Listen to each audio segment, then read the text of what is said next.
Підтримайте наш канал на канапі. Підпишіться. Алла Сірова. Правила гри. Глава 11. Ти, певно, збожеволіла, що прийшла сюди. Маленькі сірі очисі холодно вивчають мене. Чи ти гадаєш, що маєш пільги? Ти помиляєшся. Я радий гарним жінкам, але тільки тоді, коли сам їх кличу. Я приходжу тоді, коли мені треба. Тобі довго б довелося мене кликати. Він дивиться на мене, і я бачу, як обертаються мізки в його голові. Навіщо людині з такою круглою головою робити таку дивну зачіску? Просто поголене волосся. Хоча, можливо, він почав лисіти. Втім, яка різниця? Він невисокий, а значить, в нього комплекс, як у всіх низькорослих чоловіків. До речі, більшість найкривавіших тиранів-правителів були невисокі на зріст, наче доводили самі собі і всьому світові свою значущість. Чоловіки дуже вразливі істоти і тому передбачувані. В кожного з них є слабке місце, часом навіть кілька. Робиш ін'єкцію потрібних емоцій і все. Чим нижчий у нього інтелект, тим легше знайти ахілесову п'яту. У цього чоловіка хворе самолюбство, він типовий мачо, і в нього є кілька принципів, які він ніколи не порушує. З огляду на те, чим він займається, дивно, що він досяг таких висот. Мабуть, знову прийшли часи тих, хто в законі. Може, воно й на краще? Навіть у злочинців мають бути правила гри. Значить, перемогли ті, що мали поняття і корились законові. Проте це зараз не суттєво. Майже. Гарне слово. Майже. Гей, хто там? Вольдику, де тебе чорти носять? Наївний чоловік. Чи ти гадаєш, я сюди на крилах прилетіла? Добра справа. Я що, схожа на ангела? Або ти трохи покористуєшся тим, що в тебе замість мізків, або зірвеш собі голос. 5 балів, леді. Мені вдалося його трохи здивувати. Добрий початок розмови. Що ви зробили з... Хто це ви? Адже ти бачиш, що я тут марную з тобою час сама. Він уже не такий впевнений, це добре. Отже, я на шляху до успіху. Тільки якби він не наробив дурниць, бо тоді доведеться його трохи тої... Хіба трохи? Хто ти така і що тобі треба? Оце вже набагато краще. Тепер я розумію, чому ти тут, хлопче. Ти маєш неоціненне правило – приймати реальність. Не намагатися щось змінити там, де треба. Просто прийняти все таким, як є. Хороше запитання. Ти мені подобаєшся. І тому, можливо, я навіть не вб'ю тебе. А може й ні. Ще не знаю. Це залежить від того, чи готовий ти до співпраці. Ні, оближ свою іграшку. Ти не встигнеш навіть витягти її, отож поклади на підлогу. Тільки поклади, а не кидай. То тільки в кіно вогнепальну зброю шпурляють щосили об асфальт, а механізм може спрацювати від удару. О, Беретта, де дістав? Гарна штука. Тільки нам зараз не знадобиться, штовхни до мене ногою. Та не буцай щосили, паркет у тебе тут натирає майстер своєї справи. От бачиш, як гарно сковзається. Мені треба дати йому час змирити власне самолюбство. Я підбираю пукалку і вже знаю. Заряджена. Я в цьому і не сумнівалась. Може, ми трохи присядемо, га? Чого стовбичити? Розмова може трохи затягтися, отже, сідай он у те крісло, а я ось сюди проти тебе. Дуже зручно. Гарні в тебе меблі. Хоч по будинку цього не скажеш. Але так і було задумано. На кого ти працюєш? Ой, хлопчик мислить трохи стереотипно. Я? Ти мене розчаровуєш. Але із вічливості я таки відповім. Я працюю на одну особу. Ти навіть чув про неї. Керстін Бартон. Ні, не чув? Це я. Він дивиться на мене, як на божевільну. Звичайно ж, адже він знає мене під іншим іменем. Знає напевне. Ти маєш мене за ідіота. Ти, Ясінська, в тебе будинок, Еріка. Або ти віриш мені на слово, або ні. Вирішуй. Але я не Ясінська. Які бувають недалекі оці чоловіки. Жінки, втім, також, навіть частіше. Справедливість вимагає констатувати цей сумний факт. Ніхто не досконалий, Окрім Макса, звичайно. Добре, припустимо, я повірив. Але питання залишається, що тобі треба? Навіщо весь оцей спектакль? Невже ти думаєш, що я повірю, що ти самостійно перебила мою охорону, я нічого не чув і... Хто тобі сказав, що я їх повбивала? Я ж не монстр. Вони прочумаються десь за годину, але це залежить від того, чи ми з тобою порозуміємось. Як ні, то ні. Мені починає набридати ця дурна розмова. Добре. Він зблід, помітно.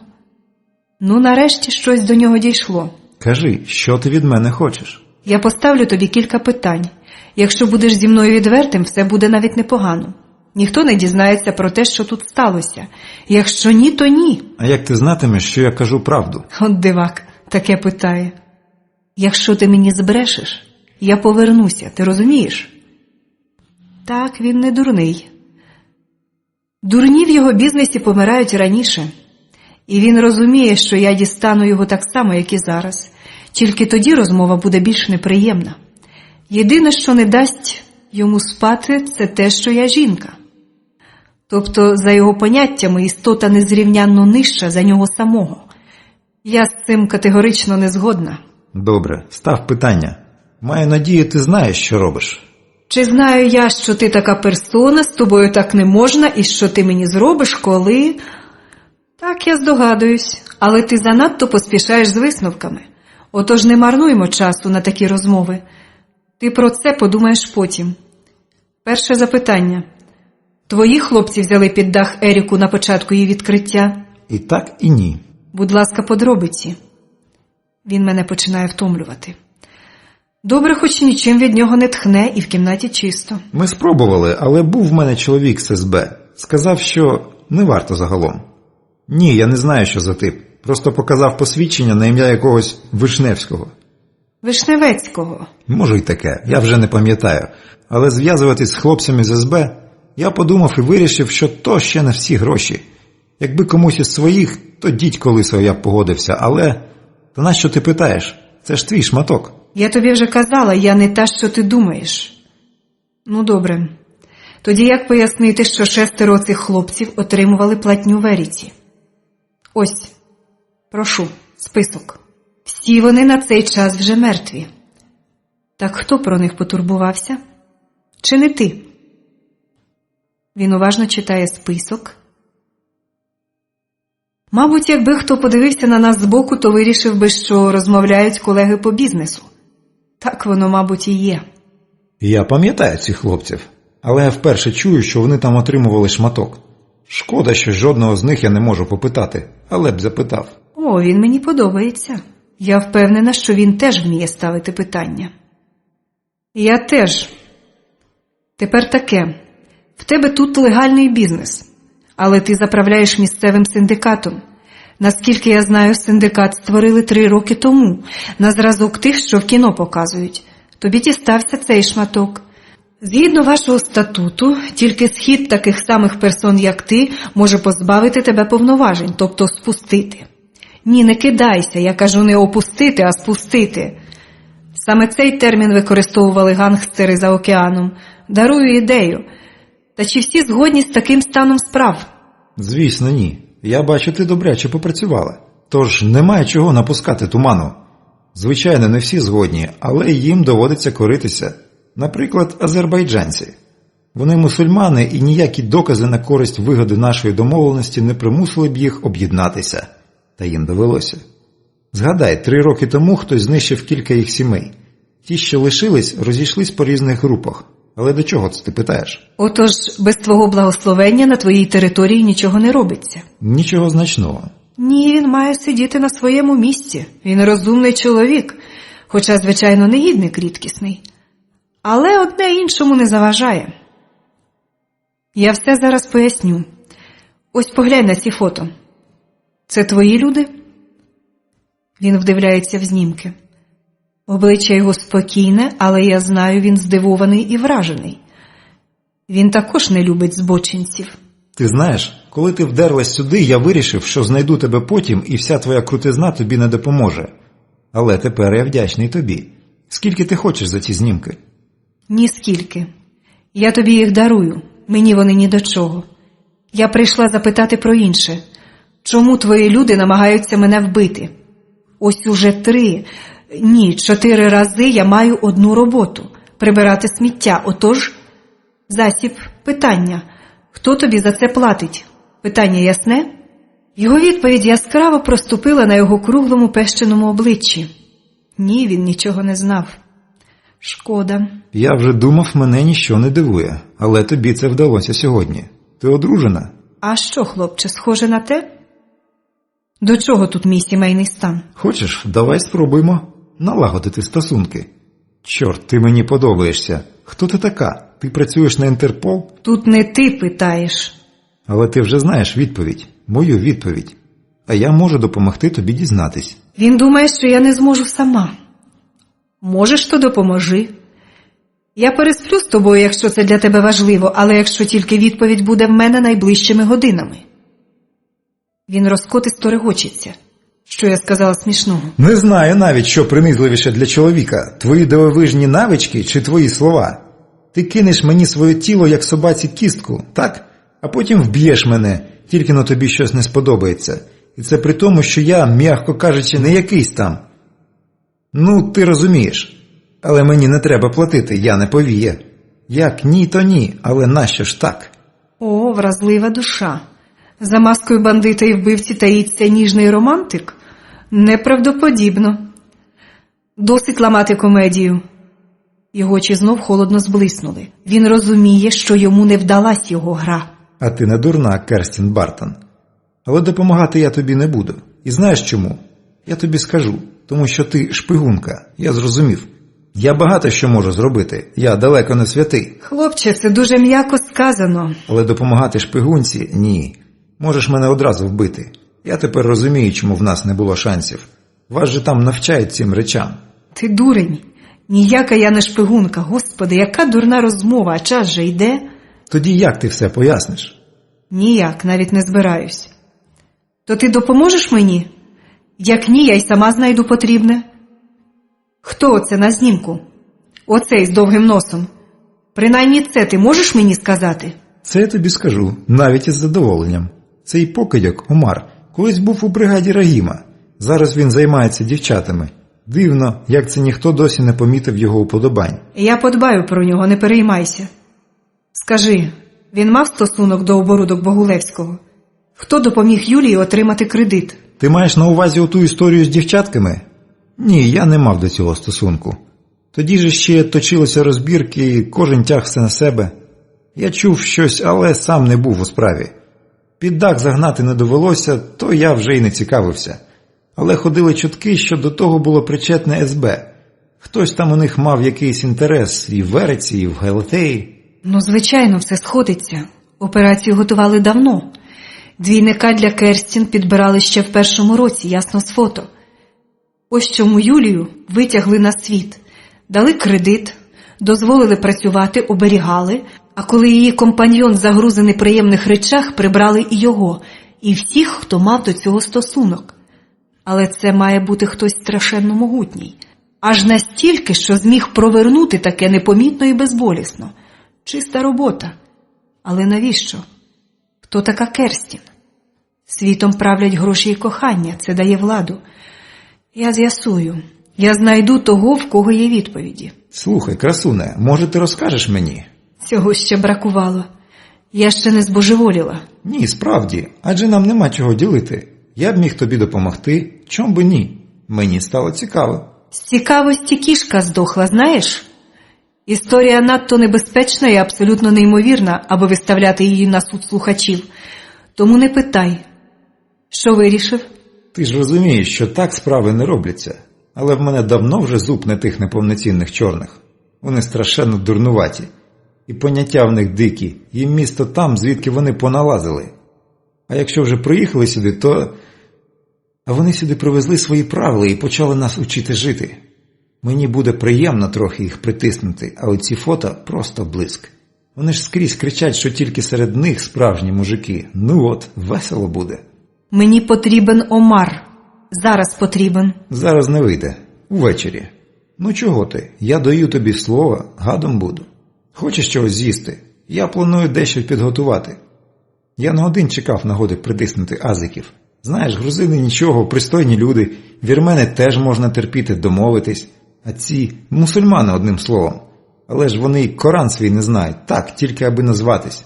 Де ти поділа братків? Та ніде. Всі на місці сплять. Я їм дещо прищепила. Лежать собі, нічого з ними не сталося. Я бачу, що він мені майже вірить. Чекати до вечора нестерпно, але нічого не вдієш. Неймовірно. Слухай, а ти не могла б, навчити мене дечому? І моїх людей. Я добре заплачу. Ти смішний. В тебе є морозиво. До речі, чому ти засіб? Дивне таке прізвисько. Я маю трохи подумати, отож хай розмовляє зі мною, а не думає сам. А, це давня історія. Бачиш мою зачіску? Він проводить рукою по своїй голові. І це ти називаєш зачіскою? Ерік. Хвилі чорного волосся спадають на плечі, сині очі. Ерік. Як боляче. Це зачіска? Ай, не треба. Я знаю, що вона не дуже. Але Ти краще слухай. Нас було 4. Ми дружили з дитинства, ходили в один клас. У всіх були нормальні батьки. Не алкоголіки, не якісь там. В мене мати працювала в школі, викладала математику. У 2 моїх друзів батьки були інженерами, у 3-го дрібними підприємцями. Нормальні загалом. І ми були теж нормальні, до часу.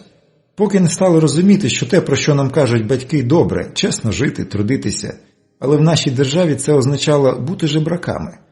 Тоді ми і вирішили, що слід би примусити декого з наших співгромадян, скажімо, поділитися.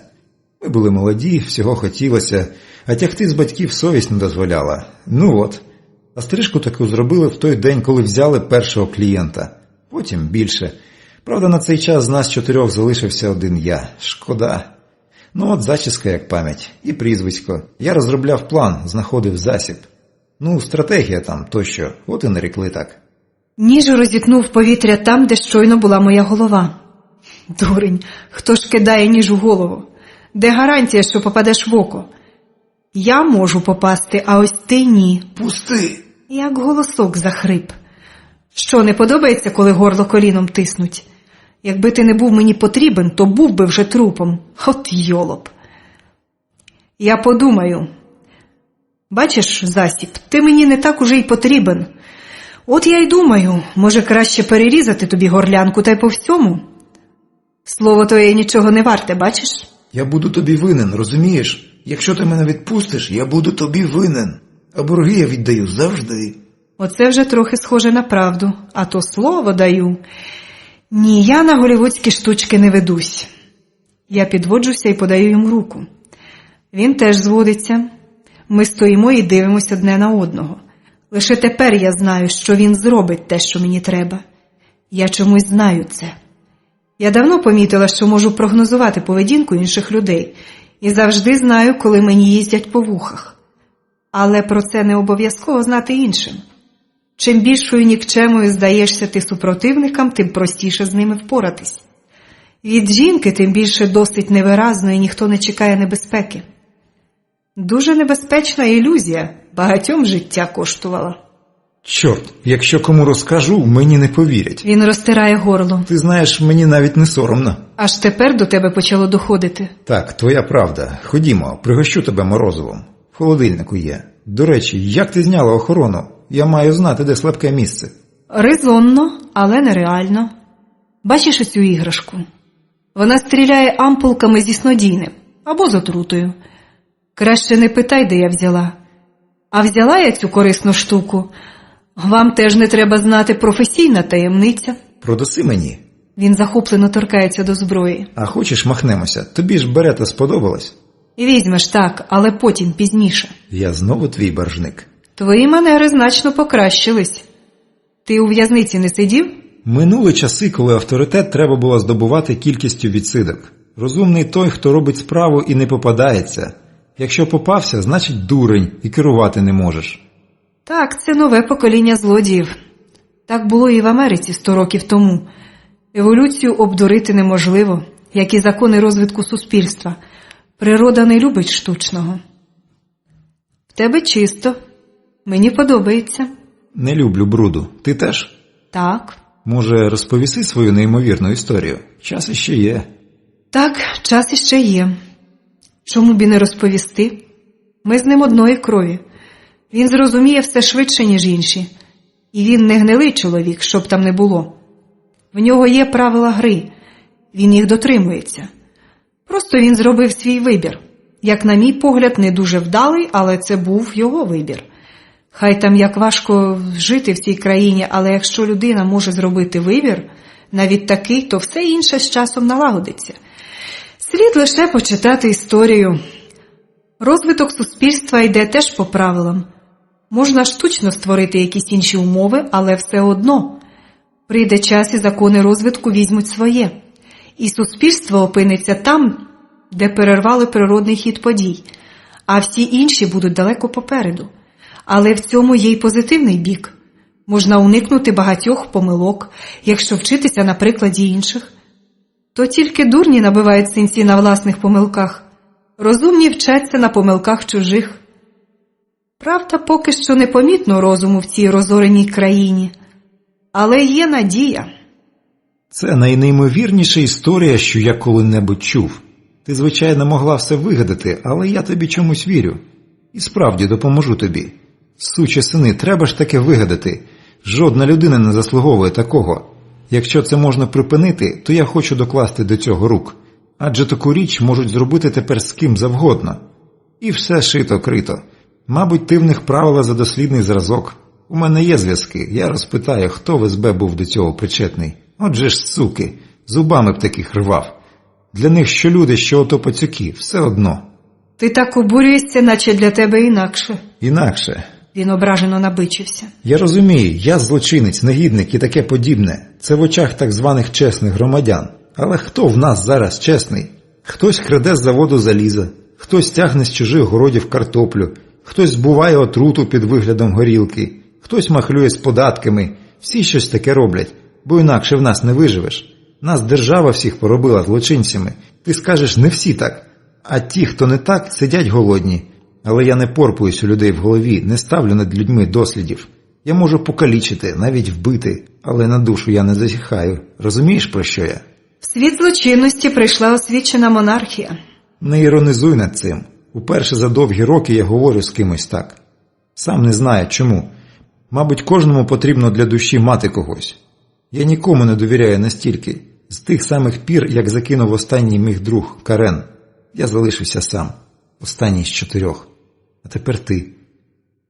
Мені подобається твоя манера іронізувати над життям. І ти не прикидаєшся кимось іншим. Ще й я інколи прикидаюсь, інакше... Ти знаєш, про що я. Вибач. Ми мовчки їмо морозиво. Кожна людина варта того, щоб з нею поговорити. Потім уже можна визначитись, що це за людина, чи ціла, чи половинка, чи й так собі гниличка. Але розмови варта кожна. Ми стаємо страшенно одинокими, літаючи своєю орбітою. Ми перестали помічати одне одного і заглядати у вічі друзям і ворогам, і почали плутати їх між собою. Так доля мститься нам за нашу егоцентричність і за нашу самотність. Ти не застрелила моїх собак? В голосі його надія. Ти що? Я не можу вбивати тварин. Я теж. Він сміється. Як ти зайшла? Як ти взагалі дізналась про цей мій барліг? Я тут буваю, але мало хто про це знає. Я вмію питати. Так, я теж. А звідки ж тоді 2 збочинці в тій сімці дізнались про цей будинок? Вони не еліта, прості виконавці. Звідки їм було відомо?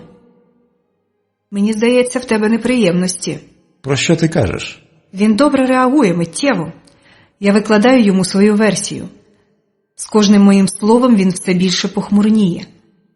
Так, Засіб, в тебе неприємності. І якби не я, хто, значить, ти б помітив. Я вже вкотре твій боржник. Зараз не про це мова. До кімнати влітає Здоровило. Обличчя його розгублене і трохи кумедне. Смішно бачити такого великого чоловіка переляканим. Мабуть, уколів боїться. Бос, ви? Все гаразд, Вольдику, все добре. Іди, перевір інших. Гарна дисципліна, жодного запитання, жодного слова. Повернувся і вийшов.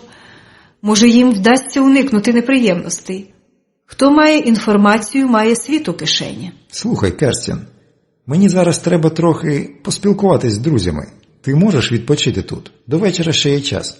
Що тобі не подобається? По-перше, мене в машині чекає мій коханець. По-друге, мені треба поїхати додому і погодувати кота.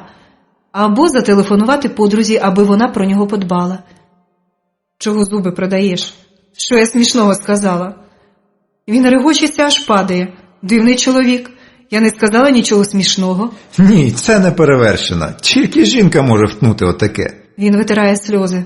Вольтик, що виріс у дверях, витріщився на нього з подивом. Ні, Вольдику, ти тільки послухай. Ця особа входить сюди, як до себе додому, знімає охорону, мене переконує, розповідає різні жахи. Вона взагалі дасть нам 100 балів уперед, а потім турбується, аби її кіт не залишився голодним.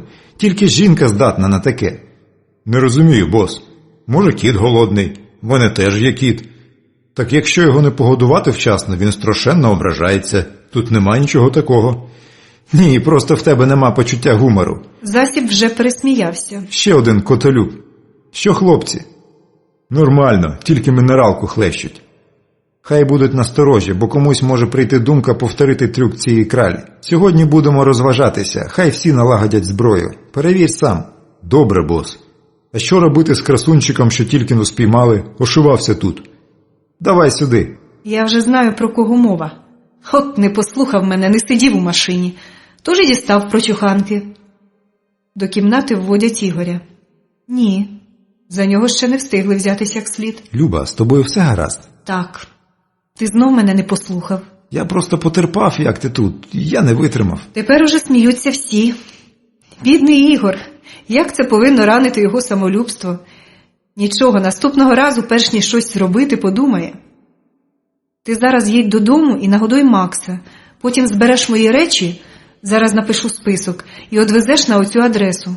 Записник завжди під рукою, це добре. І чекатимеш, доки я зателефоную або приїду. Спробуй відшукати ту лабораторію, будь ласка. І не будемо сперечатися, я цілую його. Ерік, вибач, коханий, але я вже не Керстін. Будь ласка, мені потрібна твоя допомога, я не встигну без тебе, правда? Скажи чоловікові, що він необхідний, що ти не можеш обійтись без його допомоги, і він повірить, бо це підтримає його ілюзію про те, що жінка без нього зовсім безпорадна. О, скільки дружин і коханок користуються цим. Чоловіки такі передбачувані істоти, і це прекрасно. Хай вони і далі думають, що це чоловічий світ. Ні, цей світ для всіх нас. Всім вистачить місця. Тільки чоловіки цього чомусь не хочуть розуміти. А шкода. Можливо, менше було б на світі зла, якби вони хоч трохи припинили доводити самим собі, що в них все гаразд з потенцією. А ти вмієш переконувати. Засіб сів доїдати морозиво, що потало в кришталевій креманці. Бідний мужик. Чого це він бідний? Чоловікові нестерпно коритися жінці. А ще коли цю жінку любиш, то хочеться, щоб вона належала тільки тобі. Я йому не заздрю. Якщо в нього нема прихованих мотивів, я втомилась і скучила за Максом. А день ще попереду. Мій день, а не світовий. Так, але здається, мені в нього є один мотив. Ти. Він красивий, а вже ж? Значить, дівчатам подобається. Що примушує його сидіти з тобою і виконувати накази? Не знаю, як там те, але наш чоловік незвичний до такого. Жінка має народжувати дітей, вести господарство, тримати на собі часто все і чоловіка теж. І ще не скоро щось зміниться. Якщо взагалі зміниться. Моя мати вигнала батька, коли мені було 6 років. Він був справжнім покидьком. Пив, бив нас, кажуть, гуляв. Але коли мати подала на розлучення, мій дід, її батько, став на бік зятя. Йому дочки було не шкода. Він доводив, що без моєї матері батечко пропаде. І що в хлопця повинен бути батько. А він же не був мені батьком. Я просто боявся його. І довго по тому, як батьки розлучились, дід сердився на матір. Бачиш, такий у нас менталітет. Ваші жінки самі висадили вас на шию і тягнуть. Я від обурення страшенно дратівлива. Чорта з два б я терпіла таке. Ми знову замовкаємо. Як там Світланка? Вже досі, мабуть, збилась з ніг, розшукуючи мене по всіх усюдах. А ще ми хотіли поїхати в той дитячий будинок, може, якось по тому. Я простягаюсь на дивані у вітальні, чую, як мій гостинний господар про щось з кимось домовляється. Так, прийти сюди було нелегко. Знайти потрібну зброю теж. Але покидьки мали надію, що я залишу їм життя. нащо воно вам, хлопці? Для вашої ж користі так буде краще, спокійніше всім нам. Зброяра я теж переконала. Правда, трохи не так, я вмію переконувати. Добре, що є готівка. Сьогодні підемо в казино за кілька годин. Засіб присів на краєчок дивану поряд зі мною. Ти навіть не уявляєш, що зробила для мене. Ну та це потім. Тобі треба відповідно вдягтися. Там на горі спальня, і там є різне вбрання. Щось підберем. Ну чого ти? Машинка, автомат, виперем і випрасуємо. Але всі мої жіночки стерильно чисті. Я вибагливий. В тебе є ще якась зброя? Можеш залишити беретто собі. Колись любив читати Флемінга, тож придбав собі зброю Джеймса Бонда. Ствол абсолютно чистий, в будь-якому розумінні. Сталі смаки в тих, хто дає назву крамницям, ресторанам, кафе і казино. Ніякого польоту фантазії. Ну от що це? Казино «Пікова дама». Затягано до маслянистого блиску. Ну та Бог з ним. Всередині досить симпатично. Тільки тютюновий дим кондиціонери не встигають виганяти. Що за дурнувата звичка смалити гидоту? А потім з рота пахощі не доведе Господи, і рак легенів. Ми таки підібрали для мене вбрання, хоч я води виварила Вольдикові стільки, що бідолаха аж змок. Але я майже задоволена. Правда, в цю пору року одягати оторочену хутром накидку трохи дивно. Та треба ж було чимось прикрити беретту, бо запхати її ще кудись, не привертаючи уваги, виявилось неможливим. У засоба теж сталі смаки щодо жіночого вбрання. Оксамитовий костюм обтяг мене так, що дихнути нема як. Добре хоч штани, а не спідниця. А по взуття довелось таки заїхати, бо я страшенно боюсь грибка на ногах. Знаю я цих стерильних жіночок. Взуття ж не випереш, отож. Засіб, друже мій! Бородатий чоловік у малиновому піджаку розкрив обійми моєму супутникові. Страшенно радий тебе бачити. Я теж, Ференс. Давно треба було заїхати, та справи, сам розумієш. Ну, розважайтесь, прошу, будьте як дома. Навряд чи я дозволила б у себе вдома палити цигарки. Навіть якщо б це був сам Папа Римський. Але він, здається, не палить. Ну, все одно, десь так. Ми трохи покрутили рулетку, але мляво і без азарту. Я не люблю такі розваги, мій напарник надто заклопотаний. Казино помалу наповнювалось, тільки зараз я зрозуміла, що звичайної публіки я тут не побачу. Ні, це гніздо звели собі бандити на зразок засоба. Ті, хто, ховаючись у тінь, заправляє великою частиною дня. І ночі теж. Нічого, років отак через 20 вас може притиснуть. Закони розвитку невблаганні. А може статися, що і ні? У Мексиці саме такі діячі мають реальну владу. І ще багато де. В Росії, наприклад. Маю надію, що ця країна буде розвиватися по кращому сценарію. Он той чоловік, бачиш? Ну там, за столиком, праворуч. Засіб нахилився до мене надто близько. Збоку, мабуть, здається, що він цілує мене. То Марель. Його територія мережує з моєю. Я йому дзвонив. Ми дещо тут придумали. Це чорні воду каламутять, ясно як день. Умари ми дістанемо сьогодні. Тільки не дай себе вбити, Керстін. Я можу про себе подбати. Я теж так гадав до сьогоднішнього дня. Я роздивляюсь публіку. Гравців видно одразу. А ще зрозуміло, що всі присутні добре знають одне одного. І майже всі вони озброєні. Охоронці тримаються трохи осторонь, але поблизу своїх босів. Отже, вони не дуже довіряють своїм колегам. Жоден з них, мабуть, багато бажаючих порушити конвенцію. Ходімо. Він бере мене за руку. Приємно відчувати беретту в таку хвилину. Ми йдемо до дверей в глибині залу. Ніхто, здається, не звернув на нас увагу, але це лише здається. Потім коридор, двері. Мабуть, тутешні дівчатка тут роблять вправи з охочими клієнтами. А може, тут у них цех по виготовленню паперових пакетів? Хто зна. Але я б поставила на дівчаток. Засіб, ти що? Навіщо дівку притяг? Не треба тобі, ховарах, так про мене говорити. Ой, не варто. Я втомлена і тому роздратована. Заспокойся, Алім, я знаю, що роблю. Він стискає мій лікоть. Ось тут сідай, біля мене, прошу. Ні, тільки баб нам тут не вистачало. Їй доведеться прибрати вже навіть тому, що вона всіх нас тут бачила. Аліме, досить про це. Засіб знає, що робить. Чого ти так нервуєшся? Чи ти не любиш гарних жінок? Поглянь, справжня красуня. Той, що його називають Марель, трохи глузливо посміхнувся. Чи у вас інші уподобання? Ах ти, верблюже лайно! То ти запросив мене сюди, аби казати такі речі? Акцент надто характерний, аби помилитися щодо його етнічної приналежності. А ти поглянь ось сюди. Адже це твої люди, впізнаєш? То як? Це озвався непримітний на вигляд чоловічок у сірому в светрі. Він єдиний у цій компанії має помітні татуювання. Чи ти гадаєш, що ми тут робимо? Це тільки початок, друже. Тільки холодні закуски. Фотознімки, пройшовши через кілька рук, опиняються в Аліма. Він отетеріло витріщився на ту гидоту. Не знаю, може, прикидався здивованим, але я думаю, що ні. Та до чого ж тут ідеться? Але я мовчу.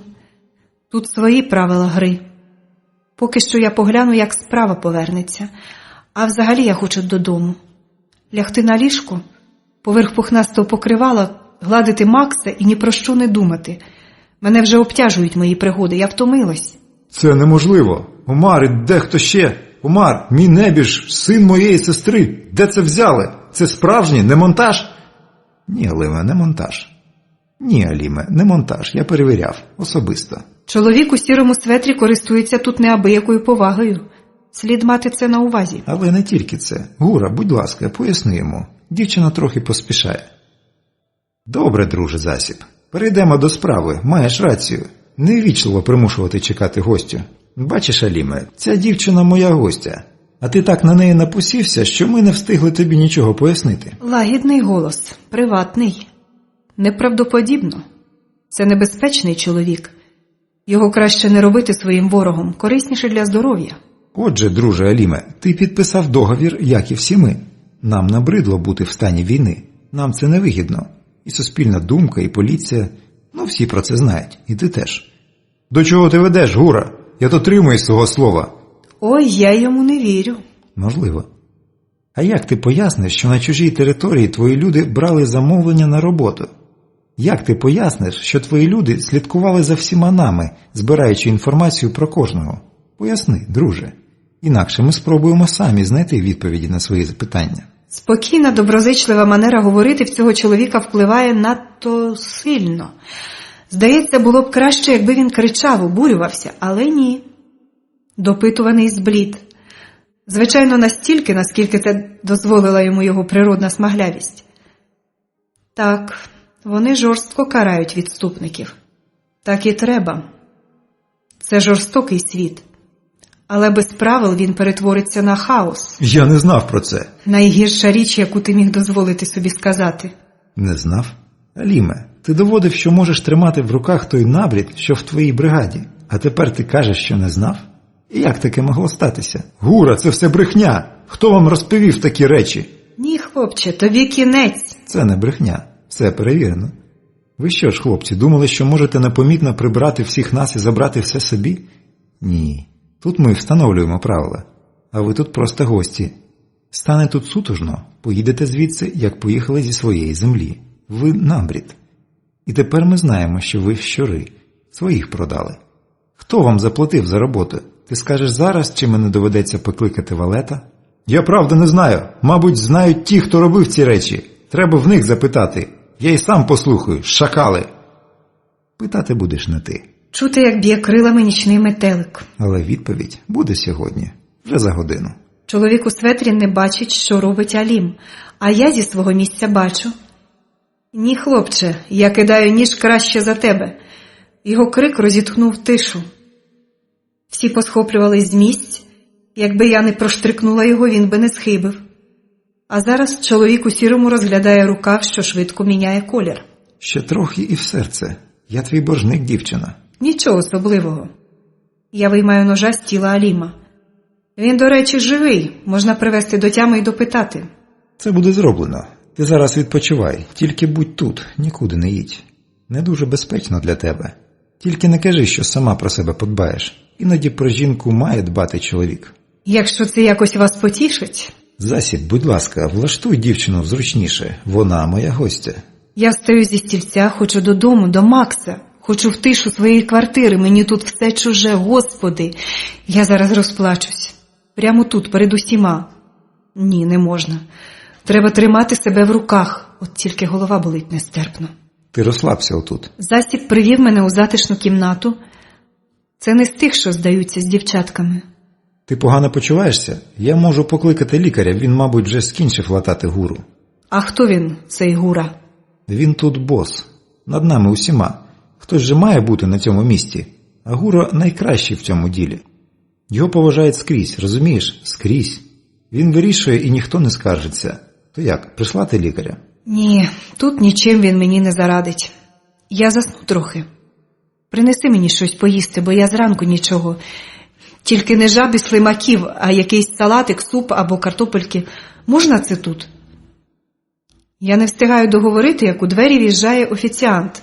Тобто сервірувальний столик, а вже за ним офіціант. Поїси зі мною? Мені треба, аби він був тут. Якось мені тут наче холодно.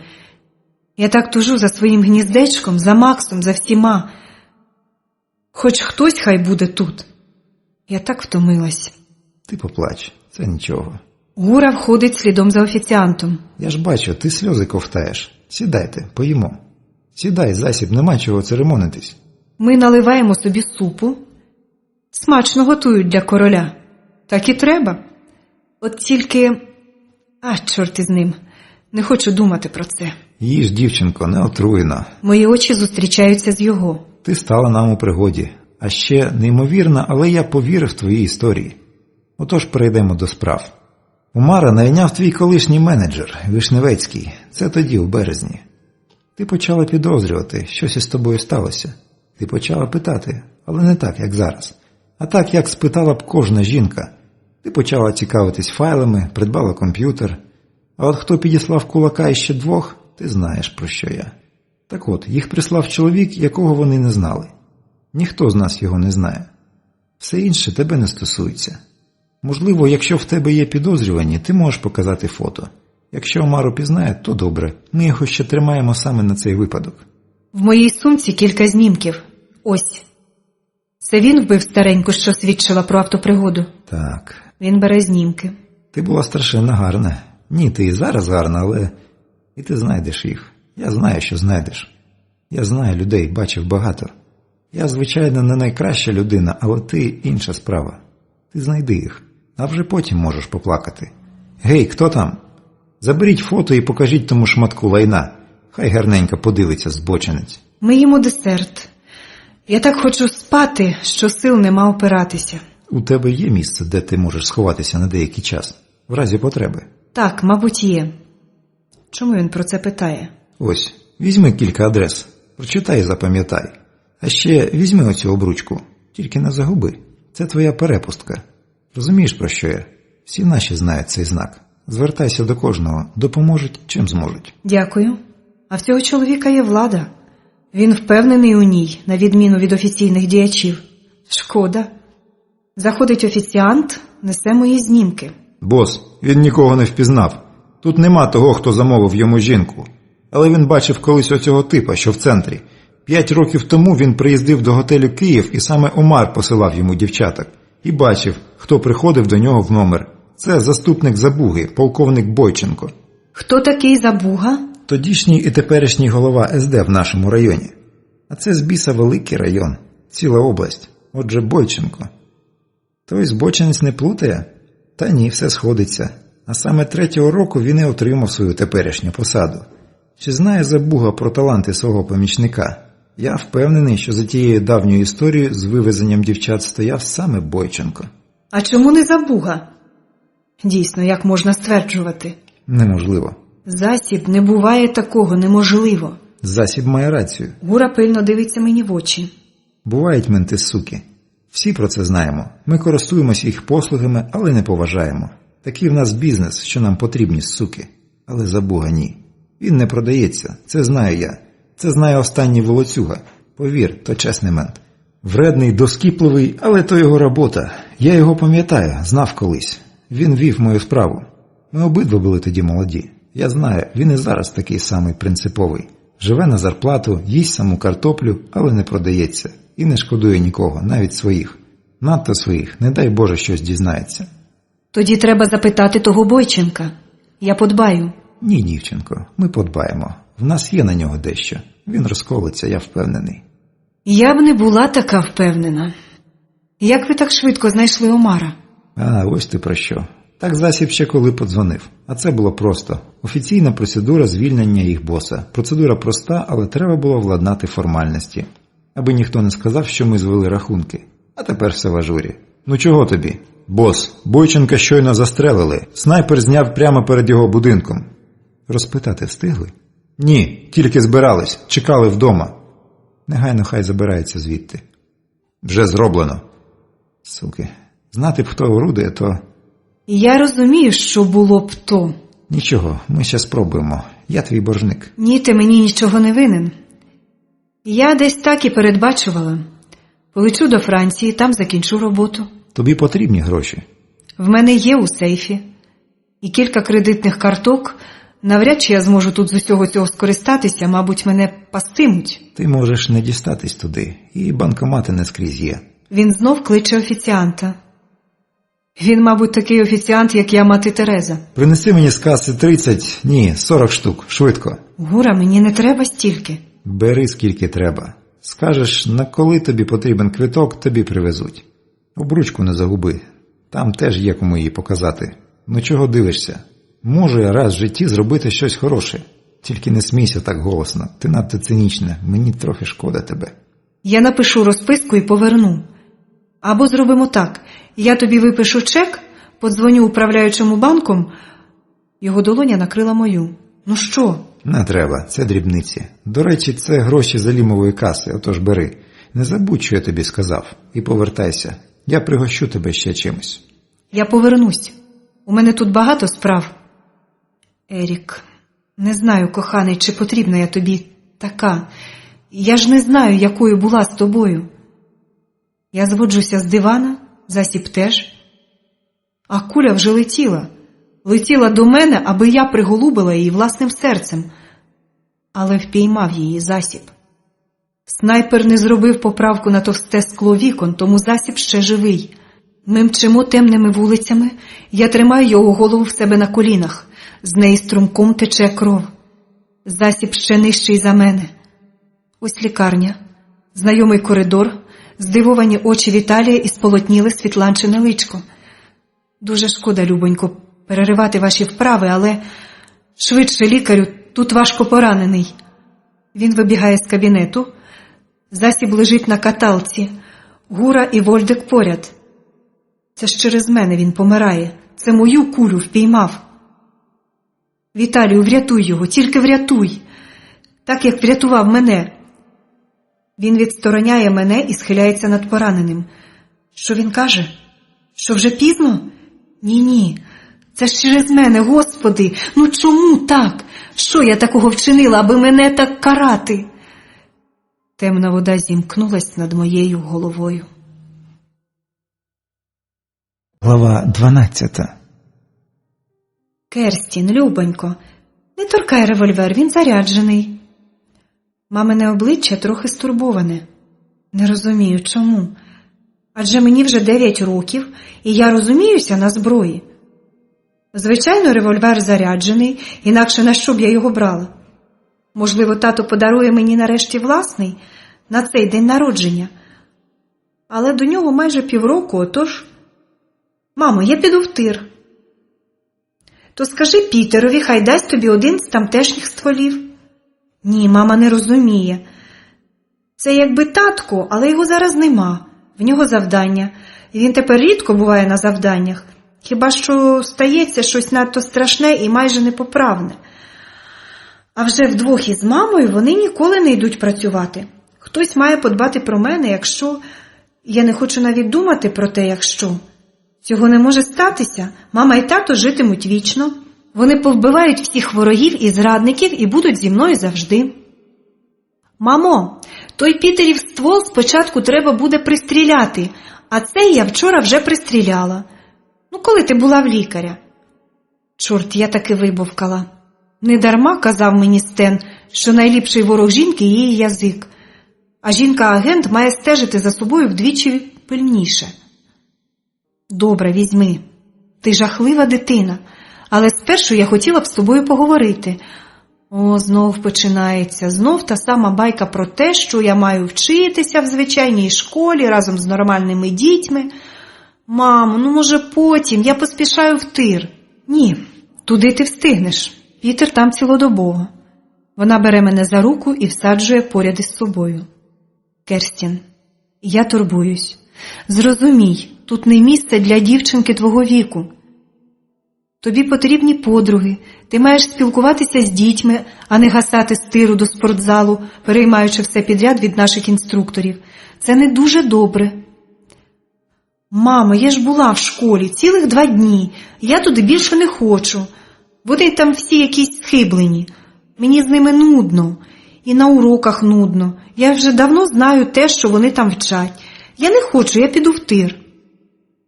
Я швидко зриваюсь з місця і лечу в тир, аби тільки не бачити її красивого засмученого обличчя. Бо це ж через мене вона засмутилась. Але що ж я можу вдіяти, якщо в школі Лінкольна, що в Сан-Дієго, я почувалась як на Марсі? Вони всі там божевільні. Особливо та дурепа, міс Олтон. Вона така мені гидка, що мене пересмикує від однієї думки про те, що бувають на світі такі потворні жінки. А її вигук: «Ти така гарненька лялечка». Бачили ви таке? Лялечка. Мені схотілося просто добряче стусонути її. Але Стен казав про емоції, отож довелося мило посміхнутися. Але коли на перерві якийсь покидьок років 13, білий, зріст 5 футів 10 дюймів, здумав трохи розважитись тим, що поставив мені ніжку, а потім поліз у мої кишені, я вже не могла стриматись. Зуби йому, мабуть, вже вставили, а от чи перестав він накульгувати, то це навряд. Я зламала йому ногу в 2 місцях.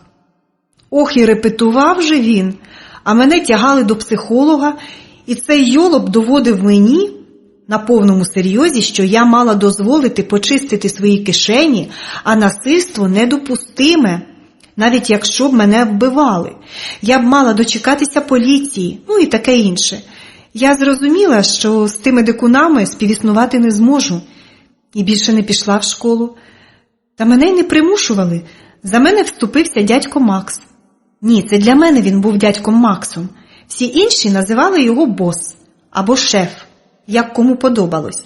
Він тоді говорив з татком і мамою, а я все почула, бо причепила жучка до маминої кишеньки. Отже, він виголосив таку промову. Чим ви думали, посилаючи її в ту школу? Ви що, не зрозуміли, що наражаєте дитину на стрес? Вона народилася і виросла тут, на базі. Не перебивай мене, Ніно, я маю сказати. Вона виросла серед людей, для яких насильство – звичайна робота. Так склалося, що ніде більше б вона не була б у безпеці. Ми всі це знаємо. І подобається це вам чи ні, але вона перейняла всі навички, яким ми тут навчаємо наших агентів. Вона вже зараз небезпечна зброя, сама по собі, бо з народження бачила тільки нашу базу, і те, що тут відбувається, для неї звичайне, буденна річ. Вона ще не розуміє, що може бути якось інакше.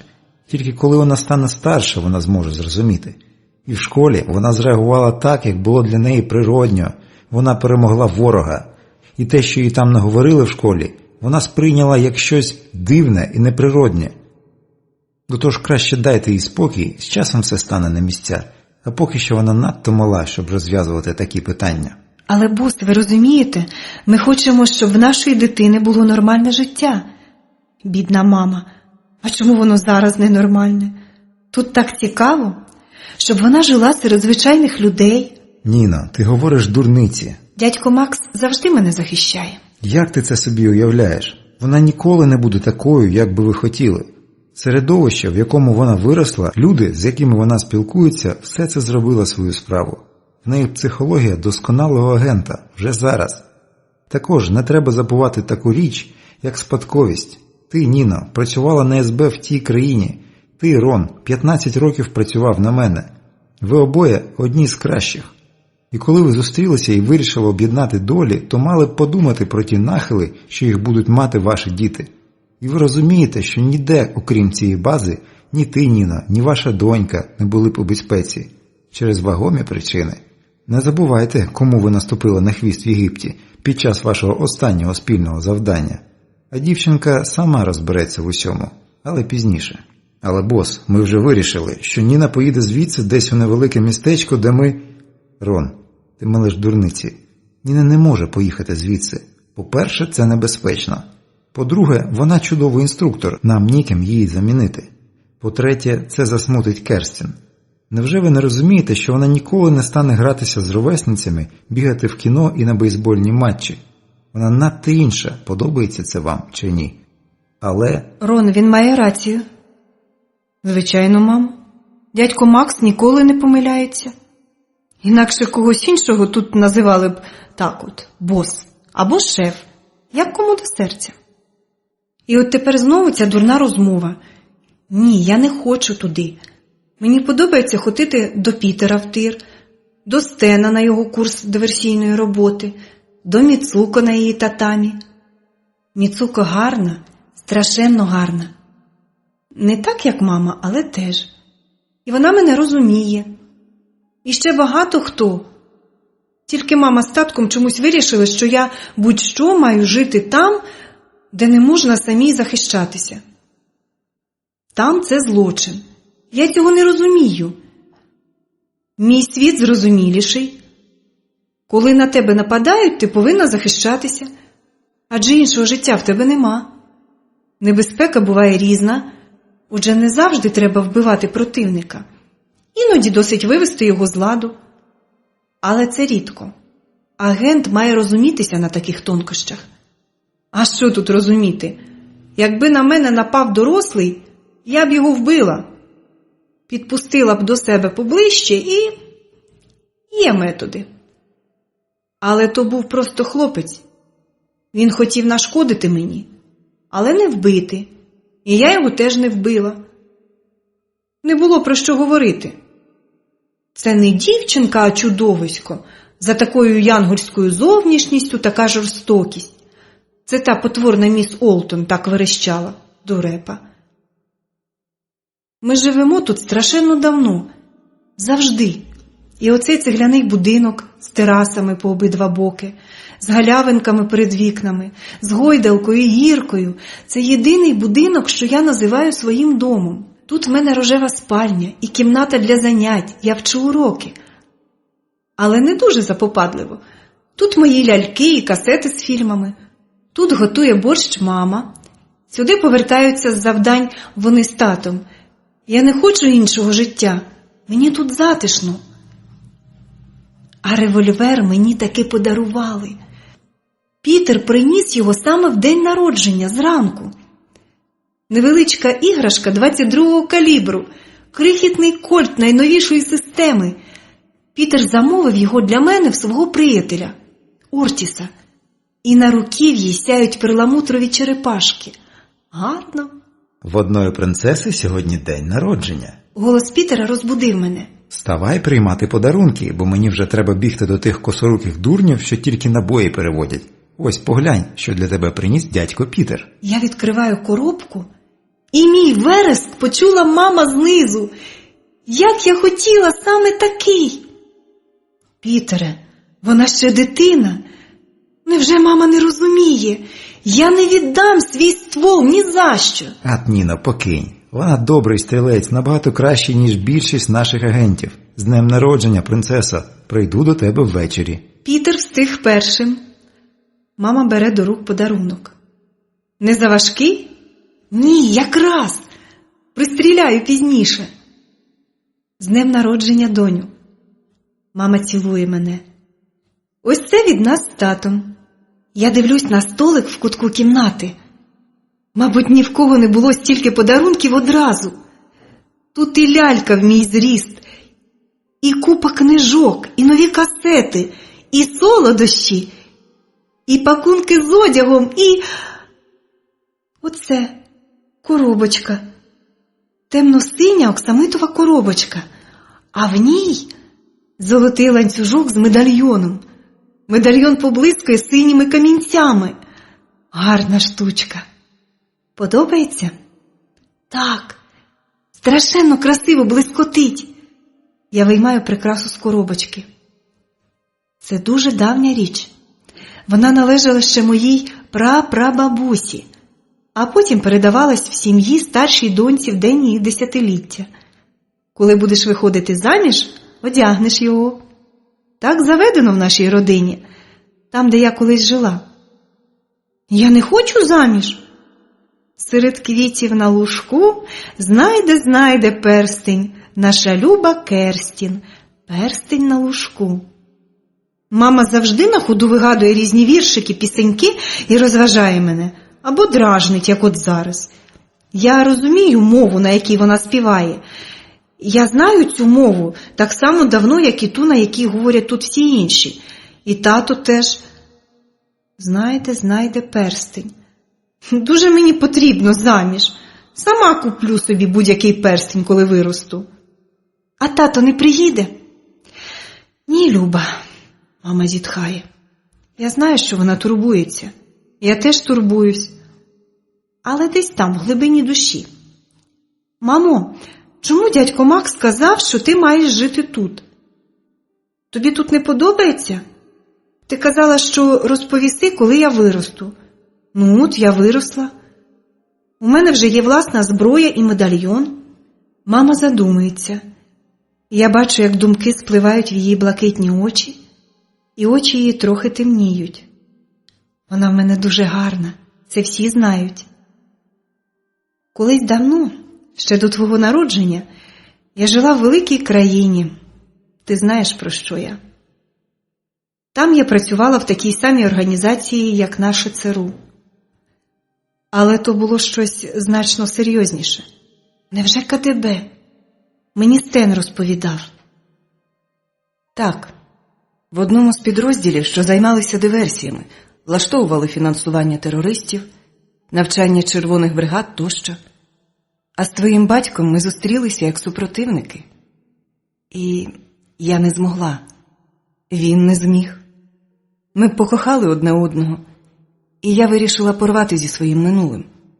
Це було нелегко. Бос допоміг нам обом. Але ті люди досі полюють на мене. Там зрадників знищують, а я досі жива. Отож, ти маєш знати. Але, мамо, чому ж ти зрадниця? Ні, я не зрозуміла усього. Світ упав мені на голову, мій світ. Тому що втекла сюди з твоїм батьком. В мене було в голові досить інформації. Ти розумієш? Так, тепер я розумію. Та я не могла більше там лишатися. Все, в що я вірила, пішло шкереберть. Тоді, коли я сама виїхала за кордон і побачила на власні очі світ, де ніхто не боїться думати вголос, робити власний вибір та зрештою купити собі те, що треба, ти розумієш? Це не дуже. Як це купити те, що треба? Я поясню. В тій країні слова «купити» не було. Було слово «дістати». І воно стосувалося всього, окрім хліба. А іноді й хліба теж. І люди вважали, що так і має бути, бо їм з народження вбивали в голови, що інакше не буває тощо. Це надто складно для твоєї маленької голівки, так? Ні, не надто. Просто мені треба ось прямо зараз стулити докупи свій розбитий на скалки світ і зробити це так, аби мама нічого не помітила. Але хіба від неї сховаєшся? Ну що я за тонкошкіра нездара? Хоча це ж мама. Даремно я почала з тобою цю розмову. Я бачу, що вона засмучена. Ох, я клятий носоріг. Їй же не можна нервуватися. Ні, прошу тебе, я все зрозуміла. Ти правильно зробила. Стен мені розповідав і про Союз, і про КДБ. Ти правильно зробила. Але ж там зараз перебудова. Чого ж нам боятися? Я вже думала про це. Обличчя мами трохи проясніло.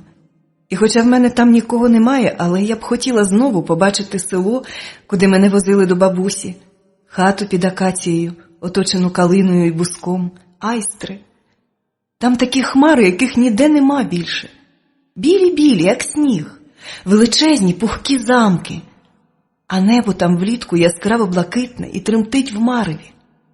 А на дорогах нема асфальту, ноги тонуть у теплій пилюці, А після дощу дзгони стікають, зносячи за собою верхній шар землі, і ми знаходили намистинки, гудзики, старі монетки і гільзи від патронів, осколки гранат, лимонок, що позалишались після війни. А в хаті пахне так особливо, як ніде більше. Увечері сусідки збираються на дубок під бабиним дунчиним хлівцем. То така колода, що лежить там споконвіку. Отож після трудового дня сусідки сідають там погомоніти, про новини дізнатися. І тоді за хлівець хилить сонце. Пахне полином і нічною фіалкою. Гудуть комарі і чути, як біля річки шаленіють жаби. Та десь на фермі доїльні апарати дзищать. І хто не йде, всі між собою вітаються. Ніхто не проходить повз дубок мовчки. І тоді здається, що то весь світ. Ти сумуєш? Так, я сумую. То Україна, за нею не можна не сумувати. Ніде більше нема такої землі. Ти розумієш? Ні, я не дуже розумію. Мені подобається наша база, подобається їздити в Діснейленд. Я люблю хот-доги і колу і впевнена, що тут найкраща країна. А на Голлівудському бульварі рожеві зірки з іменами. Так цікаво читати. Я бачила багато фільмів і знаю їх майже всіх. А надто Ерік Гамільтон. Якби я могла про це думати, я б сказала, що він страшенно мені подобається. В мене є зошит, куди я наклею всі статті про нього, бо він точно крутіший за Рембо. Ти в мене розумна дівчинка. Мама цілує мене, а я хочу, щоб мій світ якомога довше був у її долонях. Заспівай мені. Я люблю її пісні про дівчину, козака, калину.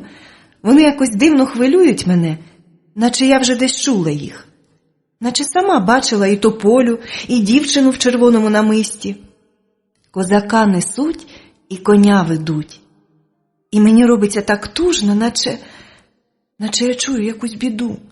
Я розумію, чому в нашій родині дарували медальйон саме на 10-ліття. В цей день дівчинка ставала дорослою. В тому іншому світі. Але то і мій світ теж.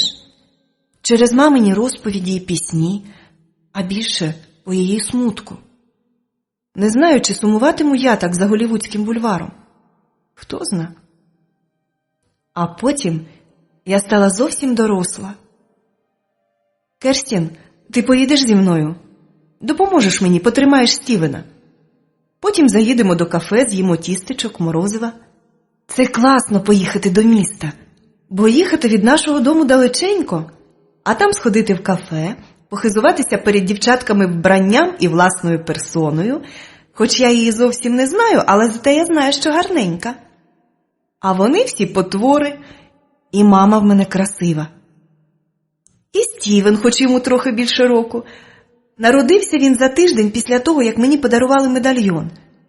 Стівен схожий на гумову ляльку. Гарненький, просто очей не відведеш. Тільки дуже крикливий. Але ж він ще крихітний. Він теж їстиме тістечка. Ми їдемо не дуже швидко. Нам нема куди поспішати. Дядько Макс не радить мамі їздити отак, але там же перебудова, нам нема чого боятися. А зі звичайними злочинцями обидві ми впораємось. Жовто-коричневий краєвид оживляють зарості кактусів і оті пагорби вдалині. Якщо трохи помріяти, то можна уявити собі, що то скелясті гори, за якими країна Оз. Мама така гарна в своєму блакитному костюмі. Волосся її вільно спадає на плечі. Вона страшенно любить Стівена. Але нехай, він же зовсім крихітний. Вона і мене любить, але я вже велика. Можу подбати про себе сама. І про Стівена, коли вона йде на роботу. Мені навіть подобається. Я вже доросла, в мене є медальйон. І скоро можна буде займатися сексом, так сказала Міцуко. Правда, я ще не вирішила з ким, але це потім. Є цікавіші речі. Постріл лунає зненацька. Машина так різко гальмує, що Стівен мало не вилітає зі свого кріселка. Не реви, малий, нічого поки що не сталося. Поки що. Пригнись, Керстін! Я не чула в мами такого голосу ніколи. Вона вискакує з машини, я вивільняю Стівена з пасків. Не можна лишатися в машині, не можна. Мама, мабуть, забула. А Стівен реве, як найнятий. От біда. Я не чую, звідки стріляють через цей вереск. Але ж він такий малий ще. Керстін, не висовуйся! Ні, мамо, я не висовуюсь. Я вже знаю, звідки стріляють. А мій Кольт завжди зі мною. От тільки Стівен. Посидь тут, малий. Он там, мамо, праворуч! Мамин револьвер гримотить надто голосно. Великий калібр. Скільки їх? І яке незручне для нас місце. Їм є де сховатися, а ми як на долоні. Якщо зайдуть зліва, ми пропали. Керстін, візьми Стівена! Ой, лихо! Це маля звелось на свої ноженята і виткнулося з-за машини. Я хапаю його, а тим часом мама впіймала кулю в плече. Я стріляю в темну пляму над каменем, то чиясь голова, як в тирі. Раз і все. Відпочинь трохи, погань. Мамо, що будемо робити? Вона повертає до мене сполотніле обличчя. Вона вже все зрозуміла. Нам вибратись з цієї пастки вже не доведеться. Кров заливає мамин блакитний костюм. Ще одна куля пробиває Стівенову голівку. Він схиляється мені на груди, як зів'яла квіточка. Мама закричала. Її крик. Це так незвично. Ні, не можна зараз це. Потім. Я подумаю про Стівена потім. Зараз я вже нічим йому не допоможу. Бідолашний малюк. О, Господи, прийми його душу. Не треба, мамо, не кричи так. Мені болить голова. Я хочу спати. Ні, не можна. Мама продовжує стріляти, але в нас нема шансів. Тікай, Керстін, тікай, я тебе прикрию. Ні, мамо, як тільки я побіжу, мене наздожене куля. Має бути інше рішення. Моя блузка просякла Стівеновою кров'ю. Бідне маля. За що йому це? Він нікому не заподіяв ніякого лиха. Тікай, Керстін, Мамин голос обривається. Між її брів з'явилась дірочка. Блакитні очі злились з блакиттю неба. Я падаю, заплющивши очі. Вони зараз прийдуть. Я вся в Стівеновій крові. Вони купляться на це. Можливо. Але це все, що я змогла придумати. Виходь, Карлос, скінчили. Чоловічий голос. Я його не знаю. Дивний акцент.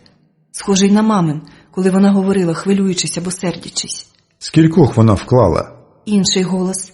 Без акценту. Раз, два, три. О, а як вона дістала Бена? Справжня відьма. Цуценят теж поклали. Гарні були діточки, як на картинці. Отже, поки що 3. Я чую присутність 3. Вони підходять до нас все ближче. Ось чиясь тінь впала на моє обличчя. Я дивлюсь крізь вії. Стівенове тільце закриває мою правицю, а в ній же зброя. Якщо вони всі тут, то... Приберемо тут. Це той Карлос. Клятий Латинос озвався нарешті. Тепер я знаю твій голос. Навіщо? Власник акцента білявий чоловік в темних окулярах. Про них скоро подбають. Цією дорогою мало хто їздить. Нема чим клопотатися. Тоді ходімо. Це той 3. Ідіть, хлопці, ідіть. Далеко ви не зайдете. Вони повертаються і йдуть. 3 мішені в тирі. Ось один зупинився і запалив цигарку. Паління шкідливе для здоров'я. Я стріляю 3. 3 трупи. А може, хтось із них живий? Тоді я запитаю дещо. Охоче запитаю. Я поволі зводжуся на ноги. Мені болить голова, і я хочу спати. Ні, потім. Я підходжу до тих 3. Латинос і той інший мертві. А ось чоловік з акцентом ще трохи живий. І навіть намагається витягти пушку? Ні, містере, не вийде. Зараз ти мені щось розкажеш. Якщо ні, нарікай на себе. Тебе з'їдять койоти живцем. Він дивиться на мене, і в його очах я бачу подив і образу. Він не чекав від 11-річної дитини такої підступності. Мною оволодіває лють. Ці покидьки вбили маму і Стівена. А Стівен же зовсім маля. А ти спритна дівчина, Керстін. Він говорить хрипко. В його легенях моїй кулі, видно, подобається. Якщо ти скажеш мені, хто наказав це зробити, я вб'ю тебе одразу. Як ні, трохи розважусь. А може, ти дотягнеш до тієї хвилини, коли нас знайде хтось із наших? Я сідаю поруч з ним на пісок. Моє серце перетворилось на тверду грудочку. Я маю зробити це. Тут, окрім мене, більше нікого нема. Це неможливо, адже ти просто дитина. Це неможливо. Заткни пельку. Я запитала, відповідай. Ага, ось те, що я шукала. Ніж за поясом. А що ти зробиш, якщо я не відповім? Він хоче мене забалакати. Навіщо? Я відріжу тобі щось не дуже важливе для життєдіяльності. Наприклад, палець або ще щось. То ти кажеш мені? Так, але не розумію, на що це тобі? Ти все одно не зможеш. Він замовка на півслові. Він розуміє, що мені буде легше, ніж дорослому дістати потрібну людину. Адже нікому й на думку не спаде чекати від мене чогось такого. Даремно. Я страшенно зла. І я скоро не зможу стримувати те, що зараз тамую в грудях. І кричатиму на всю пустелю від шаленої туги за мамою, за Стівеном, за своїм розстріляним світом. Тому треба поспішати, поки я ще можу стримуватись. Стримуватись і не плакати. Він не повинен бачити. Я натискаю ножем на фалангу його пальця. Ох, хіба чоловік може так кричати? Але я бачу, він боїться мене. Він не знає, що від мене можна чекати. Але ж я йому сказала. Досить ти, маленька садистка, я все скажу. Господи, хто б міг подумати? По його обличчю котиться піт.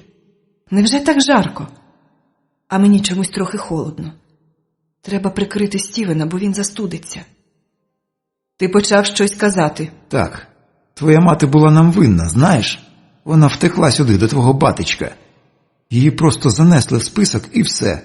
Наказ дійсний настільки, наскільки живий об'єкт. Ти маєш розуміти. Нащо вбивати Стівена?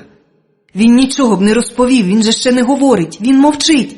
Що він може сказати? Що просто розважився, стріляючи по дитині? Мабуть, так. Хто наказав? Я знову беруся за ніж. Наказ передав резидент тут, в Сан-Дієго. Його ім'я Марк Кубов. Принаймні, я так знаю його. Опиши його. Біле, волосся чорне, очі карі, обличчя округле, повний, на зріст такий, як я. Добродушний на вигляд. Чекає в готелі «Перлина», номер не знаю. Сьогодні маю зв'язатися з ним. Він у тому готелі. Його очі перетворились на два озера болю і жаху. Я сиджу і дивлюсь, як він помирає. Це добре. В мене обмаль патронів. Коли все скінчилось, я йду до машини. Мама і Стівен лежать там. Я мала надію, що ось зараз заплющу очі, а коли знову розплющу, то все буде добре. Ми знов їхатимемо дорогою, і мамине волосся красиво блискотітиме на сонці. Але ні. Вони лежать там, як лежали. Я тягну до машини маму. Мені страшенно важко, хоча я сильна дівчинка. Я тренувалась. Стівен зовсім легенький, як пташеня. Його голівка схилилась мені на груди. Я мочу хустинку і витираю йому личко. Він такий гарненький. І мама теж.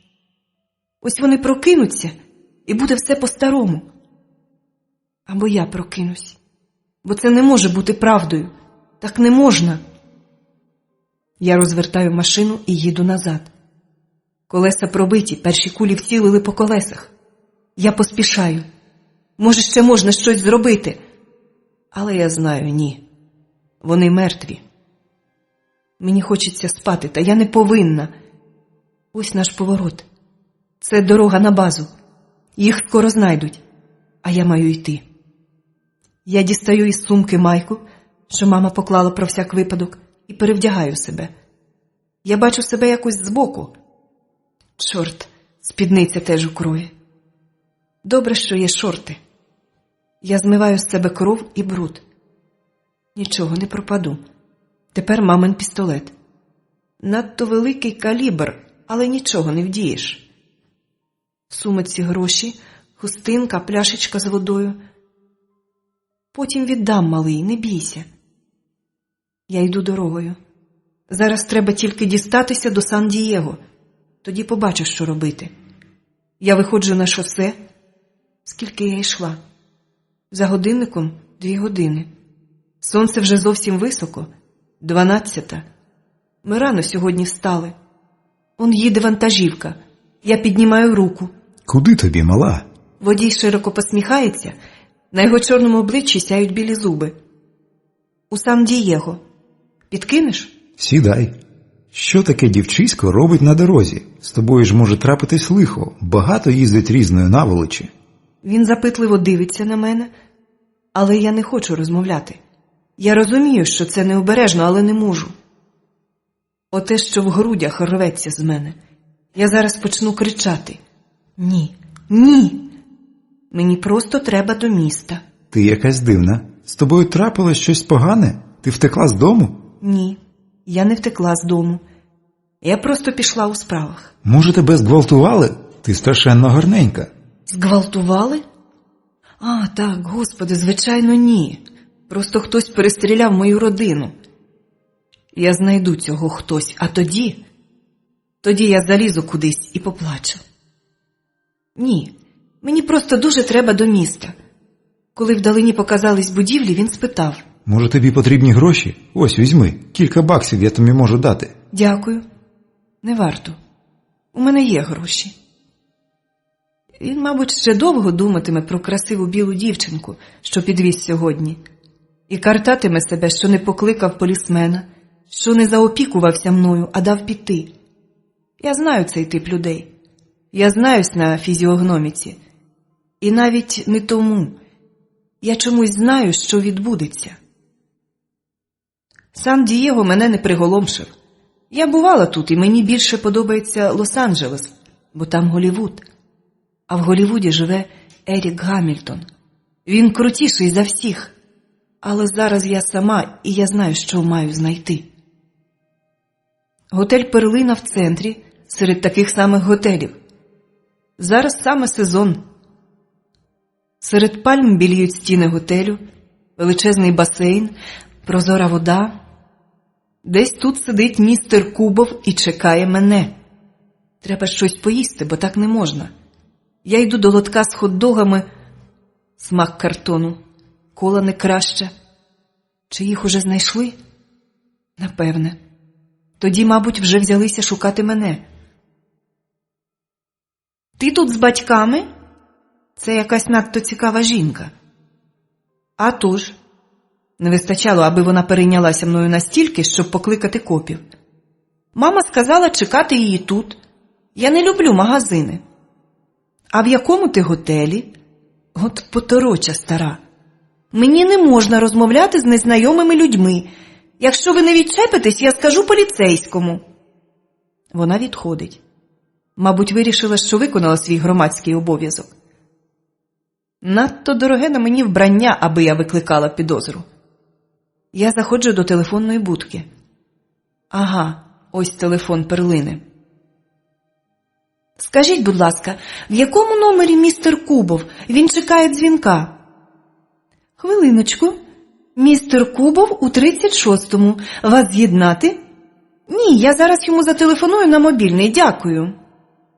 Трохи кострубато, але вона не стане думати над цим. В неї є важливіші справи. Отже, 36-й. Це 3-й поверх. Містер Кубов розумний сучий син. Але не дуже, точно. Ні, сер, не дуже. Я йду до готелю. Швейцар тільки оглянув мене і відчинив двері. Мій вигляд не викликав у нього підозри. Мама затрималась у магазині, а я вже хочу поплавати, надто жарко. Я мило всміхаюсь йому. А вам не жарко в вашій формі? Чесно кажучи, так, міс. Трохи парко, але тут вже нічого не вдієш. Дівчина за стойкою бачила, як я розмовляю з швейцаром. Вона вирішила, що швейцар знає мене, тому повернулась до своїх справ. Я йду до дверей ліфта. Будь ласка, 4-й поверх. Хлопець в ліфті витріщився на мене. Хлопче, мені трохи більше 11 років. Я виходжу з ліфта. Двері зачиняються. Коридор порожній. Я хочу плакати. Я так хочу до мами, але її нема. І Стівена теж нема. А татко знов на завданні. О Боже, що ж він скаже, як повернеться? Я не зможу це пережити. Я не хочу це бачити. Я нікого не хочу бачити. Я спускаюсь на 3-й поверх. Я почекаю, доки містерові принесуть їжу, або простирадла, або прийде прибиральниця. Щось має статися, треба чекати. Ось тут, в цій кімнаті для персоналу, аби тільки мене не помітив коридорний або ще хтось з обслуги. А це що? Це синя сукня. В таких тут ходять покоївки. Здригаючись від огиди до чужого запаху, я натягую її. Мабуть, вона має бути коротенька, бо мені вона трохи нижче колін. Я беру з полички простирадло і йду до дверей номера. Перед собою штовхаю візок з миючими засобами і стукаю у двері. Хто там? Привітний голос. Надто привітний. Покоївка, сер. Я тільки продезінфікую ванну. Тут сталася невеличка аварія. Заходьте. Я заходжу в номер. Містер Кубов такий, як його мені описав той тип. Це добре. Але я маю дещо дізнатись. Ми всі маємо. Вибачте, сер, в нас зламався фільтр. Вже все гаразд, але треба продезінфікувати тут все. Мамина косметика робить моє обличчя старшим років на 5 принаймні.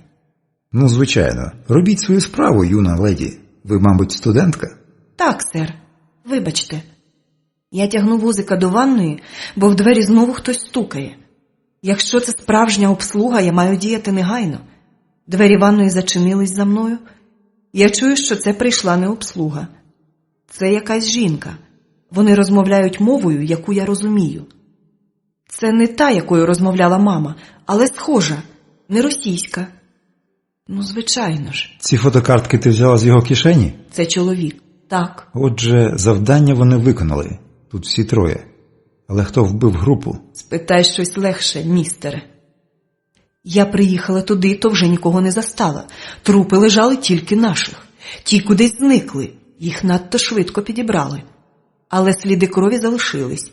І сліди машини. Тієї, що приїхала, я не розумію. Так, це дивно. Якщо допустити, що був ще хтось. Але на знімку всі троє мертві. Вона не могла стріляти, бо її, як видно, вбито наповал. Он отвір посеред лоба. Якщо ні, то це містифікація. Хто тоді сфотографував? Ти дивилась сліди?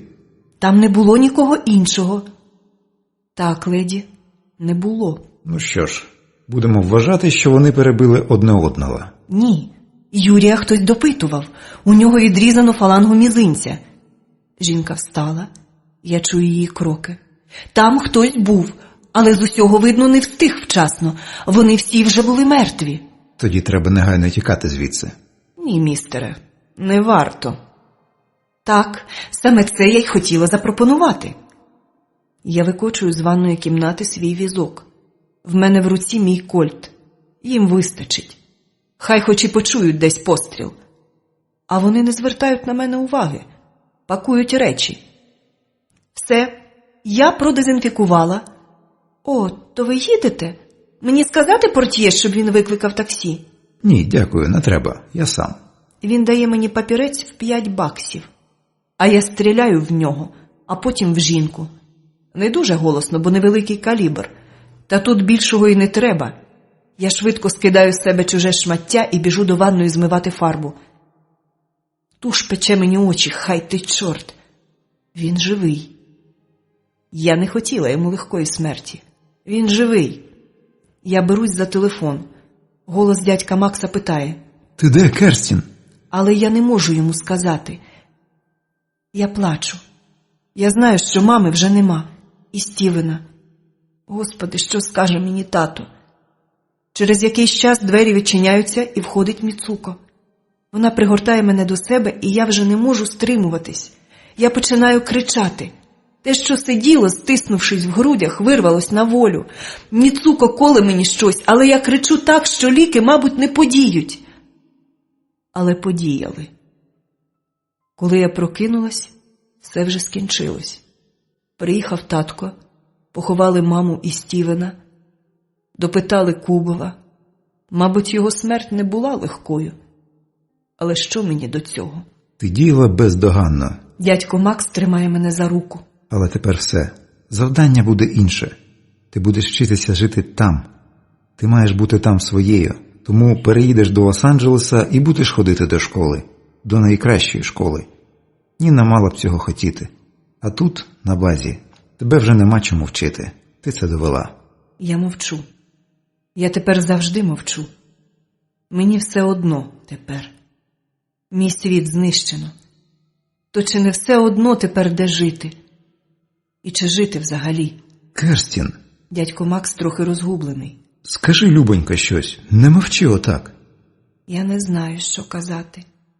Я залишилась жива, тому що вбили Стівена. Його кров попала мені на блузку, тому мені вдалося їх обдурити. Я жива, тому що Стівен помер. Але ж він був такий ще крихітний. Він же нікому не заподіяв ніякої шкоди.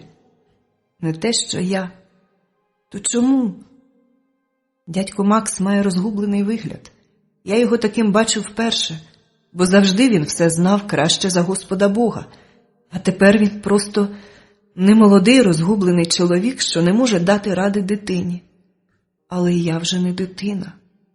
Я виросла. Тато дуже сердиться на мене. Він не прийшов мене навідати. Я знаю чому. Він вважає, що я скористалась смертю Стівена, аби лишитися живою. Я скористалась, так. Я винна. Тато? Дядько Макс зовсім розгубився. За що? За Стівена. Які бувають нерозумні ці дорослі.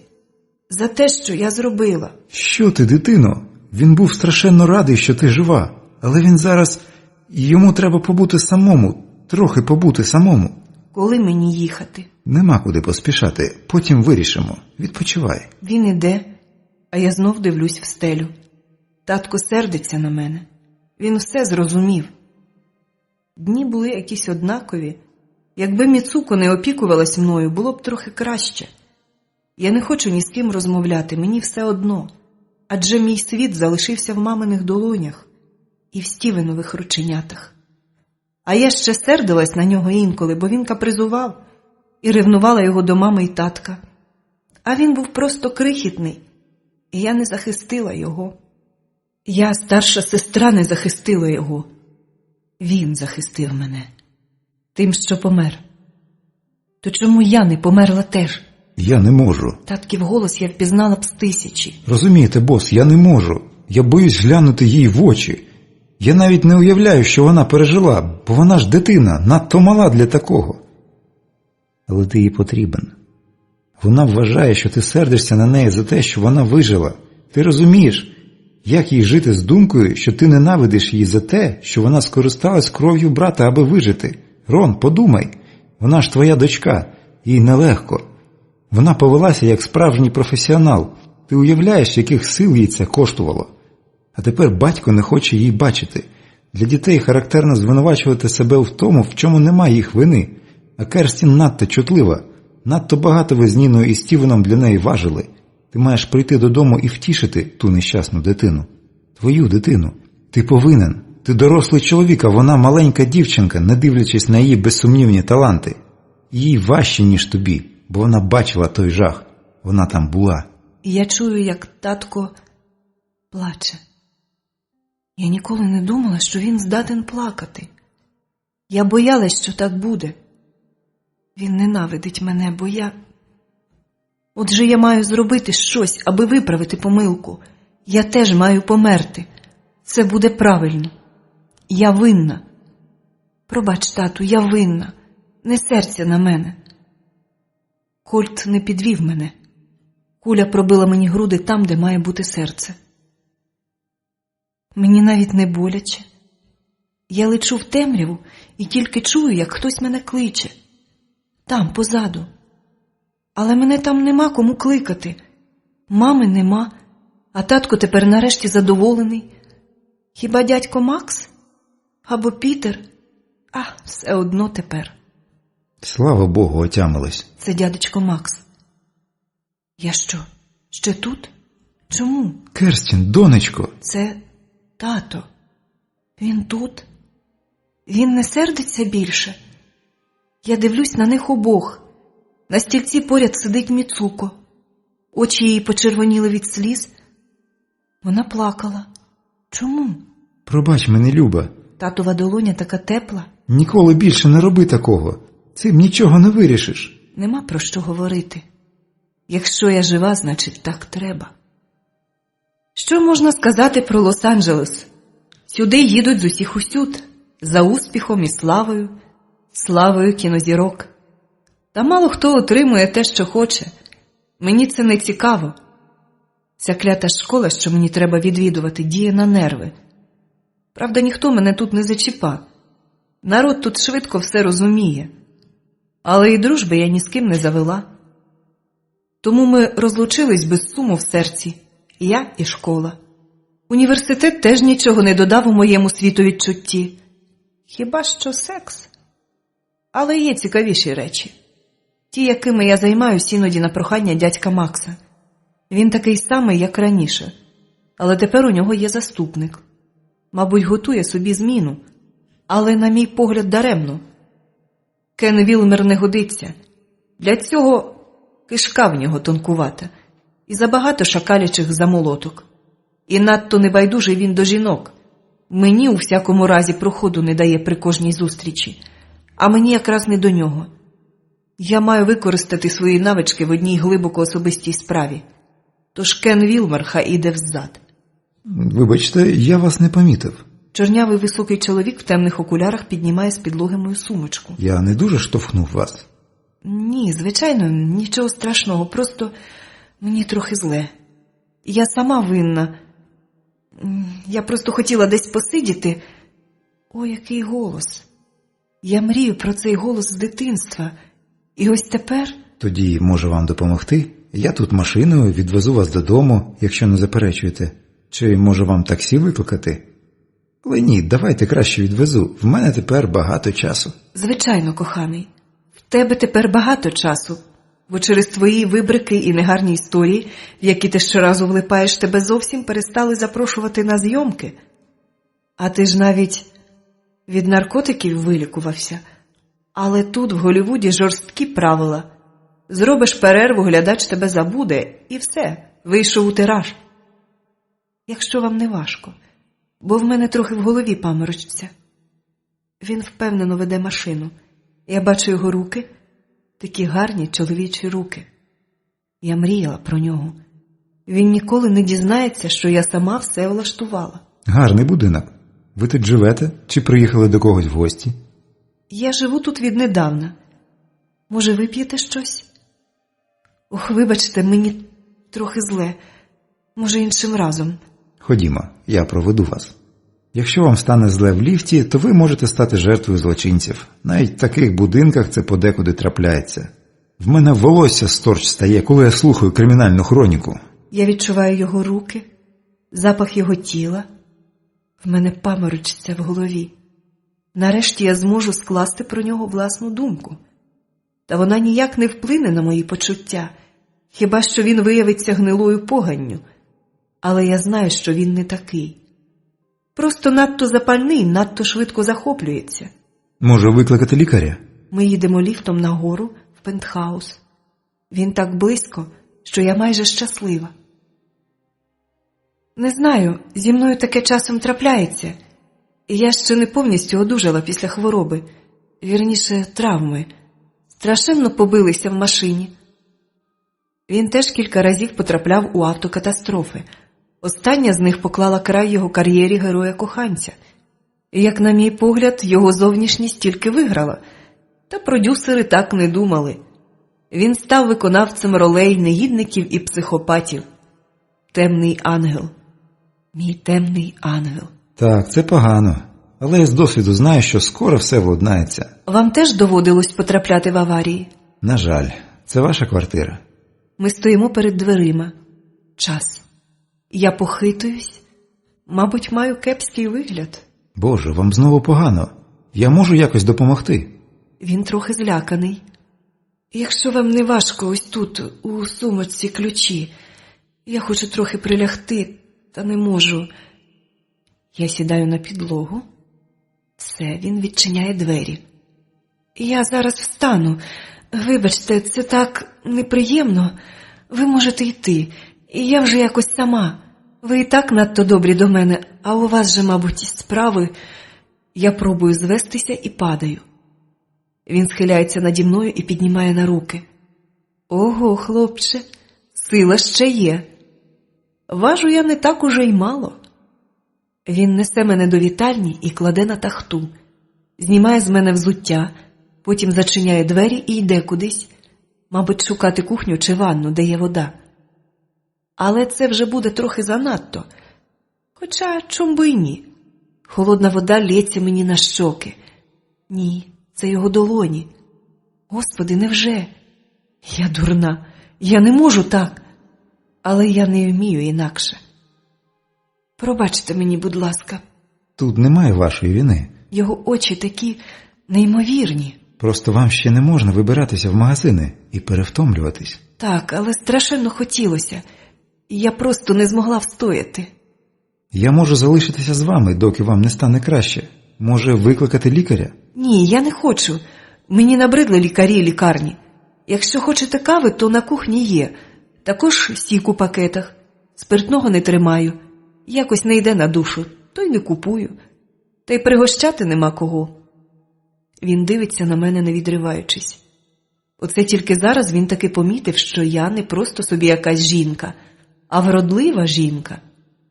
Наші очі зустрічаються. Твій хід, Керстін. Дивно, але ваше обличчя здається мені знайомим. Де ми могли зустрічатися? Ми не знайомі? Тепер уже знайомі. Мене звати Ерік, а вас? Керстін. Мені подобається ваше ім'я, воно вам підходить. Знаєте, іноді людина та її ім'я існують наче окремо одне від одного. Але це не ваш випадок. Він мовчки дивиться на мене. В ньому зараз бореться вражене самолюбство. А як же? Він зірка, а я його не впізнала. І бажання завести зі мною ближче знайомство. Наскільки я його знаю, останнє переможе. Ви надзвичайно красива, Керстін. Заради цього варто жити, правда? Коли омріяний з дитинства чоловік каже мені, що я гарна, і дивиться на мене отак. Мені так потрібна його любов. Саме його. Бо після смерті мами мене ніхто вже не любив так. Так сильно. Тато був надто згорьований, а потім надто зайнятий. Іначе почувався винним за те, що не зміг нас захистити. Не знаю. Але ми з ним мало перетиналися. Я так і зібрала свій світ наново без нього. Він не зміг. Чоловіки слабкі істоти. Мені це казали. Але я трохи зневірилась останнім часом, тому мені, мабуть, приємно це чути. Ми вдвох вечеряємо, і він іде. Але вже на ранок він приїхав знов. І знов, і потім теж. Довго. Те, що дістається легко, цінується невисоко, а я маю стати для нього найдорожчим у світі. Ти знаєш, я так кохаю тебе, як ніколи нікого не кохав. Він притискає мене до грудей. Я любив батька. Він зробив для мене більше, ніж повинен був. Він віддав мені все, що мав, аби я міг вчитися в Лондоні на актора. А коли до мене прийшов успіх, його вже не було. Його забрав рак. А після того ні. Я тепер зрозумів, чого не вистачало в моєму житті. Я чекав тебе. Все життя. Одну тебе. Його поцілунки для мене мають бути незвичайні. Так і є. Я кохала його, скільки себе пам'ятаю. В мене десь є той зошит, що я в дитинстві завела, аби збирати про нього все, що можна. Статті, рецензії, знімки, плітки і правду. Багато дівчаток роблять таке. Закохуються в акторів чи співаків, страждають, плачуть тощо. Але я не страждала. В моєму серці завжди жила впевненість в тому, що ми будемо разом. Я найкраща, тільки я достойна його, а він мене. Бідні жінки, в яких задовгий ніс, замалі очі, погана статура, як вони живуть на світі. Коли він отримав Оскара, то я знала, це для мене. А він вийшов туди на сцену, його обличчя світилося радістю. Він досяг цього, хоч ніхто в нього не вірив. Він досяг, бо я ніколи не сумнівалась в його геніальності, і він віддав мені блискучу статуетку. Я зрозуміла його. Він потрібен мені як повітря, як саме життя. Я так кохаю його. А на палець мені надів обручку. Сапфір у діамантовім розсипу. Знайде перстень наша люба Керстін. Мамина пісенька. Вона знала, що так буде. Аби тільки не заважав Кен Вілмер. Цей придурок вбив собі в голову, що я власність служби. Він не хотів зрозуміти, що в мене є життя, особисте.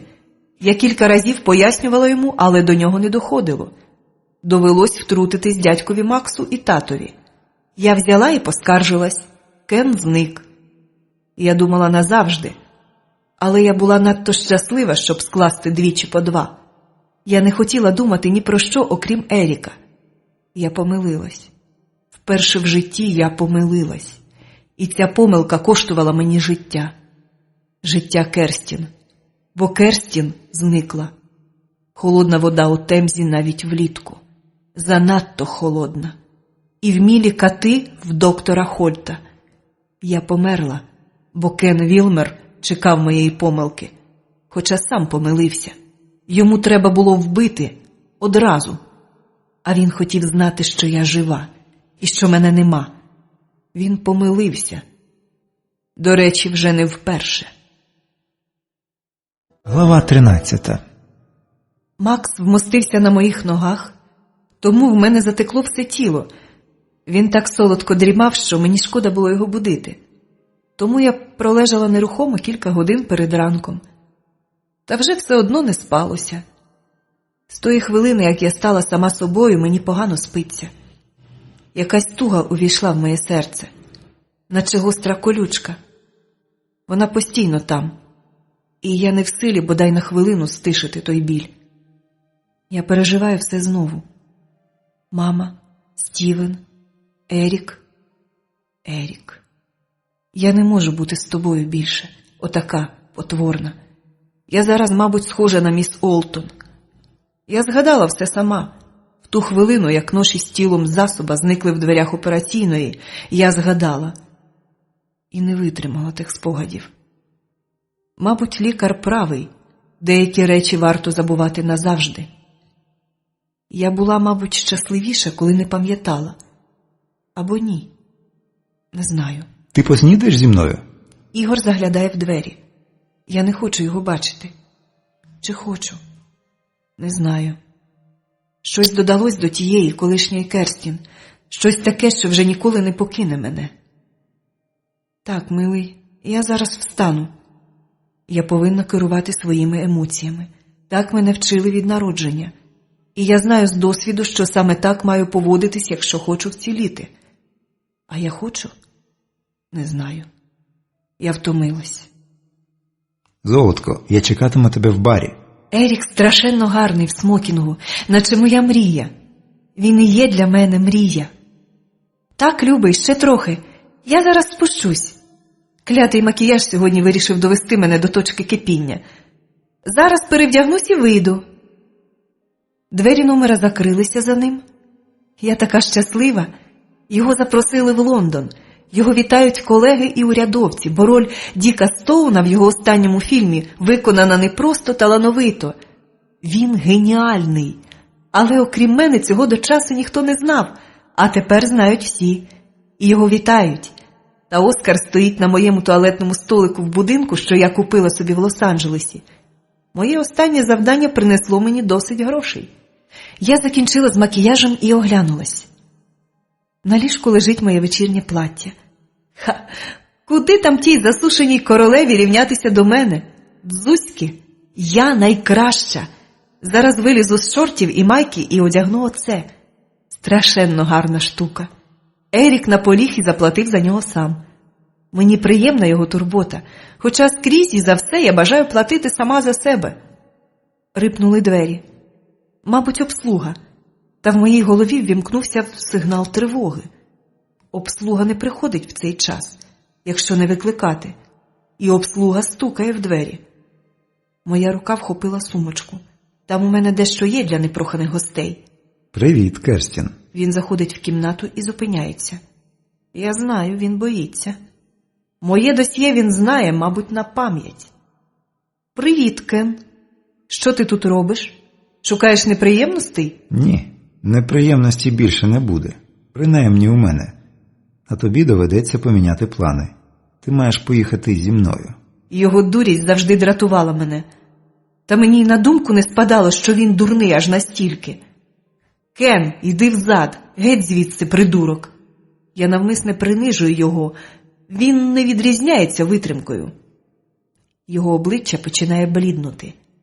Дядько Макс зробив помилку, коли вирішив, що цей слимак щось вартий. Та всі ми люди, всі іноді помиляємось. Правда, не всі помилки легко виправити. Деякі взагалі неможливо. Але Кен до таких не належить. Ти маєш виконувати наказ.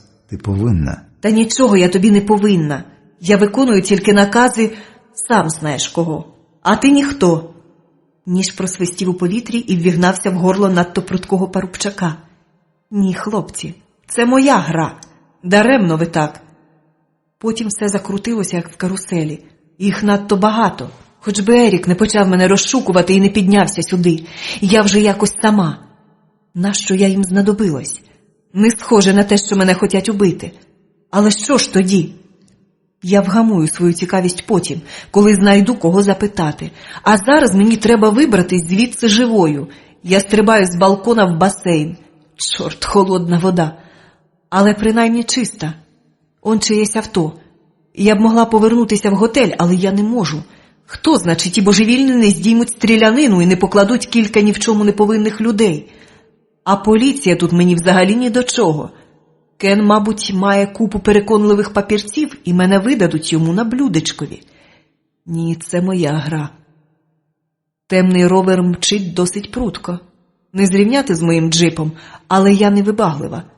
Аби тільки вони не захопили Еріка. Тоді нам обом кінець. Його не відпустять. Надто небезпечний свідок через свою відомість.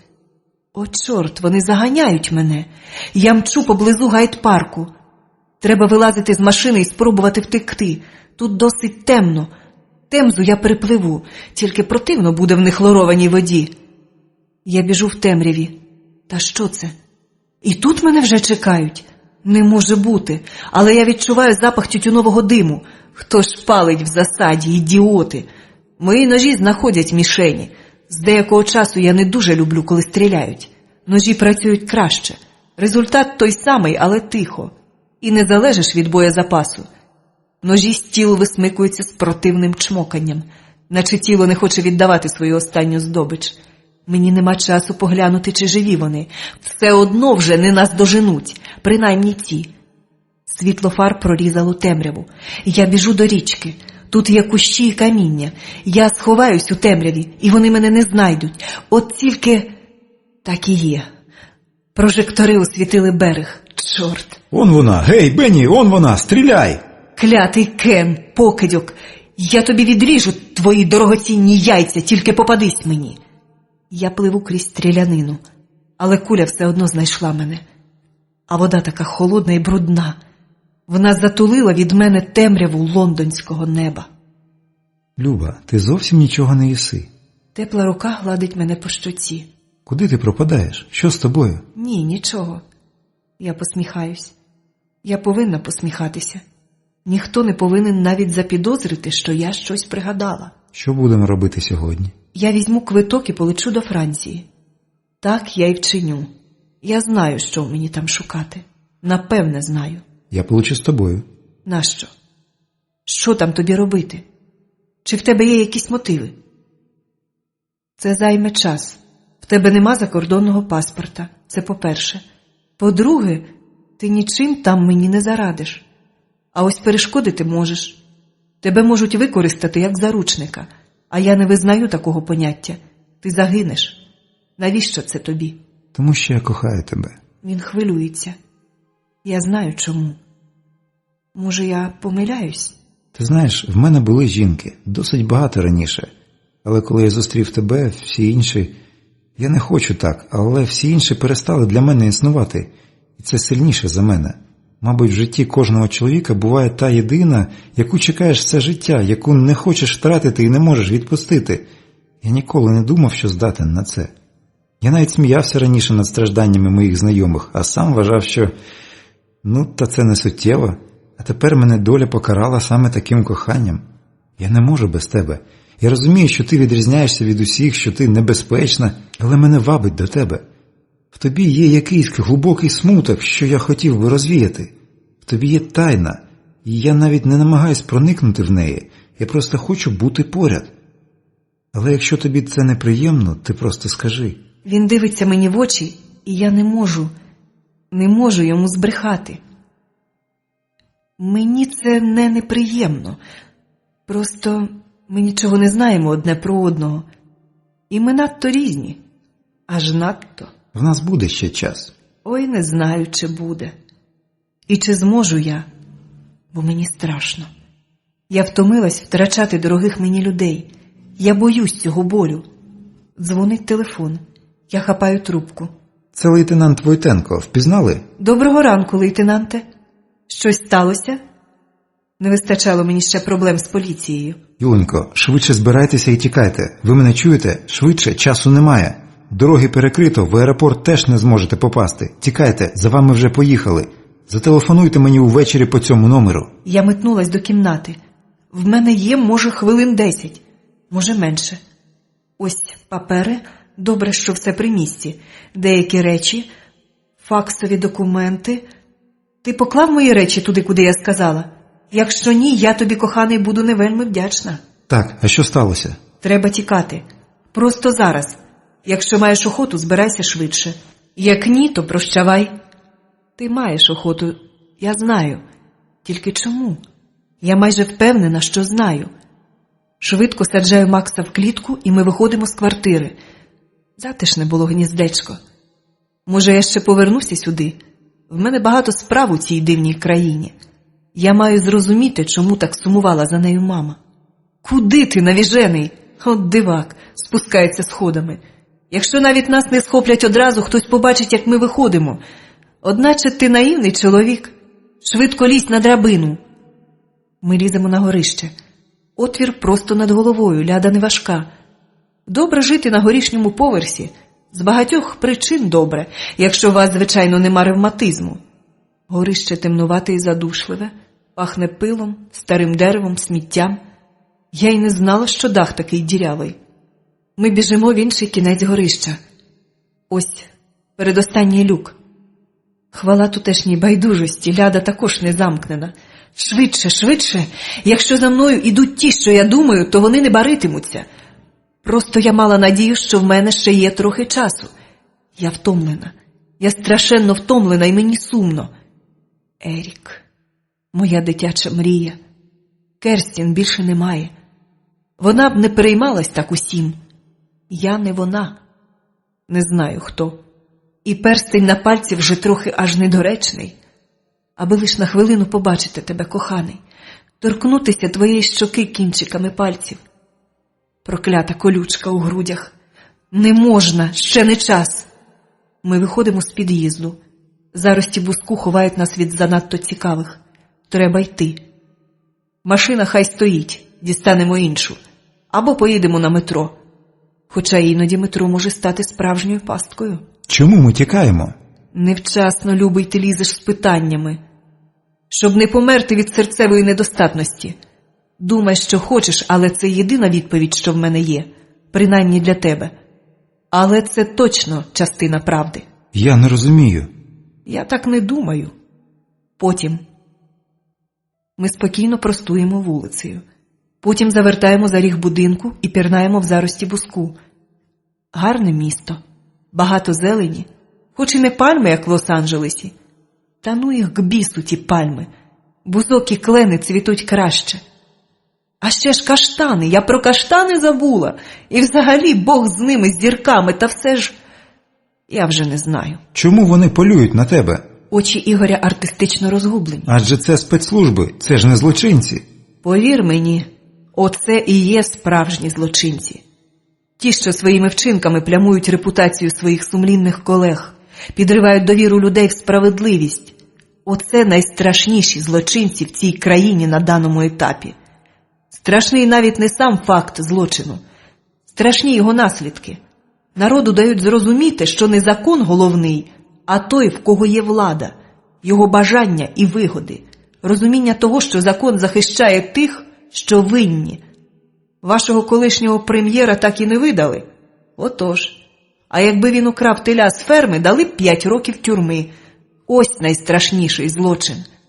А в мене вже давно немає ілюзій щодо цього світу. Правда, страшенно іноді хочеться їх мати. Ми виходимо на широку вулицю. Не надто багатолюдна, але цього й не треба. Якщо я не помиляюсь, ми тут пробудемо недовго. Клітка з Максом привертає увагу. Мій Сфінкс, я винна перед тобою. Ти заслуговуєш кращого.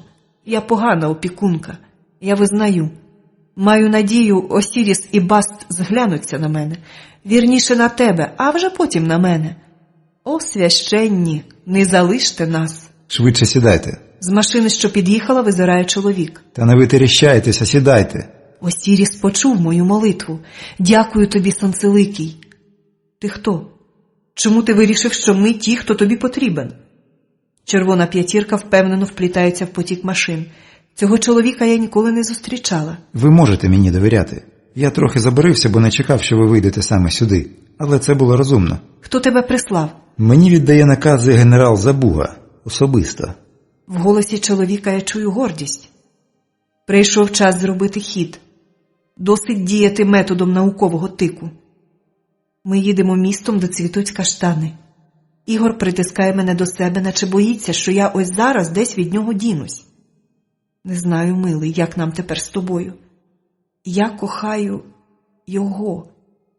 Чи кохаю образ, що зберегла в серці, попри всі катування, що зазнала? Чи схоче він, щоб я була з ним така? Мені не потрібні благородні порухи душі. Я хочу бути впевнена в його коханні. А хіба можна кохати мене таку, як я зараз?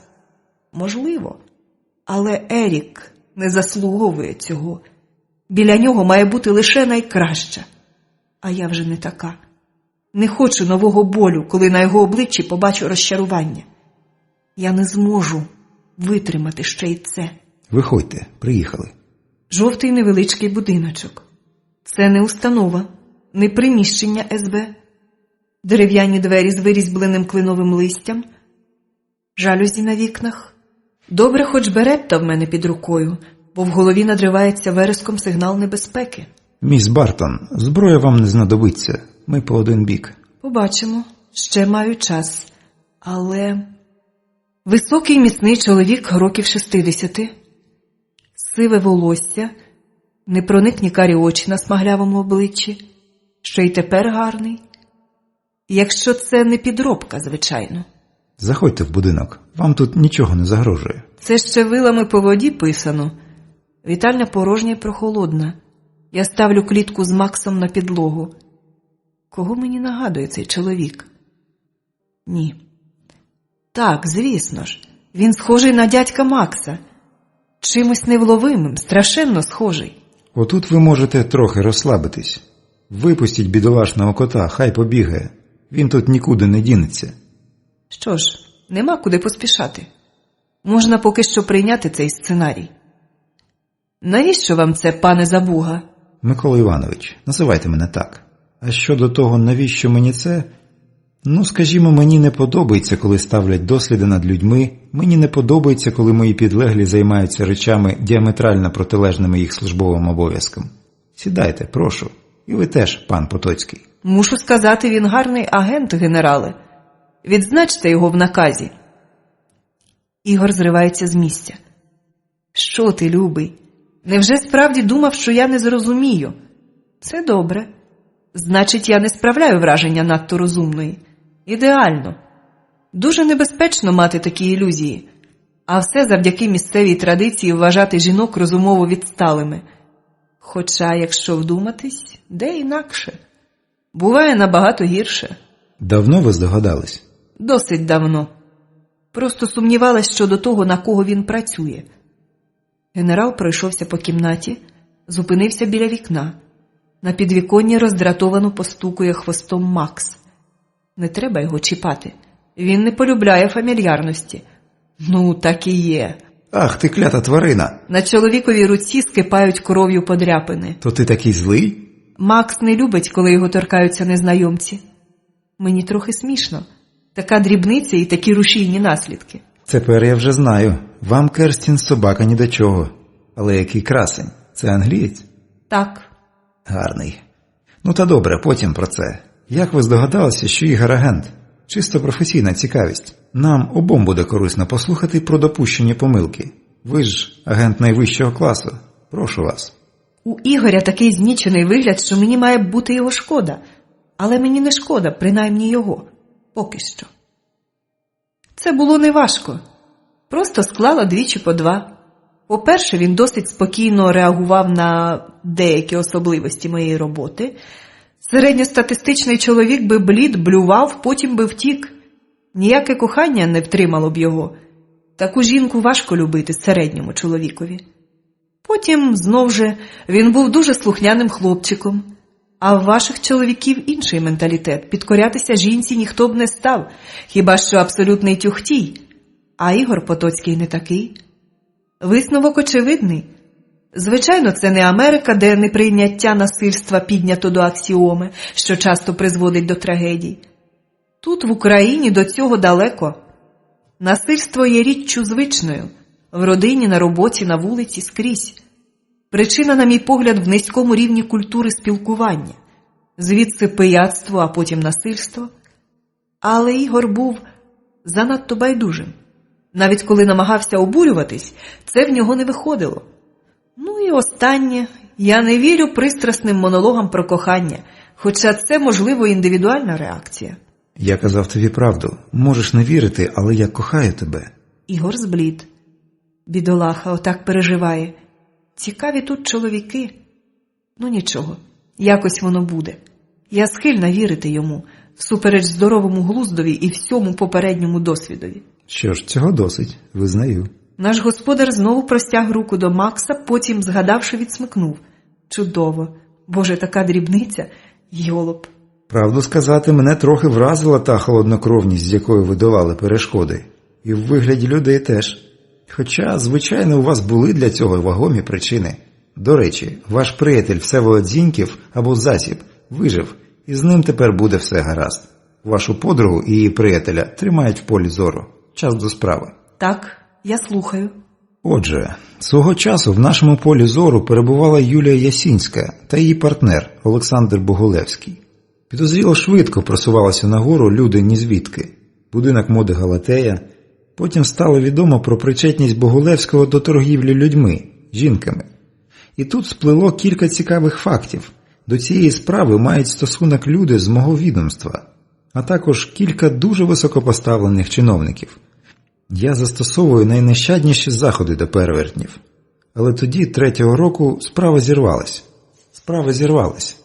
Хтось пронюхав про факт розслідування, думаю, це був лейтенант Вишневецький. Він тоді мав стосунки з жінкою, яка знала багато фактів. І Богулевського прибрали, персонал розвіяли за вітром, а Бойченко став моїм заступником. Я проковтнув це, бо так швидко і так ефективно могла діяти лише людина, що мала величезну владу і необмежені кошти. Та коли з Парижа повернулась Юлія Ясінська, я зрозумів, що ви не вона, одразу. Аж настільки я теж, який-не-який, а професіонал. Ми зв'язалися з нашими колегами в Парижі і з'ясували, що жодного виклику на ту адресу, звідки забрали Юлю, в той день не поступало. Чому Карина надіслала мені знімки? Це ж вона підсипала Юлії отруту. Більше, до речі, це ніхто не міг зробити. Ні в кого не було достатнього мотиву. Так, через ревнощі із жадоби, це факт. От тільки ти, як знаєш про цей факт. В мені ж не тільки спогади Керстін. Спогади Юлії теж. Вони не такі яскраві, але присутні в моїй голові. Це Карина принесла каву в той день, та ніхто цього не міг знати, окрім тих, хто дав їй за це гроші. Макс стрибнув мені на коліна. Бач, любий Осіріс зглянувся на нас. Ми майже розплутали цей вузлик. Миколо Івановичу, а лейтенант Войтенко? Про нього і його родину подбають найближчим часом. Саме цього я й боюсь. Треба прискорити події. Всіх причетних до справи тихо приберуть, так чи інакше. Я їм поки що навіщось потрібна, от тільки навіщо? Але діяти вони будуть тихо, Бо якщо бодай щось стане відомо, правдоподібну казочку важко буде сплести навіть цьому зацькованому байдужому до власної долі народові. Отже, ставка висока. Світ у жмені. Добре, пане Забуга, я зрозуміла. Коли я можу вилетіти в Париж? Я все правильно роблю. Ось зараз він... Я повертаюся до вікна. Ва-банк. Керстін, стережись! Голос Ігоря і постріл. Чорт, я трохи спізнилась. Та мій ніж стримить в горлі того водія. Ігор сповзає по стіні. Куля влучила йому в груди. Інший ніж, не мій, намагається витягти зі свого стегна фальшивий генерал. Та даремно. Ігор гарний учень. Просто в артерію. За кілька хвилин, якщо не надати йому допомоги, поранений стече кров'ю. Але це потім. Де справжній генерал? Кажи, сука, бо вирву тобі очі. Він у підвалі, де апарат. Ні, я генерал. Там, у старому відділку, на Троєщині. Вони так примусили. Його посірілі губи знерухоміли. Чорт. Ігор, ти як? Дурне запитання, все і так ясно. Але я маю щось сказати, зробити, але що? Він помре, ми обоє знаємо. Як ти довідалась, що він не справжній? Я з ним працював і не зрозумів. Як ти? Ти ж з ним ніколи. Так, я з генералом ніколи не зустрічалась, але вночі влізла в секретні файли госпіталю УМВС. У генерала Забуги астма. Він не переносить вовни тварин, а цей йолоб гладив Макса. Треба говорити, але що? Я не хочу, аби він помирав. Я не причетний до цього. Я кохаю тебе, ти забудь мене. Йому важко говорити, але мовчати вже нема сенсу. Ні, я не забуду, ти знаєш. Я хочу, аби ти знайшла свою долю. Я не казав тобі, я не міг, але я кохаю тебе. Не треба говорити, тобі важко. Ні, тепер вже мені довго доведеться мовчати. От бачиш, все сталося, як ми загадали. Ми разом, але смерть розлучає нас. Пам'ятаєш, доки не розлучить нас смерть. Я хотів... Я знаю, що ти хотів. Але це вже не так важливо, бо всі твої бажання померли разом з тобою. Господи, за що мені це? Чому всі, кого я люблю, зникають з мого життя назавжди? І я повинна щоразу наново збирати свій розбитий світ і вдавати, що не помічаю білих плям на його тлі. Чому це діється зі мною? На кухні є багато побутової хімії. Це мені згодиться, а тож, які цікаві речовини можна створити з поєднання в різних пропорціях тих речовин, що покликані слугувати людству на шляху до загальної гігієни тіла і помешкань. Дивовижно. І добре, що цього майже ніхто не зна. Важко уявити, що сталося б, аби такі знання стали загальнодоступними. Ось ще трохи каустику. Так, любий, я виконую обряд, і твоя душа разом з димом полетить у Валгаллу. Добряче горітиме і гримне добряче. Гей, де ти, мій лев? Час іти. На порозі я оглядаюсь. Так, милий, прощавай. Нам добре велося разом, доки розлучила нас смерть. Вибач, але саме цього я боялася. Це ж така гра. Ти вибув мені водити. Прощавай. Вже добряче від'їхавши від будинку, я нарешті почула вибух. Так я й задумала. Тепер маю знайти оте старе відділення на Троєщині, але це не проблема. Цікаво, чи той тип сам зголосився зайняти місце генерала, чи його примусили. Безперечно, те, що він мені розповів, було правдою, бо це ж розповідав мені справжній Забуга. Вони записали йому на мозок особистість генерала, навіть Ігор не впізнав. Якби не Макс. Я б зрозуміла, але це могло б стати останнім, що б я зрозуміла в цьому житті. Я старію на очах і страшенно зла, а мені ж іще треба подзвонити. Світлано, це я. Де ти, Юлько, ми хвилюємось? Бери Віталія і тікайте з міста. Тільки негайно, ні про що не питай. Що сталося? Ти можеш пояснити? Час пішов. Роби, як я кажу, інакше загинеш. Тільки не їдь ні до кого із родичів чи знайомих. Їдь туди, де в тебе нікого нема, де ти ніколи не була. Добре. Маю надію, ти знаєш, що робиш. Бережи себе і повертайся, я чекатиму. Я люблю тебе. Я спробую повернутися, не плач тільки. Так, Люба, я спробую повернутися. Але для цього мені потрібні всі мої життя, що ще є в загашнику, якщо є. Ось тільки я втомилася. Так страшенно втомилася, і мені страшно. Я не боюсь смерті, просто мені так самотньо, як тоді, біля мами і Стівена. Я боюсь цього відчуття. Лейтенанте, ви... Юлю, в мене мало часу. Я на вокзалі на Московській площі. Ми їдемо. Молодчина, лейтенант, все правильно зробив. Але він має вже бути якнайдалі, а він досі там. Прокол. У вас є гроші? Зараз не про це мова. Чекайте мене, я їду до вас. Я тут недалеко. Де вас знайти? Я в кабінеті чергового. Він мій товариш. П'ятірка мчить вулицями. Куди він поїде без грошей з 2 дітьми? Адже не можна їхати до родичів чи знайомих. Там шукатимуть в першу чергу. А що шукатимуть, то це не викликає ніякого сумніву. Нічого, Макс, потерпи, любий. У мене ще є несплачений борг. І прийшов час сплатити. Навіщо ви приїхали? Я маю вам сказати... Лейтенант добре тримається. Та він не один. Поряд з ним гарна чорнява жінка, десь мого віку, і 2 однакових хлопчики. Ось хто не переймається. Якщо мама поряд, їм і добре. Я не дозволю малі забрати у вас маму і тата. Ось, тут 10 000 баксів і стільки ж гривнями. Курс тепер нормальний і має вистачити. Їдьте якнайдалі. Я даю пакунок жінці. Її рука застигає нерішуче. Ну чого ви беріть? Це ж через мене ви отак. Ви повинні взяти, це ж не хабар. Он там на стоянці машина. Сідайте і їдьте. Покинете машину на першому ж вокзалі, що вам трапиться. Лейтенанте, ось ключі. Що ви? Швидко! Я не даю втягти себе в довгу дискусію на етичні теми. Це занадто велика розкіш в нашому випадку. Ви нічого не питаєте. Пусте, ви почули розмову і... Я був у приймальні Самійленка. Секретарки не було. Я почув через селектор, як полковник спочатку виправдовувався, а потім віддав наказ. Я мало що розумію, але не настільки дурний, щоб не зрозуміти, що полковник продався. Ось тільки чому. Лейтенант аж зблід. Господи, час іде. Не переймайтеся цим. Тепер це вже мій клопіт. Так, і не тільки це. Я розрізняю їх у натовпі. Їх 4. Отже, друзям довіряти не можна. В усякому разі не всяким. Лейтенанте, ваш знайомий вас продав.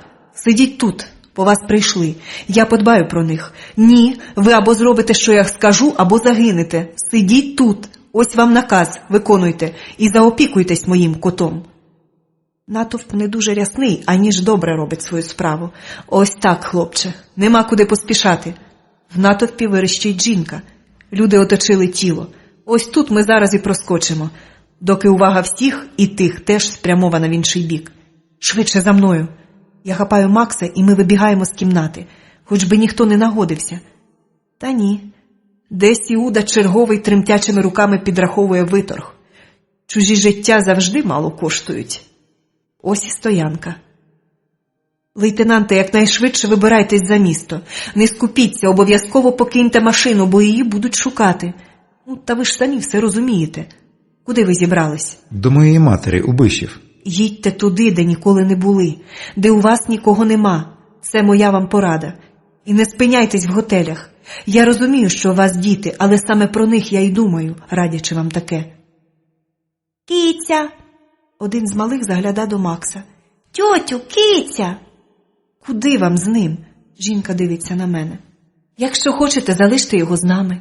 Я обіцяю, ми збережемо його для вас до того часу, як ви зможете його забрати, коли повернетесь. І коли ми теж... Розлучитися з Максом? Ні, ні за що. Я не можу. Він моя єдина реальність. Єдине, що не зрадить. Прокляття. Ми доглянемо його. Жінка сумно дивиться на мене. Ви повинні знати, Андрій зробив те, що мав зробити. Ми тепер тікаємо, наче злочинці, але він повинен був так вчинити. В нас ростуть сини, а потім ви повернетесь і заберете його. Я впевнена, ви повернетесь. Андрій розповідав про вас. Ви надзвичайна жінка, і я впевнена, що... Олю, вже час. Так, бачиш, мій Лев, як воно виходить. Я мушу йти. Але Осіріс буде ласкавим до нас обох. І я повернусь.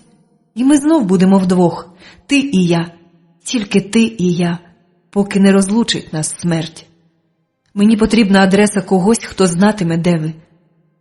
Ось його папери. Він не їсть страхіття під назвою ліверна ковбаса. Краще вже сухі корми. Його звати Макс.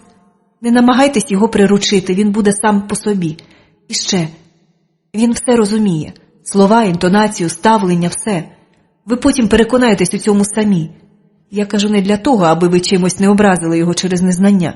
Це листівка від матері, там є її адреса. Не бійтесь, ми його не скривдимо. А він дуже дорогий вам, а вже ж? Вони обоє здивовано дивляться на мене.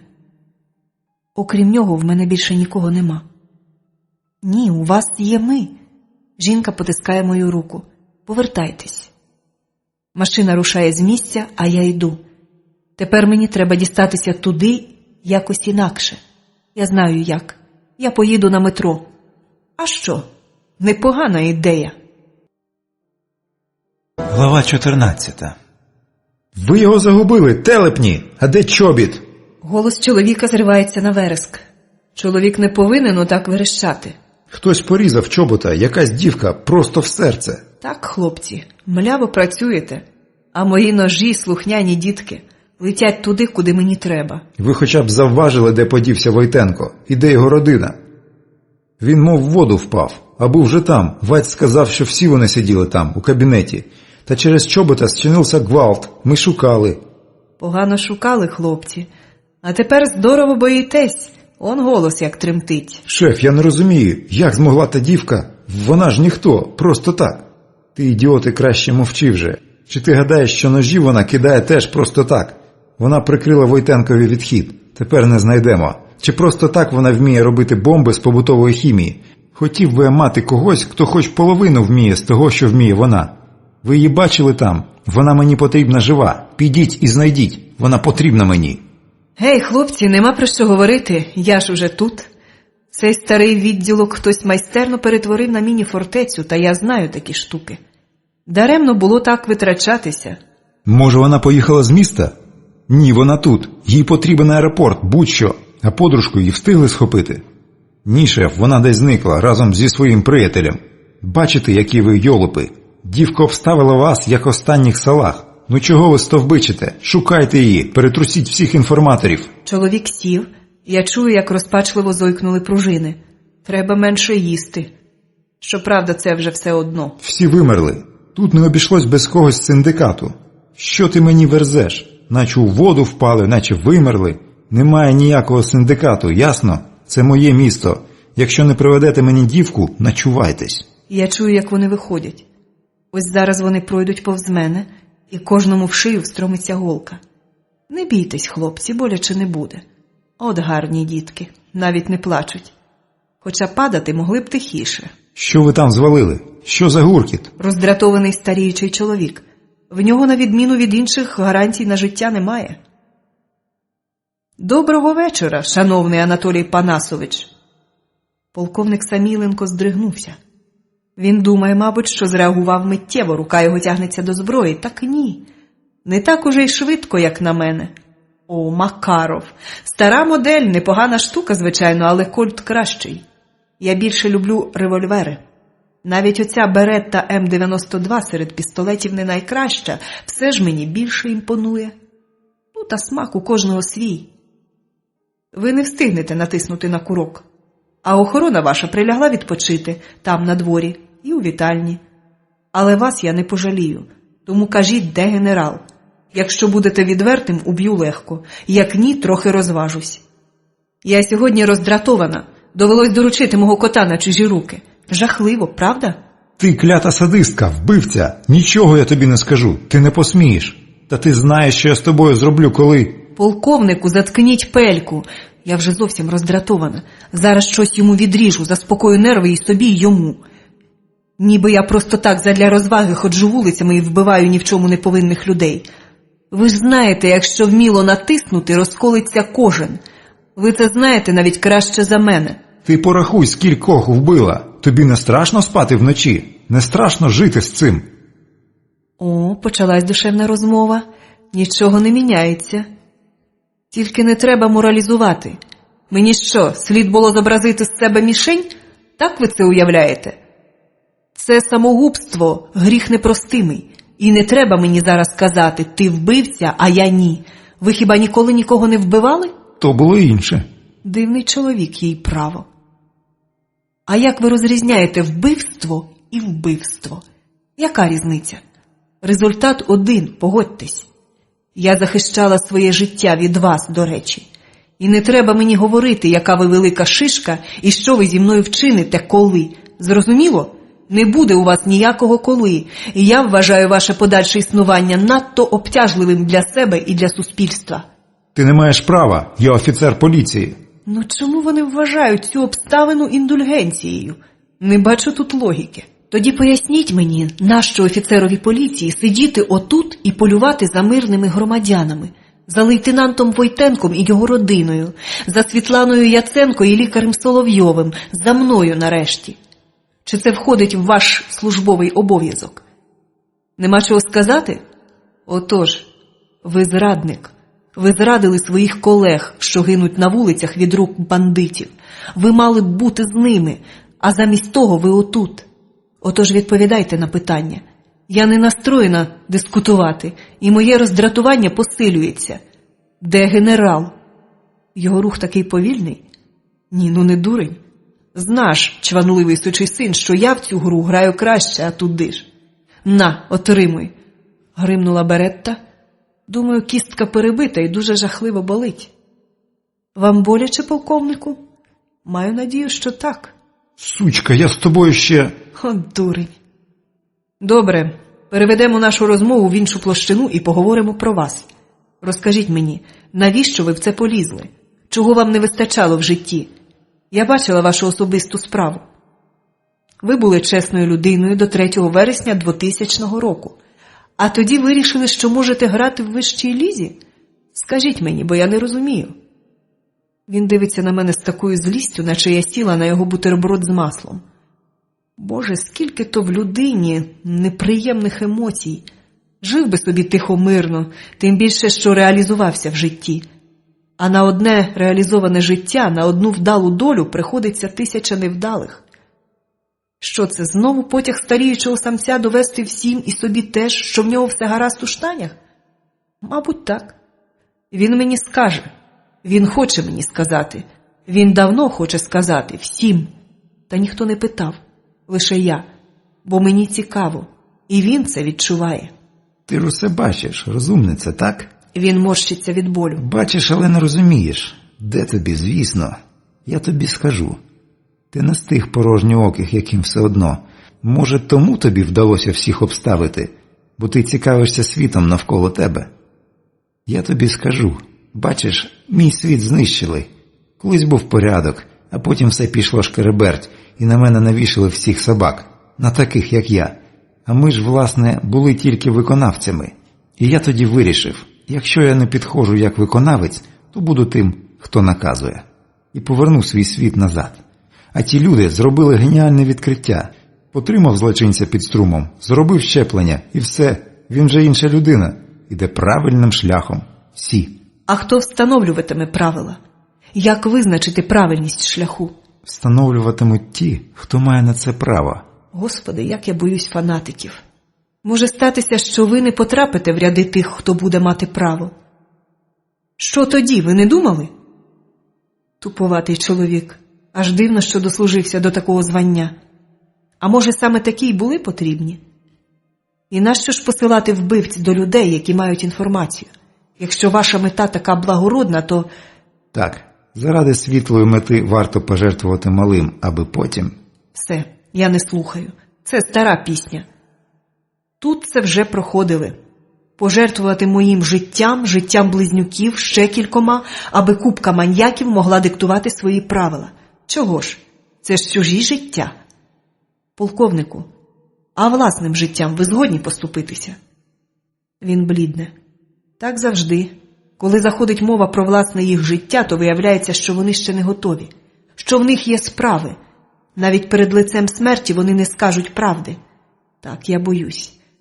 Ні, він буде переконувати мене і себе, що він ще потрібен. Народові, комусь іще, хоча вже, мабуть, не потрібен навіть собі, отакий, яким став.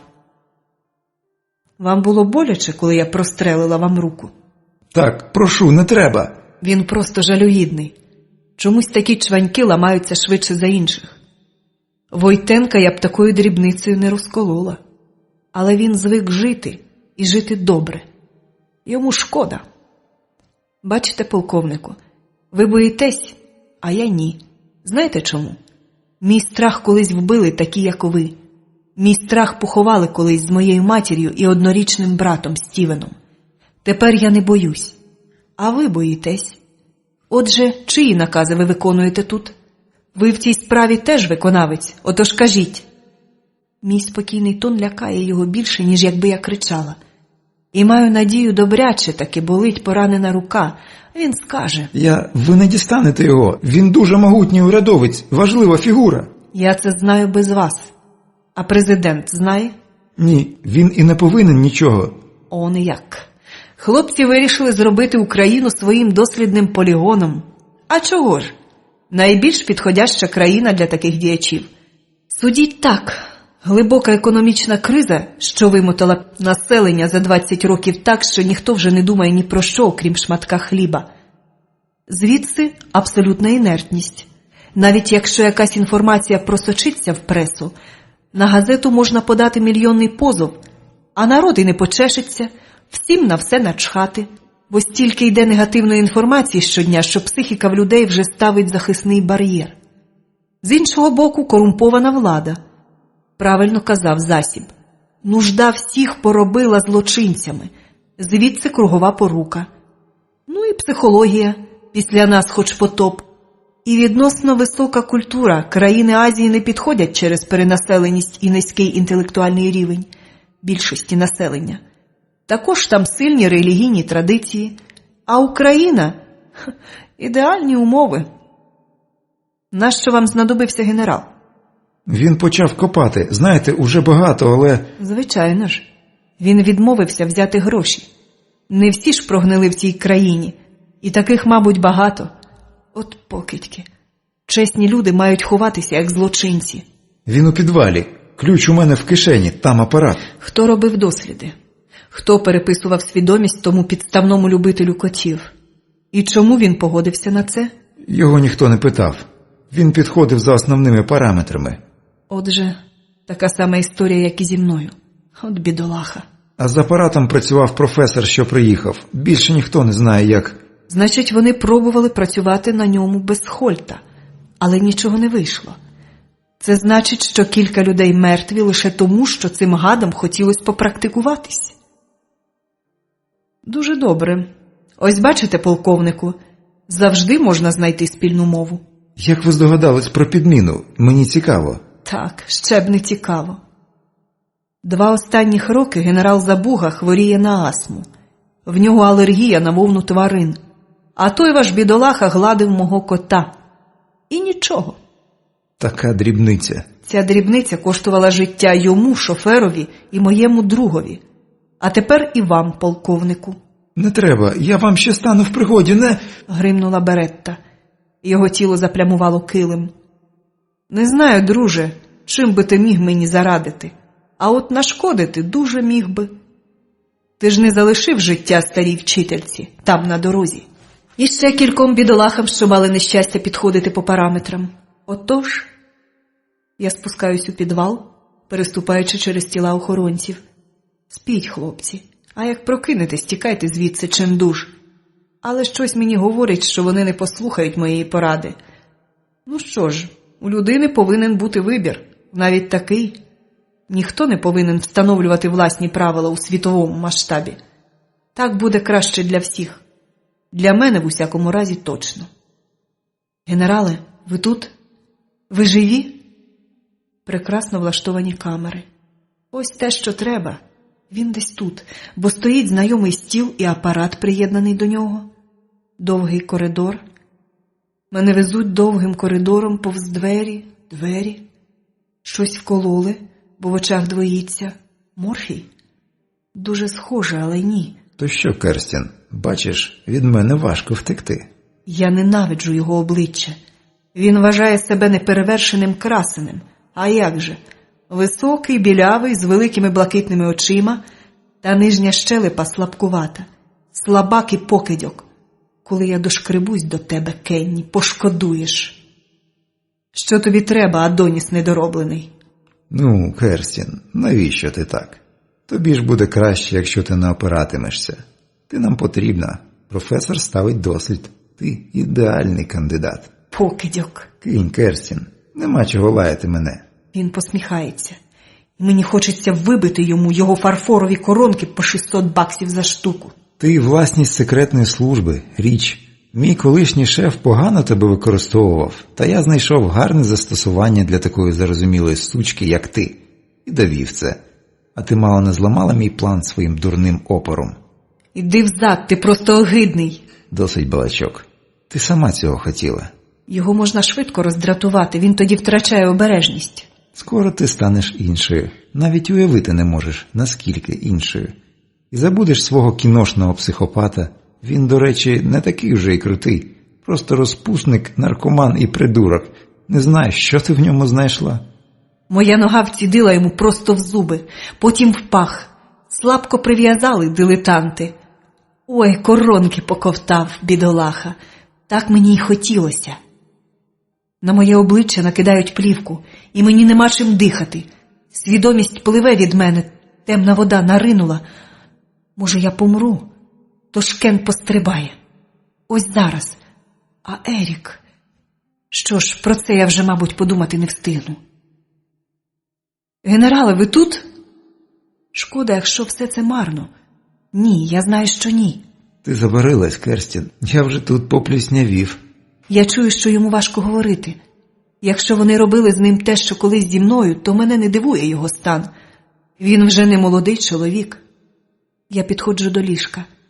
Якби він не потрапив до рук того психопата-професора, то мав би зараз такий вигляд, як той, що гладив Макса. А так, обличчя сіро-бліде, темні кола під очима. Його навіть не прив'язали. Навіщо? Він вже не втече. Я чекав тебе. Знав, що прийдеш, та триматись більше не зможу. Він через силу посміхається. Ти така сама гарна, як Ніна. Я знав колись твою маму. І батька твого теж знав. Якби він мене вдарив, мені було б легше. Але він просто сказав. Не треба було. Мені це надто боляче. Вже не схоже. Я маю контролювати свої емоції. Дурниці. Якщо ти трохи подумаєш, то зрозумієш. Ці думки тобі не властиві і не відповідають дійсності. Зміни в твоїй зовнішності не надто катастрофічні, а от твоя враза до себе – це не твоє. І не Юлії. Це навіяно тобі ревнивим закомплексованим мерзотником. Ти знаєш, про кого я. Так, знаю. Яка я була дурна. Мучила сама себе, соромилась свого обличчя. Воно, звичайно, не супер тепер, але ж... Клятий Кен, ну попаду ж я тебе. Ігор гарний агент, генерал все знає. Пане Забуга, я допоможу вам підвестися, і ми поїдемо в лікарню. Там вам допоможуть. Ні, слухай, дитино, не клопочись мною. Я чекав тебе, щоб сказати... Хрипкий кашель душить його. Ти маєш знищити все. Апарат, технологію, всіх, хто знає, як... Ні, знає тільки Хольт. Старий лис нікому не довіряє. Знищиш Хольта, все само розпадеться. Ні, трохи не так. Адже і Хольт, і Кен працюють на когось. Я ніколи не повірю, що той слимак Кен сам доміскував заварити таку кашу. Дядько Макс випхав його з нашої контори, а от хто його підібрав? Я дізнаюсь. О, я дізнаюсь про це. Кен благатиме, аби я послухала історію його життя. А де Ігор Потоцький? Хороший бос завжди турбується про підлеглих. Його вбили. Шкода. Він дивиться на мене. І мені шкода тебе. Не треба мене жаліти. Я до цього не звикла. Після того, як вбили маму, мені це не потрібно. Я прагну спокою і не знаходжу його. А може, ти не там шукала? Може, досить же війни для однієї дівчини? Ти гарно попрацювала, Керстін. Залишилось небагато. Слухай мене, на карту поставлено не тільки майбутнє України. Якщо їх не зупинити, скоро весь світ... Він знов починає задихатись. Що мені робити? Я не можу дати йому померти. Вони працюють на Валіда Аль-Фаруха. Це мільйонер, ісламський фундаменталіст і фанатик. Він фінансує всі теракти, всі війни і ці дослідження. І його мета – зробити світ мусульманським, аби... Він замовкає. Ну, звісно ж. Я мала сама здогадатись, та мої мізки наче перетворились на полову. Чорт! За всіма кривавими справами стоять мусульмани. Релігійні фанатики завжди були небезпечні, і охочих по-своєму тлумачити релігійні вчення завжди вистачало. Згадаймо лише інквізицію. Але для християн це минуле, а ті, розумово відсталі, тільки вступають в цю еру нетерпимості. І тим небезпечніші вони зараз, коли стільки спокусливих технічних досягнень. Я впевнена, що хрестоносці кинули б атомну бомбу на своїх ворогів, якби вона тоді в них була. А в цих є. Ну, майже, але погане діло. Генерале, чому ви... Це ж ви підштовхнули мене у лютому, щоб я почала цікавитись деякими невідповідностями в своїй біографії. Так, це було досить просто. Ти була тоді не така, як зараз. Але я розумів, що ситуація заходить далі нікуди. Тому ти знайшла в себе перстень, фотографії, медальйон. Він ще в сейфі. Знайде перстень наша люба Керстін. Ось він, на пальці. А медальйон в сейфі. Я дістану його потім, завтра. Ви все передбачили. Я намагався, але мене випередили. І ось, я тут. Добре, що ти відновила свою боєздатність. Ні, не чіпай мене, мені вже трохи лишилось. Бачиш, дитино, серце в мене трохи зносилось, а тут сама знаєш. Так, знаю. Ось бачиш, Керстін, тобі боляче. Мені подобається дивитися, як ти корчишся під струмом. Кен гидотно посміхається. Коронки встиг поставити. Професоре, може варто збільшити напругу? Це небезпечно. По-перше, може не витримати серце. По-друге, мозок. Нам потрібно, щоб вона могла бути особистістю, а не двоногим овочем. Голос Хольта спокійний. Я для нього десь на одному рівні з жабою чи пацюком. Дослідний матеріал, причому дешевий. Я вб'ю їх обох. З часом. Ну що ж, Керстін, бувай. Люба, я тобі раджу, не опирайся. Тобі не буде так боляче. Швидше все скінчиться. Він пішов. Мене знов везуть коридором. Що за тими дверима? Чорт, знову щось колють. Туман у голові. І нащо мене прив'язали до ліжка? Що цього разу? Ще щось придумали? Мало їм, що пропускають крізь мене струм? Що ще? Бачиш, Люба, ти мені завжди подобалась. Скоро ти матимеш не такий привабливий вигляд, а поки що я хочу скористатися з твого гарненького личка. Кен роздягається. Господи, тільки не це. Ерік. Після того, як над тобою попрацюють пластичні хірурги, ти навряд чи кого збуджуватимеш. Мене точно ні. Отож, скористайся цим. Я скористаюсь. Пізніше. Мої руки і ноги прив'язані. Рот заклеєно скотчем. Мабуть, коли я його принижую, в нього пропадає ерекція. Я не хочу, щоб він знав, що ось зараз вбив у мені бажання жити далі. Нічого, Кен. Ми ще зустрінемось. Треба було тобі одразу вбити мене. А так побачиш. Тоді мені треба вже йти. Так, нема чого баритися. Я маю швидко йти звідси, але не можу покинути його тут. Він має шанс. Ще, може, виживе. Не думай про мене, дитино. Йди. Попросиш гуру від мого імені, він тобі допоможе. А потім після всього передаси вітання батькові від Олова. Він знав мене колись під цим іменем. Ми з ним рідко бачимось. Після того, як вбили маму і Стівена. Ти не повинна відгорожуватись від нього. Холодна долоня торкає мене. Керстін, він хороший чоловік, я знав його. Складно все це. Не знаю, як би я повівся, та... Ти повинна оголосити перемир'я зі своїм світом. Обіцяй мені, дівчина. Чому вас так це турбує? А як інакше? Ти народилась і виросла в умовах, де це було неправильно, я впевнений. На твої дитячі плечі поклали надто багато тоді. Ось чому так важко тобі жити між людьми. Але в нас тут трохи інші люди. Хіба стала б Керстін, так, Керстін, перейматися мною? Подумай. Так. Я просто залишила його тут ще півгодини тому. Адже в мене вся інформація, все інше його проблеми. Але тепер ні. Бо люди, з якими я тут зіткнулась, були не такі. Я не рахую ту потолоч, що ловила мене. А стара вчителька, що загинула, і її сусідка Семенівна, вона теж називала мене так, дитино. І Світланка, і Віталій, і Засіб. Та багато. Я не можу кинути тут його самого, вмирати самотнім. Це не по-людському. Ось чого тут менше серед цих людей брехливої доброчинності. Вони просто допомагають одне одному. Щиро, від душі, не ждучи подяки і статті в газетах. Мабуть, цього я теж навчилась, сама не помітила коли. Ви маєте рацію, тут все інакше. Але він вже не чує. Він помер. А я хотіла поговорити з ним, розпитати про багато про що. Про маму, порадитись. Цей чоловік бачив не тільки поставлені мені завдання. Він бачив мене і переймався мною. Мої проблеми були йому зрозумілі, він думав про це. Він хотів. Яка тепер різниця? Ще одна біла пляма в моєму світі. Мій світ з кольорового скоро стане зовсім білим. Я йду заснулими вулицями. На синій павутинці на місто спустилась ніч. У вікнах світиться. Люди там вечеряють, вкладають спати дітей, кохаються чи сваряться. Десь у цьому великому місті є й моя квартира, тепла, затишна клітинка великого організму. Там блакитна ванна, чиста вода, мило і зубна щітка, а в спальні чиста білизна і ліжко. А доки я оце броджу вулицями, аромат від мене не поліпшується.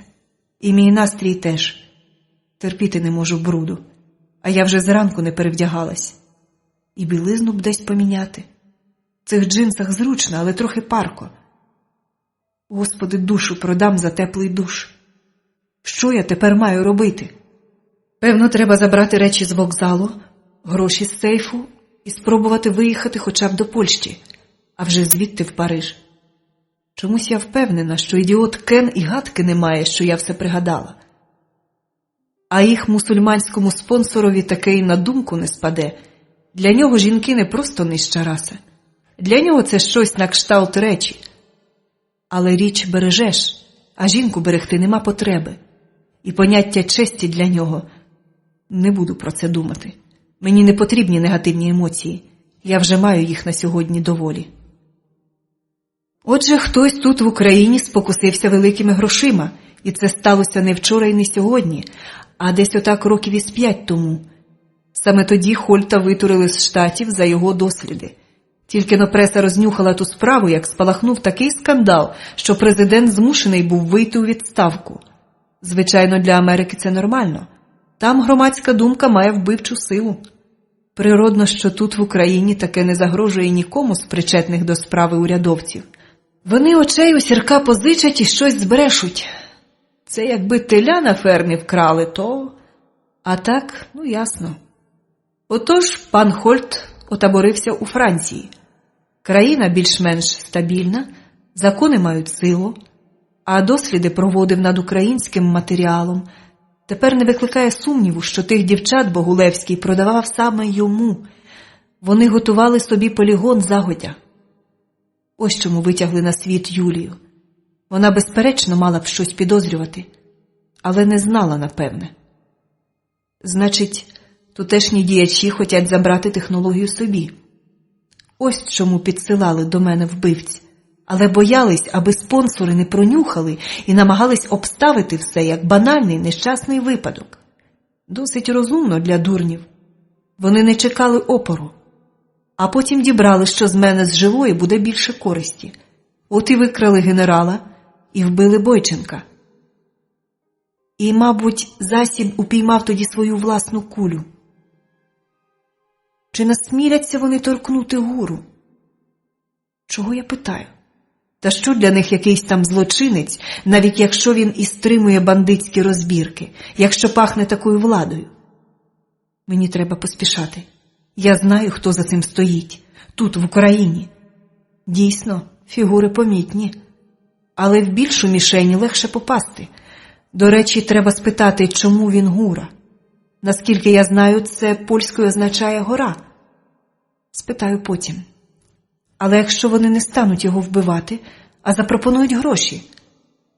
Це на зарплати людям грошей у бюджеті нема, а для такого діла знайдуть. Я не можу покладатися на Гуру. Всьому є межа. Він продасть мене. З іншого боку, я розумію, чому вони так вперто мене шукають.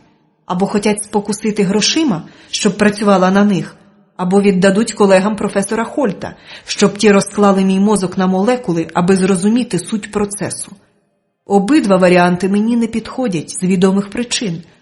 А ще я впевнена, про те, що справді є предметом цієї колотнечі, знають тільки двоє. Тепер вже тільки двоє. Всі інші можуть лише здогадуватись. Навіть охоронців не було біля підвалу. Це добре.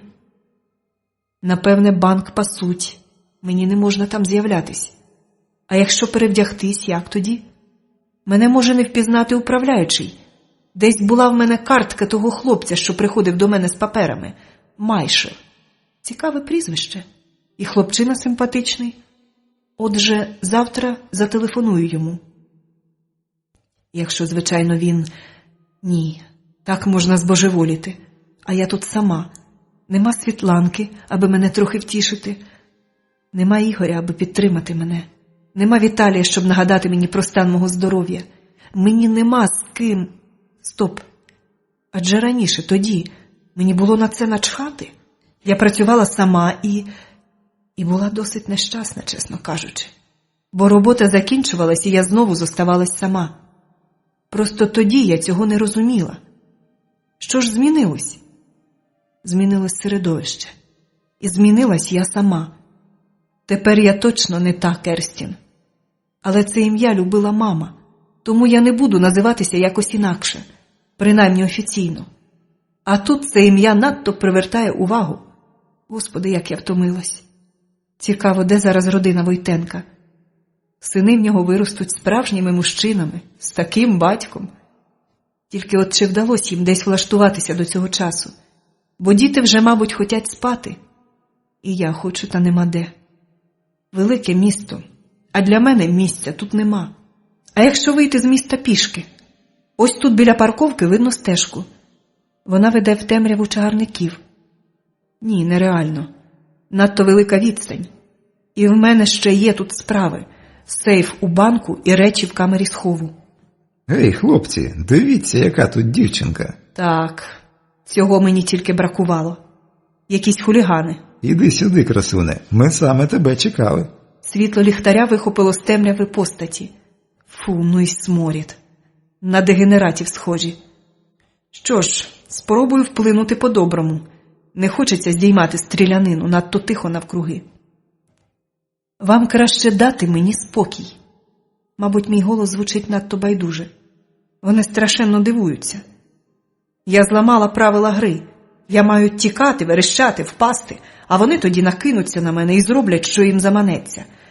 Жодна душа не висунеться з хати, аби прийти на допомогу. Хіба що поліцію хтось викличе. І тут така халепа. Хлопці трохи розгубились. Це чому? То, мабуть, найдурніший. Він не знає правил, йому все одно. Такі типи небезпечні. Бачиш, наші дівчата не такі чистенькі, як ти. О небо, це я чистенька. Цілий день белембаюсь по місті, жарко в одному й тому ж одягові. Хоча з огляду на їх пахощі для них це не показник. Поглянь сюди. Я показую йому обручку, що дав мені Гура. Що це, срібло? Брудна рука тягнеться до мене.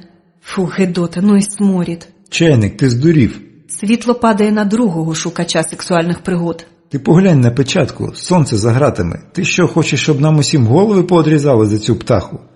Та хто дізнається, ти глянь, Філя, яка краля, в мене вже стоїть, а потім закопаємо і спокій голові, ніхто й не зна... Він не встиг скінчити. Ті, що стояли ззаду, вдарили його чимось по голові. Схоже на шматок труби. Кмітливі хлопці. Вибач. Той, що назвався Філя, дивиться на мене з повагою. Іди куди треба, ніхто тебе не зачепить. Клятий дурень, клею перенюхав. Міг підставити всіх нас. Йому років 17-18, не більше. Розумний хлопець. Шкода. Вибору в нього не було. Мені треба десь перебути ніч. Потім забрати речі і вийти з міста. Але так, щоб ніхто не довідався. Поліція особливо. Це якось можна влаштувати? Якщо все так, як я думаю, вони мені допоможуть. Як ні, то ні. Принаймні не зроблять мені нічого поганого. Не доведеться знов долати перешкоди. Я для цього надто втомлена. Так, звичайно. Він повертається до своїх супутників. Заберіть цього дурня і закопайте глибше. Він давно наривався на неприємності, всі знають. Удвох впораєтесь. Ходімо, я відведу тебе. Ми йдемо за вулками. Дерев'яні паркани підпирають темне небо і гілки яблунь. Гавкають собаки. Ми йдемо крізь той гавкіт далі у чагарник. Ремінець сумки обтяжує мені плече, та я задоволена, що вона тут. В ній є мило, зубна щітка, рушничок, білизна, дещо з одягу. Гарну сумку я вибрала собі в тому жіночому царстві. В ній ще багато різного, як саквояж в Остапа Бендера. Та не бійся, тебе ніхто в нас не зачепить. Він нарешті порушив мовчанку. Як тебе звати? Керстін. Я ніколи не чув такого імені. Слухай, тут недалеко вже. Я бачу, ти втомлена. Він старається не говорити лайливих слів. Так. А куди ми йдемо? Тут у мене є хатка. Старий мій рік тому помер з горілки, а хата за мною. Це краще, ніж у підвалі. Хоча багато хто з наших зараз там, у мене. Та тебе не зачеплять. А де твоя мати? 8 років уже як нема. Померла. Грошей на ліки не було, а даром ніхто її не лікував. Батько все пропивав, а я ще малий був. От і померла. Тоді вже той гад пив, як хотів сам, і навів до хати цих. А блоха каже, що колись був час, коли лікували задарма, всі вчились, а буханка хліба коштувала 20 копійок. Білого хліба. Мабуть, бреше. Хіба таке може бути? Але так було, точно. Та тоді теж було багато проблем. Не так, як тепер, мабуть. А вже якби я запопав того лікаря, що мамку не схотів лікувати, то вбив би. Ось на кого треба спиратися заколотникам. На оцих, кому нема чого втрачати. Вони не оцінили досягнень демократії. Нащо їм виборче право, коли нема вибору в житті? Демократія не подбала про цього Філю, про його матір. Що йому до загального демократичного руху невідомо куди, коли його мати померла, бо не мала чим заплатити за лікування. А тепер він слухає розповіді про минуле як казку. Що його чекає? Питання риторичне. А чому ти дозволяєш волоцюгам жити в твоїй хаті? А що робити? Вони приносять якийсь харч, одяг, я разом з ними. Електрику і газ у мене давно відрізали, а за воду я плачу, за землю теж. Куди мене візьмуть на роботу, як я скінчив 6 класів? Та й одягу пристойного нема. Батько давно все пропив. Я гадаю, ти повинен спробувати. Вимийся гарненько, випери одяг. Тебе можуть взяти кудись вантажником. А заробиш гроші, то сам думай. Легше за все просто пливти за течією. А ти ж людина, а не колода. Твоя ж мати працювала? Цьому хлопчині не вистачало виховання. Що він бачив? Волоцюг? П'яничку батька? Може, я переконаю його? Характер у нього досить твердий. Я подумаю над тим, що ти сказала. Хоча від наших так просто не йдуть. Ти не знаєш, а потім скільки там я зароблю. Але я подумаю, правда? Ти зараз сказала те, що я не міг. Ти розумна, Керстін. Це все звичайні речі. Хіба ти не знав? Ні, може знав. Мамка колись теж казала так, а потім забув.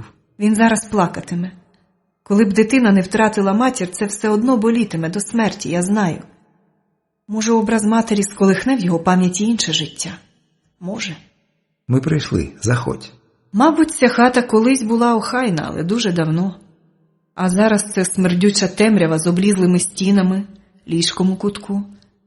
Ми мало не перечіпляємось через пару, що сплилась на підлозі, а в кутку ще 3 тіла, зайняті тим самим. Огидно. Та ніхто не звертає на це увагу. Тут же сидять діти. Діти? Ні. В цих обличчях уже немає нічого дитячого. Їх очі бачили таке, що й дорослому бачити не треба. Чому нікому нема діла до цих дітей? Кого це ти привів, Філя? Хрипкий голос з темряви. Блоха, в цієї дівчини є знак. Їй треба перебути ніч. Видно, цей блоха тут ватажок. Покажи знак. Я простягаю руку. З темряви виходить неймовірно брудна істота. Високий чоловік.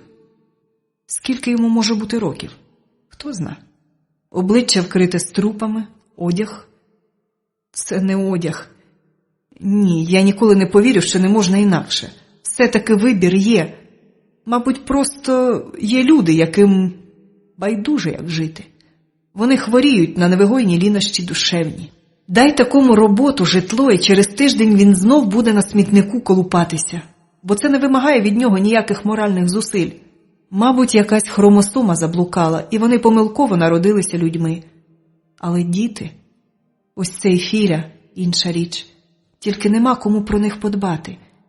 І їх використовують отакі помилкові люди. Так, це він. Блоха дивиться на мене з-під лоба. Можеш поїсти, якщо хочеш. Он там каша, у казанку. Будеш? Їсти тут?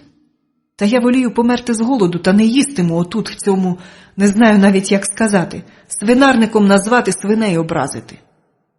Ні, дякую, я не голодна. Тут є де вмитися? Вмитися? Він хрипко сміється. Навіщо? Ти така чистенька. Не те, що ці лахудри. Та глянь, їм весело. Можеш і ти розважитися. Чого там? Ні. Як знаєш. Вода на дворі, в крані. Філя покаже.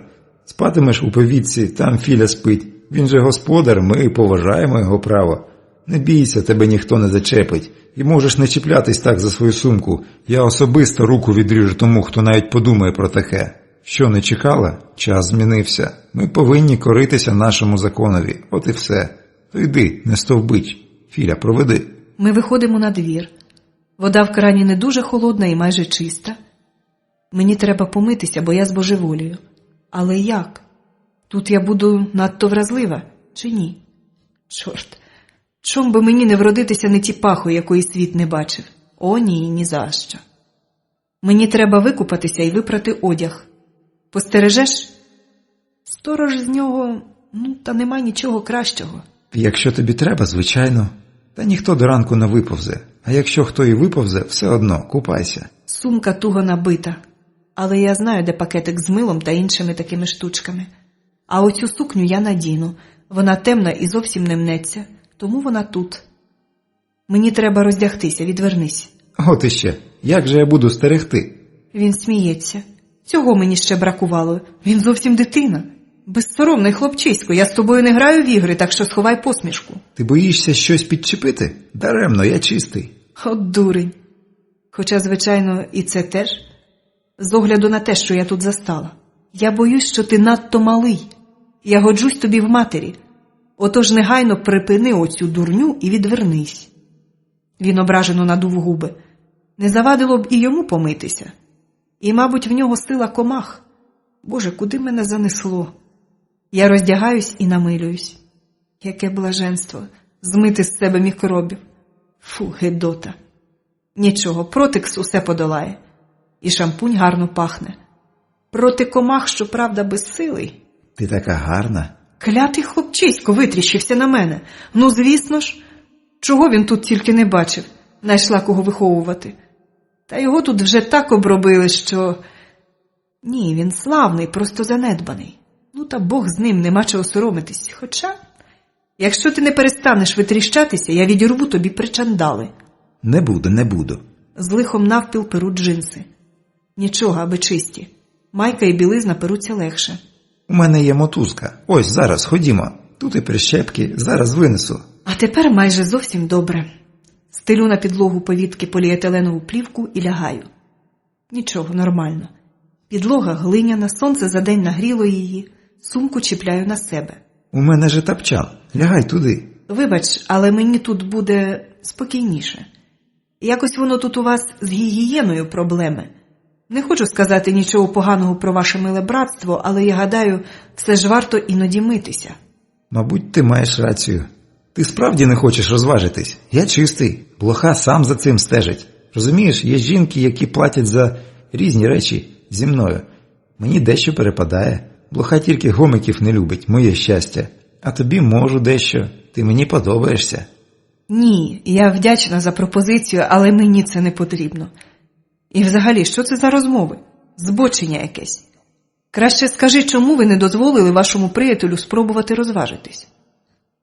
Так, цікаво, що про сильну владу синдикату думають отут, в самому низу ієрархії. Коли став синдикат, спочатку ніхто не звернув уваги, а потім то там робилось. Різне. Ми стали боятися, бо якщо знає щось один з нас, то знають усі. Народ такий ненадійний. Якби тебе зачепили, вже завтра б нас на звалище загребли б. Свої б донесли. Не в поліцію, а браткам. Ясно, Філя. Я так хочу спати, що очі злипаються. То спи, не бійся. Правда, спи. Ніхто тебе тут не знайде. Наші на ранок підуть аж до вечора. Отож, спи.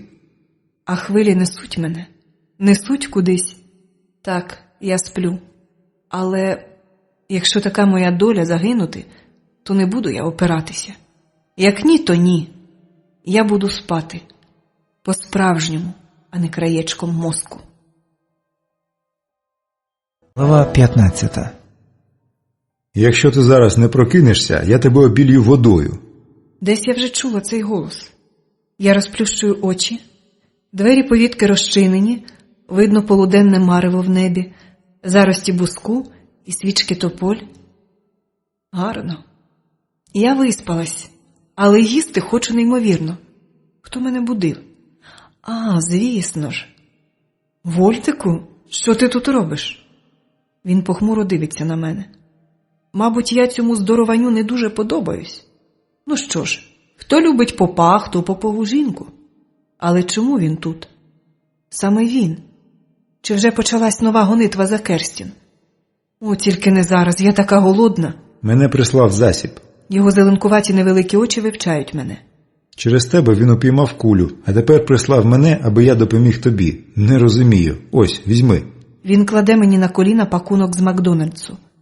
Саме це було мені потрібно. Тільки не в такій кількості. Вольдик, мабуть, судив по собі, коли купував. Я стільки й за місяць не впораю. Філя, ти де? Я тут. Він, мабуть, стояв за дверима з шматком труби. Я чула, як вона гупнула об траву.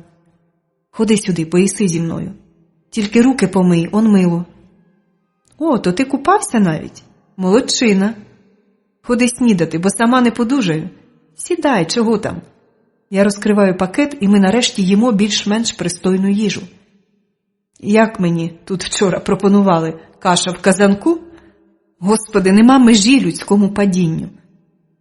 Вольдику, не стовбич, ти псуєш мені апетит.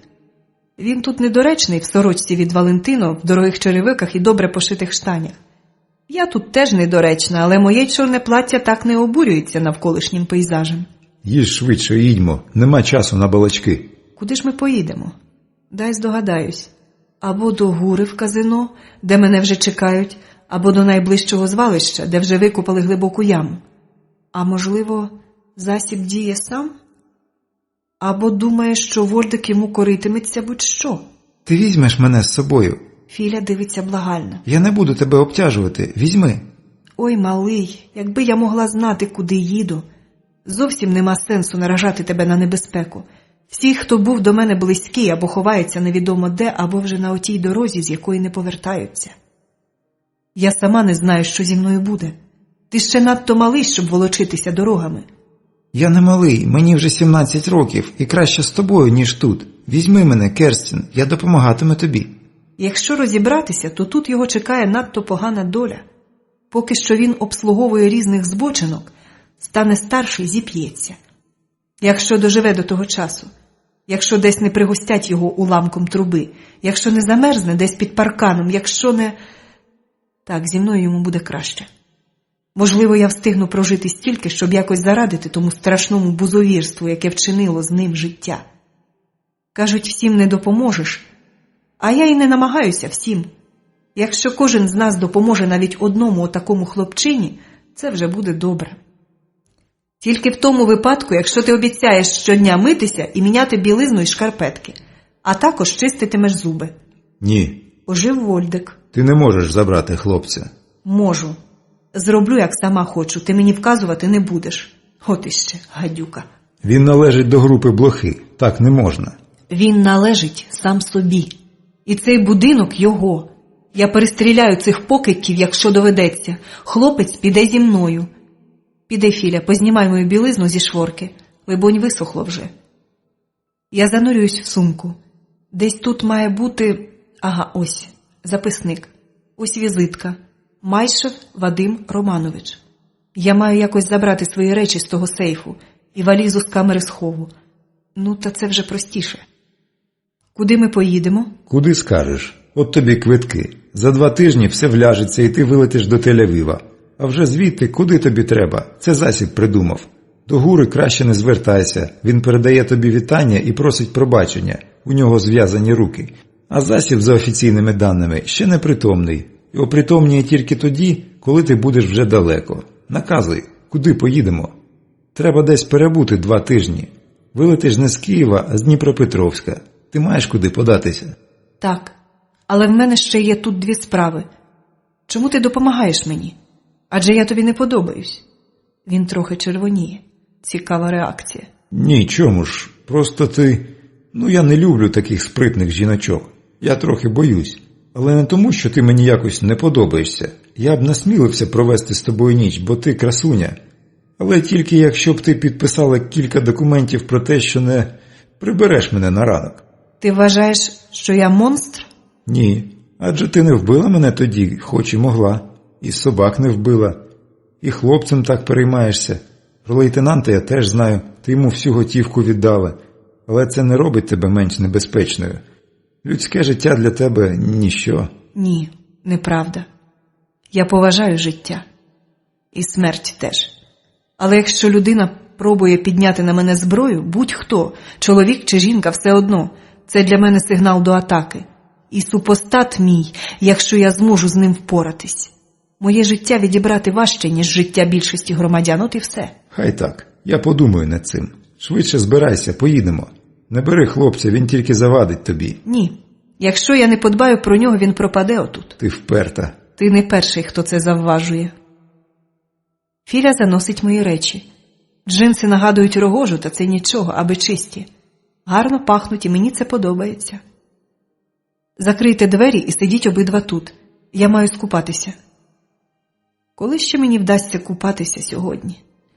Мені аж млосно стає від думки про довгий, повний несподіванок день. Несподіванок, пилу і мікробів. Фу, гедота. Буду тримати в бічній кишенці свій протекс і антиперспірант. Інакше бруд доведе мене до божевільні. Маєш гарну фігурку. Вольдик навіть не посміхається. Ну чого ти, просто в дверях от такенні щілини. Я глянув випадково і просто не міг очей відвести. Тільки з зачіскою проблеми. Ти знаєш, Вольдику, якби ти купався, мені і на думку не спало б підглядати за тобою. Він довго мовчить, насупивши брови, потім регочеться. Дивно чути його сміх. Приблизно так, якби засміялась статуя. Ніколи б не подумала. Твій гумор надто тонкий для мене, аби я міг в'їхати одразу. Може, з часом трохи звикну. Мені буде корисно поспілкуватись з тобою. Засіб так казав. Він що, хоче довго зі мною спілкуватися? Але для того, щоб йому розуміти іронію, життя не вистачить. Хоча, можливо, я щодо нього упереджена, не знаю. Чому ти користся засобові? В нього є голова на в'язах. Він поважає закон. Він не щур. Вміє тримати слово. Вміє підтримувати рівновагу між нашими справами і карним кодексом. Не заривається і взагалі, розумієш? Так, я розумію. Засіб приваблює його своєю рівновагою. Так, саме це приходить на думку. Він врівноважена людина. Можливо, просто в нього був лише такий вибір, хто зна. Як він? Передає тобі вітання. Ти порятувала його шкуру тим, що привезли його до того лікаря.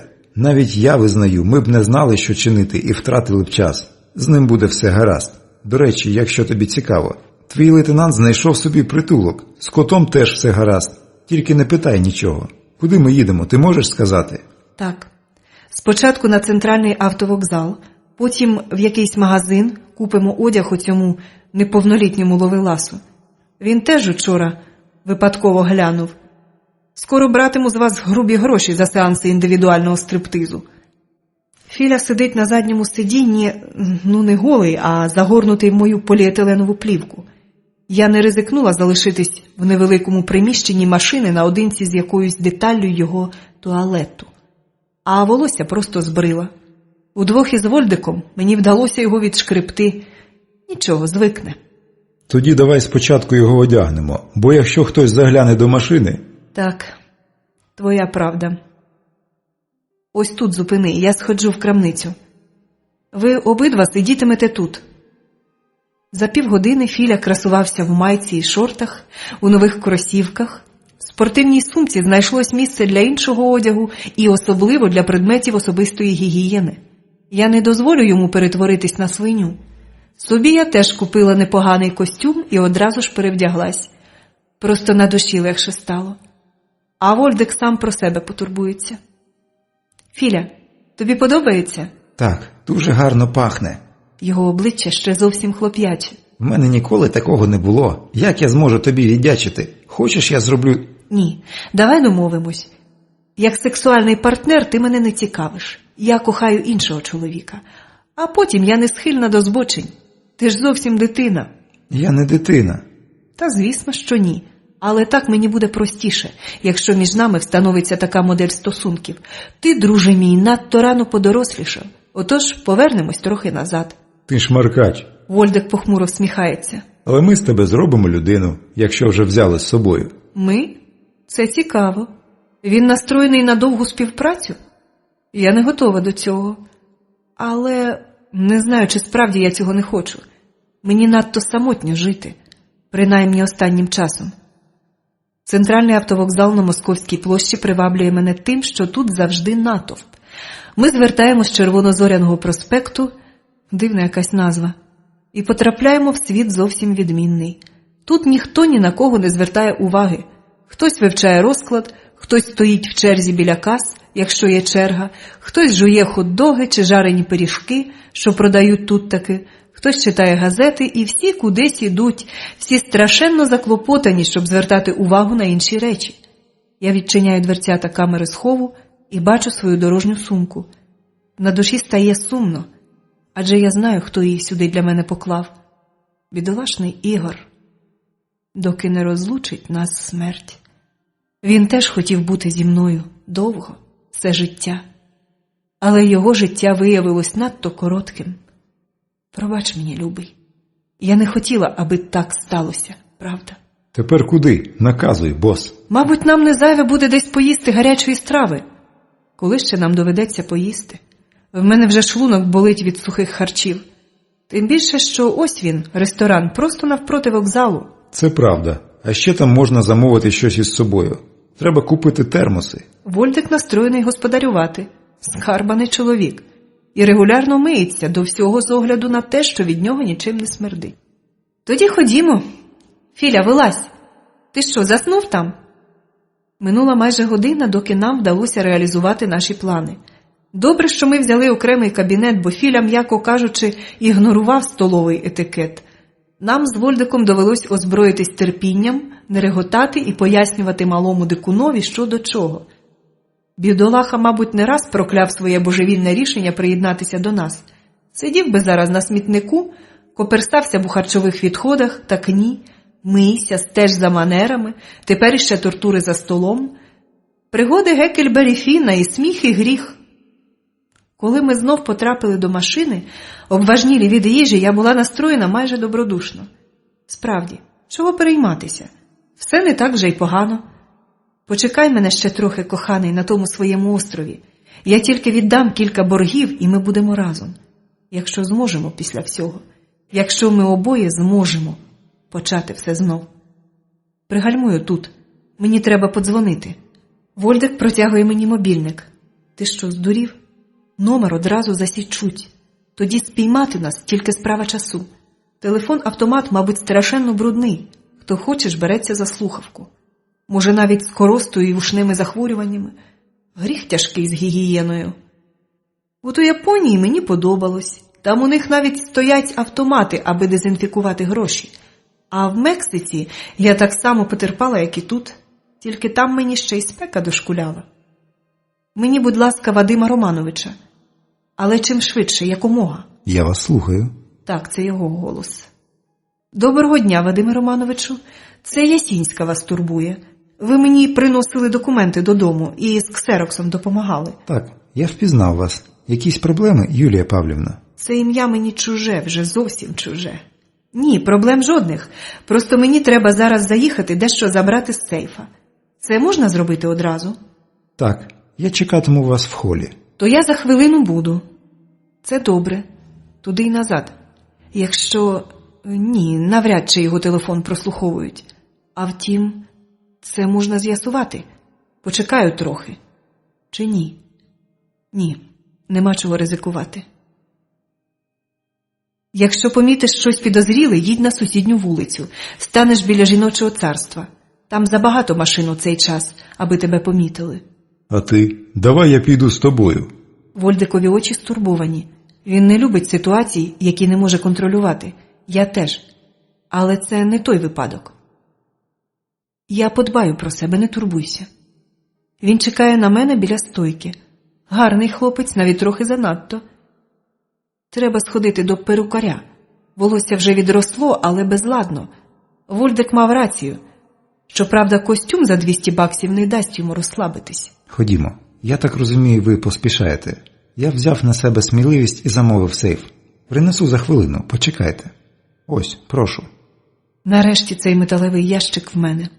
Так, що тут у нас? Медальйон я надіваю на шию, прикрасив кишеньку сумки, кілька тисяч на поточні витрати, а іншу готівку... я знаю, що зроблю.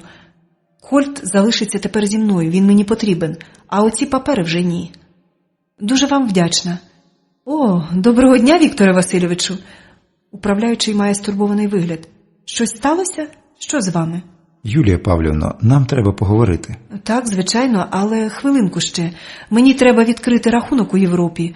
І так, аби я могла забрати гроші в будь-якій країні.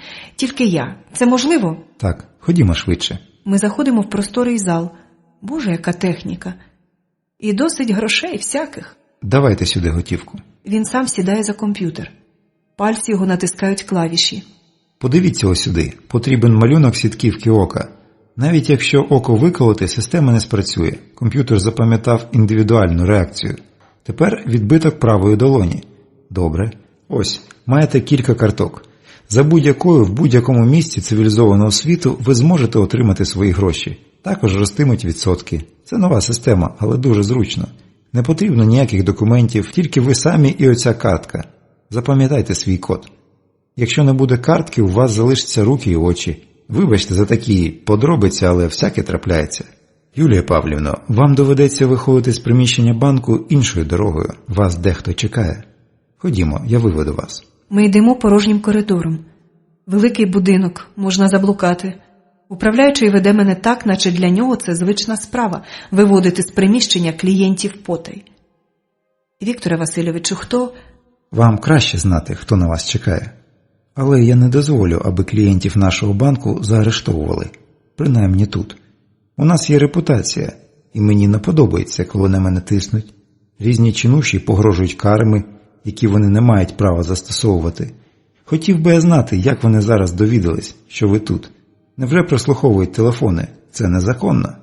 Ні, шеф. Ми обертаємось на голос. Вадим Романович власною персоною.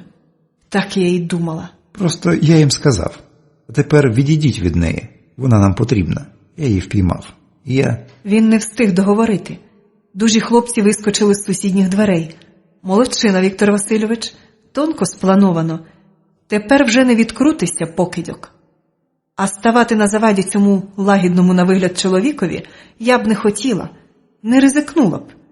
Тигр теж має симпатичний вигляд, коли сидить у клітці. Я знав, що хтось з наших продався. Спокійний голос управляючого не віщує хлопцеві нічого доброго. Тепер знає, напевне. Виведіть його. Ходімо, Юлія Павлівна. Ах, який негідник. У вас можуть бути через нього неприємності. Помилуйте, Юленько, які неприємності? Я скажу, що він покинув будинок півгодини тому. І хто це зможе спростувати? Ми повинні захищати наших клієнтів. Від держави також. Я впевнений, що ніякого злочину ви не вчинили. Отож моя совість громадянина чиста. А та братія, що зараз гризеться за владу, мене завжди дратувала. Ось, прийшли. Не турбуйтесь, Юленько, я особисто нагляну за справами в будинку. Я вдячна вам. Деякий час мене не буде, Вікторе Васильовичу. Я вас дуже прошу. Простежте також за справами в притулку, там, у Броварах. Я розумію, що ви надто зайнята людина. Не турбуйтесь, я подбаю. Бажаю вам успіхів. Дякую вам. І останнє. Чи нема у вас знайомих паспортисток? Моєму підопічному потрібен паспорт. Звичайно, я зараз же зателефоную. Ви під'їдете просто протягом години. Думаю, цю справу владнають. Дякую вам. Він тисне мені руку, і я йду. Не тільки білі плями будуть створювати мій світ. Який колір позначатиме цього управляючого? Мабуть, синій. Консервативний і сталий синій. Людина, для якої понад усе інтереси справи, а не гризня щурів у Верховній Раді. Якщо тут є такі люди, для країни ще не все втрачено. Я аж спітнів. Вольдик досить розгублений. Що там за колотнеча? Та нічого особливого. Сидіть обидва тут, я заскочу в магазин. Та не борися, бо я тут як на сковороді. Мені давно було треба сюди. Чудовий магазин. Хоч би не наскочити на того запопадливого власника. Милий чоловік, та я не можу зараз привертати до себе зайву увагу. Я купую ще одну сумку, бо моя вже трохи обшмуглялась. Дещо з білизни, одягу, взуття. Для Вольдика теж предмети гігієни, білизну і сорочки. Мені не хочеться, аби він себе занедбав. Це буде жахливо. Чоловіки мають більш різкий запах. А ось і перукарня. Саме те, що треба. Коли я підійшла до машини, то змушена була постукати у віконце. Вольдик мене трохи не впізнав. А вже ж, я перевдяглась у джинсовий новенький костюм і зробила зачіску. Мені навіть вдалося трохи помитися в салоні краси. Там так гарно пахло і було так чисто. Так не хотілося знов виходити поміж пилюку і мікроби, але така вже моя доля, мабуть. Ну ти даєш. Філя, ти поглянь. А це що? Нащо стільки пакунків? Відкрий багажник. Тебе забула спитати, на що мені витрачати гроші. Так, а то ж. Не дратуй мене краще, от і все буде добре в нас. Ми їдемо містом. Тут мене шукають всі, хто тільки може. А я їду в сріблястому Ауді у справах. І начхати мені на все. Ага, ось потрібна адреса. Що тут таке? Вольдик незадоволений. Йому хочеться пригод. Нічого, друже, в нас усе ще попереду. Філя, ходімо зі мною. Ми заходимо до ательє. Фотографія за 10 хвилин, саме те, що треба. Будь ласка, на паспорт. Менш ніж за 10 хвилин знімки вже в нас. Ми повертаємо за ріг будинку. Паспортний стіл, ось що написано на вивісці. Кажуть, раніше ці заклади працювали при ЖЕКах, мали жахливий графік і створювали громадянам купу проблем. Тепер, дякуючи президентові, все змінилось. Уявляю, яка була ситуація, що аж довелось втрутитись президентові. Ми від Віктора Васильовича. Симпатична жіночка мило нам посміхається. От що не змінилось, так це протекція. Корисна річ. Давайте папери. Я кладу перед нею обтріпане свідоцтво про народження і фотокартки. Ось вам анкета, заповнюйте. Ми всідаємось за столик. Філя розгублений. Я знаю чому. Ой, не чувайся ти в мене, неук безпросвітний. Будеш вчитися, аж пір'я з тебе сипатиметься. А поки що я заповнюю анкету з його слів. Розвитком він десь на рівні 13-літнього, та швидко засвоює.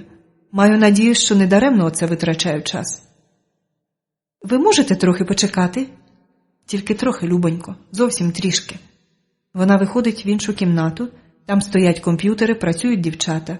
Так, президент значно полегшив життя громадянам. Якось і все інше налагодиться з часом. У всякому разі є надія. Пане Філіпов, пройдіть сюди.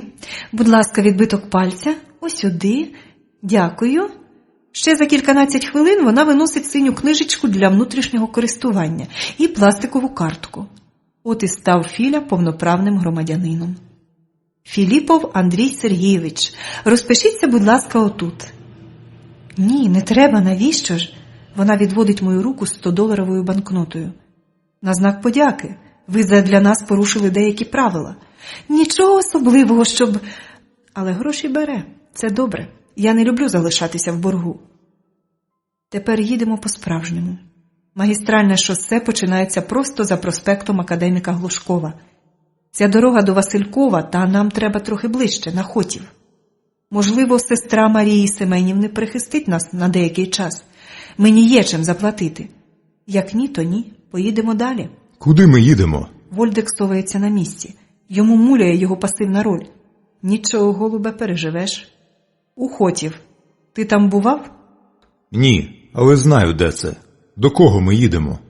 Так, до сестри однієї з моїх знайомих. Можливо, зможемо пересидіти в неї, якщо вона нас прийме, звичайно. А як ні, щось придумаємо. Хотів, велике село. Вольдик позіхає. Що ми там робитимемо стільки часу? З нудьги позеленіємо.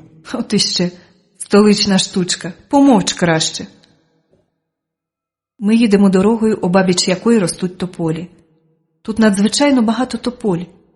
Ми проминаємо поля соняхів. Так дивно вони пахнуть. Не знаю, наче десь я вже чула ті пахощі. Або мені снилось колись. Чи не мені?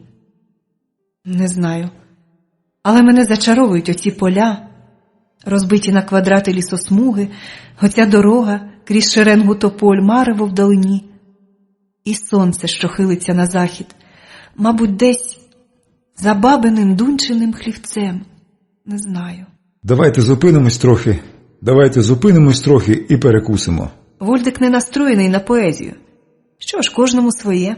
Ось гарна місцинка, навіть криничка є, дивись. Видно віднедавна, бо раніше не пам'ятаю, що була. Ми з'їжджаємо з шляху. Дивно, ніхто не зупинив машину. А постів автоінспекції ми проїхали достатньо. Я ділюсь з Вольдиком своїми спостереженнями. Знайшла про що говорити. Не чіпають і добре, плакати не будемо. А от автобуси зупиняють, я сам бачив. Так, я теж бачила. Невже мене шукають в поїздах і в автобусах? Добре, що я не завела собі машину. Та й Вольдикова колісниця надто примітна, аби комусь спало на думку її перевірити. Або хтось віддав таке розпорядження. Не один же генерал Забуга протистояв тим маньякам. Хтось іще мав знати. І цей хтось має більше влади. Отже, це сам... Неможливо, але іншого висновку я не бачу. Їжа в термосах ще тепла. Яке блаженство з'їсти щось тепле. З чистого посуду, чистими руками. Вода в криниці холоднюча, але добре, що хоч така є. Можна трохи освіжитися. Правда, Філя кричить криком. Нічого, малий, терпи. Я не дозволю тобі знов почати смердіти. Он дивися, бери приклад з Вольдика. Еге, Любчику, що б ти без мене робив? А ще кричав нащо стільки пакунків. Свіжі сорочки на деревах не ростуть. Годі тобі бурчати, визнаю свою помилку. Дякую, що потурбувалась про мене. Навіть станок для гоління і зубна щітка. Ти справжній скарб. Якби ти була хоч трохи спокійнішої вдачі, я б з тобою одружився. Гай-гай, Любчику, один теж так казав. А де він зараз? Бідолашний Ігор так по-дурному загинув. Йому не треба було йти зі мною. Він зробив свою справу. В тобі є смуток, що я хотів би розвіяти. Так, милий, але не твоя вина, що тобі це не вдалося. Можливо, якби ти зумів вціліти. Та це вже гіпотетично. О, а це що? Зелена дев'ятка зарулює в наш бік. З'їхала з шосе, ось вже близько. Що, ще комусь краєвид сподобався? Можливо. Вже сутеніє. Можливо, що і ні. Просто нас таки наздогнали. З машини виходить двоє. Парубчак в спортивному костюмі і жінка. Може, трохи старша за мене. Вони мені не подобаються. Пластмасово торготить хвіст гримучника в моїй голові. Ні, це не туристи. Філя, іди за машиною і не витикайся, це наказ. Вольдик запитливо дивиться на мене. Так, друже, я впевнена, це по мою душу. Не питай мене, чому так. Я просто знаю і все. Я завжди відчуваю таке. Добра водичка. Парубчак всміхається. Дуже холодна, але смачна. Добре гамує справу. Я дивлюсь на жінку. Вона не здається небезпечною, але тільки на перший погляд. Я знаю її. Десь уже бачила. Але де? От потім згадаю. Ви дозволите нам приєднатися? А чого ж, Любонько, приєднуйся. Тільки не пошкодуй про це потім. Ми вже збираємось їхати, отже не завадимо вам. Вольдик нарешті вирішив підтримати розмову. Та чого там? В нас в машині є шампанське і шоколад. Можна трохи посидіти, відпочити. Жінки поласують. Чи ви поспішаєте? Ой, не треба тобі, голубе, заводитись. Краще тікай звідси, не дратуй мене. І так чогось голова розболілась. Порятунку нема. Що зі мною таке? Цього ще бракувало. Ні, вже сутеніє. Нам час їхати. Твоя правда, Вольдику, час. Але ми не можемо їхати, доки не примусимо цю пару заткнутися. Я йду до машини, Вольдик теж. Я чую його важкі кроки. Такий здоровань, купа м'язів. Чимось схожий на засоба. Дуже шкода. Люба, неси пляшку, ти ж хотіла випити. Голос чоловіка надто байдужий, та в ньому я чую якусь напругу. Що вони там мають? Коротка черга прорізала темряву. Стоп, Калашников. Де вони його доп'яли? Я маю його забрати в них. Мені завжди подобався Калашников. Безвідмовна зброя. Я його хочу, Вольдику, ти чуєш? Він чує. Той хлопець поганий стрілець. І дарма завівся з автоматом. Якби взяв пістолет, було б ефективніше, відстань невелика. Вольдик вже виринув з темряви позаду стрільця. Жінка впала. Мабуть, пригостив її трохи по тім'ячку. А тепер дурня з автоматом. Молодець. А тепер ми познайомимось ближче. Я дістаю ножа. Філя, з тобою все гаразд? Можна мені вилізти? Ні, тобі нема чого тут ловити. Сиди там. От шмаркач. Хай тільки висуне носа. Розповідайте, голуб'ята, хто ви такі і що ви до нас маєте? Вони лежать на траві. Вольдик зв'язав їх скотчем. Гарна картина. Тут і арсенал. Калашников, 2 десантні ножі і кольт. Це був у жінки. Де я могла її бачити? Чорт, не пригадаю, але я її знаю точно. Ти пошкодуєш про це? Ова, як страшно. Може й так.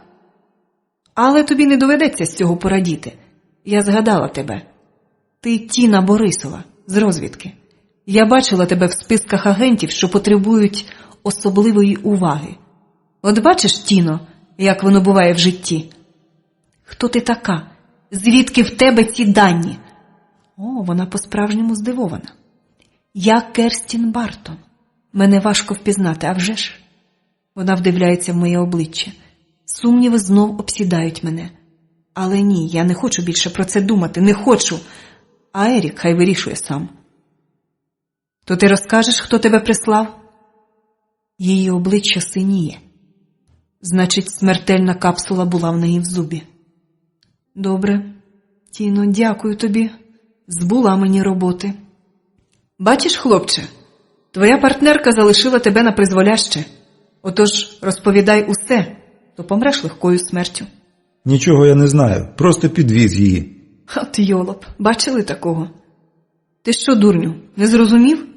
Тіна втекла від мене, бо знала мої здібності, скажімо, ставити запитання. І я б подбала про те, аби отримати відповіді. Тіна бачила моє досьє, отож накивала п'ятами туди, де я її вже не дістану. Зробила, до речі, тобі погану послугу, бо тепер я спитаю в тебе, січеш? Він зблід. Я це бачу навіть у сутінках. Так, хлопче, я не жартую, бо голова болить мені безбожно. Мені набридла ця гонитва. Віталій мав рацію, моє здоров'я не витримає надмірних зусиль, а я останнім часом тільки те й роблю, що перевтомлююсь. Я не знаю, правда. Це Тіна отримала наказ від керівництва. Нам було наказано захопити вас живцем, тому стріляли вгору. Та ми не знали, хто ви, просто побачили, як ви в Гатному сіли в цю машину і прослідкували. Так, в Гатному нам довелось заправитись. Я навідалась в крамничку і ще до туалету. Гарна споруда, до речі, стерильно, чиста. По правді сказати, я там прокляла нашу праматір Єву і первородний гріх. Добре, що тампакси були в місцевій аптеці. Отож там мене завважила ця парочка мисливців за скальпами. Погано, я їх не помітила. Голова боліла. Тоді ти мені не потрібен. До речі, нащо стріляли? Адже стріляли не вгору. Не вважай себе таким же розумником. Тіна сказала, що чоловіків треба прибрати, зайві свідки. Вольдик мовчки натискає на спусковий гачок. Кольт – гарна зброя. Який жах. Посварились коханці. Вона його застрелила, а сама прийняла отруту. Ромео і Джульєтта на сучасний лад. Керстін, з тобою все гаразд. Філя притримує мене за плече. Та не переживай так, чого там? Вони б не переживали через нас. Я не переживаю, мені просто чомусь так млосно, голова йде обертом. І підступає темна вода. Холодна вода у темзі. Добре, що на мені шорти, а не... Ні, не можна. Філя, неси її до машини, швидко. Голос Вольдика досить стурбований. А дай мені я сам, відкрий задні дверцята та забери ти своє барахло, потім намилуєшся. Вольдик несе мене до машини. Господи, як болить мені голова. Я не витримую цього. Ні, не треба, тільки не струм. Досить, будь ласка, я вас усіх уб'ю, суки, всіх до ноги. Кен, а ти? Ти пошкодуєш. Треба було одразу мене вбити. Ти дилетантом був, таким і здохнеш. Що вона говорить? Вольдику, що вона каже, ти розумієш? Голос хлопця тремтить. Що тепер робитимем? Вона помре? Вона погрожує комусь. Я погано знаю англійську. Що нам робити? Як ми без неї? Ще заплач. Нічого з нею не буде. В неї критичні дні. Може від цього. Потім, заваж, недавно вона травмувалась. Бачиш, яка зачіска? То їй операцію робили. Після такого треба довго лежати, а вона бач, що виробляє. От і дострибалась. Чорт, що тепер робити? Я не знаю, до кого вона їхала. Вона ж не довіряє нікому. Гей, дівчино, чуєш нас? Я все хочу спитати, хто вона? Чому за нею всі ганяються? Я мало що знаю, але безперечно одне. Вона одного разу зайшла в будинок, що я охороняв, зняла варту, мою варту, захопила боса і зробила його своїм другом. Я не знаю, як їй це вдалося, але я її поважаю. Тільки мені чомусь шкода її, якась вона неприкаяна. Я дізнаюсь такі речі? Хто б міг подумати? Вольдикові мене шкода. Та мені самій себе шкода. Так по-дурному помирати отут. Боже, що він там казав про критичні дні? Отже він помітив. Чорт, я не можу померти тут. Нарешті прийшла до тями. Вольдик дає мені склянку з мінералкою. Та пий уже, я вимив склянку, пий. Поїхали далі. Ще довго? Мені справді хотілося пити. Склянка, може, і чиста. На вигляд точно чиста. Ні, не дуже. Хвилин 20. Де адреса? Поїхали. Ми залишаємо криничку, трупи, 9 і їдемо в темряву. Шосе майже порожнє. Час дістати записник. Там адреса і лист. Ось, знайшла. Тимченко Тамара Семенівна. Якщо вона не погодиться, ми поїдемо далі. Але краще б вона погодилась. Моє тіло просить відпочинку. Я маю трохи попустити вішки, якщо хочу прийти до фінішу. Ось табличка «Хотів». Ми звертаємо з шосе. Дорога тут, як звичайно, дорога. Ямки і ями, нічого особливого. Фари освітлюють будинки, порожні вулиці. Заходяться гавкати собаки. Десь лунає музика, мабуть, молодь розважається. Велике село. Де тут шукати потрібну адресу? А питати не можна. Здається, ось. Вольдик розвертає машину ліворуч. Тепер дивись номери, Філя. Не спи, дивись уважно. Нам треба 28-й. Ага, ось. Темряве віддає на поталу світлові фар емальований номерок на воротях. Так, це має бути тут. Господи, як я втомилась. Собаки не чуть. Може, тут немає собаки? Хай би не було. Не люблю собак. Непередбачувані істоти. «Хто там? Чого вам треба?» Старечий голос вже зовсім близько. Мабуть, жінка побачила, як зупинилась машина і вийшла подивитись. «Ви Тамара Семенівна?» Я не впізнаю свій голос. Голова болить. «Так, я, а ви хто? Чого вам треба?» «У мене до вас лист від вашої сестри Марії Семенівни Середенко. Ось, прошу». Голова паморочиться так, що в очах все пливе. Якщо я зараз впаду, звестись уже не зможу. «Що я тут побачу? Адже темно. Ранком приходь». Я бачу знайоме обличчя. Тільки старше. Жінка спирається на ціпок. «О, та тобі зовсім погано. Що з тобою, дитино? Гей, хто там? Відкривайте ворота, заводь машину. Ходімо до хати, на тобі лиця немає». Я йду за нею. Крок, і ще крок.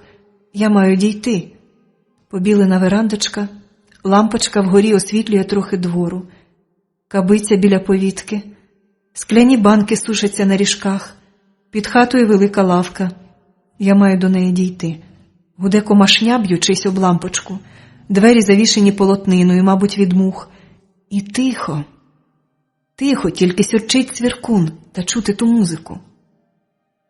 «Так, це Манчин почерк. Завжди шкрябала, як курка лапою.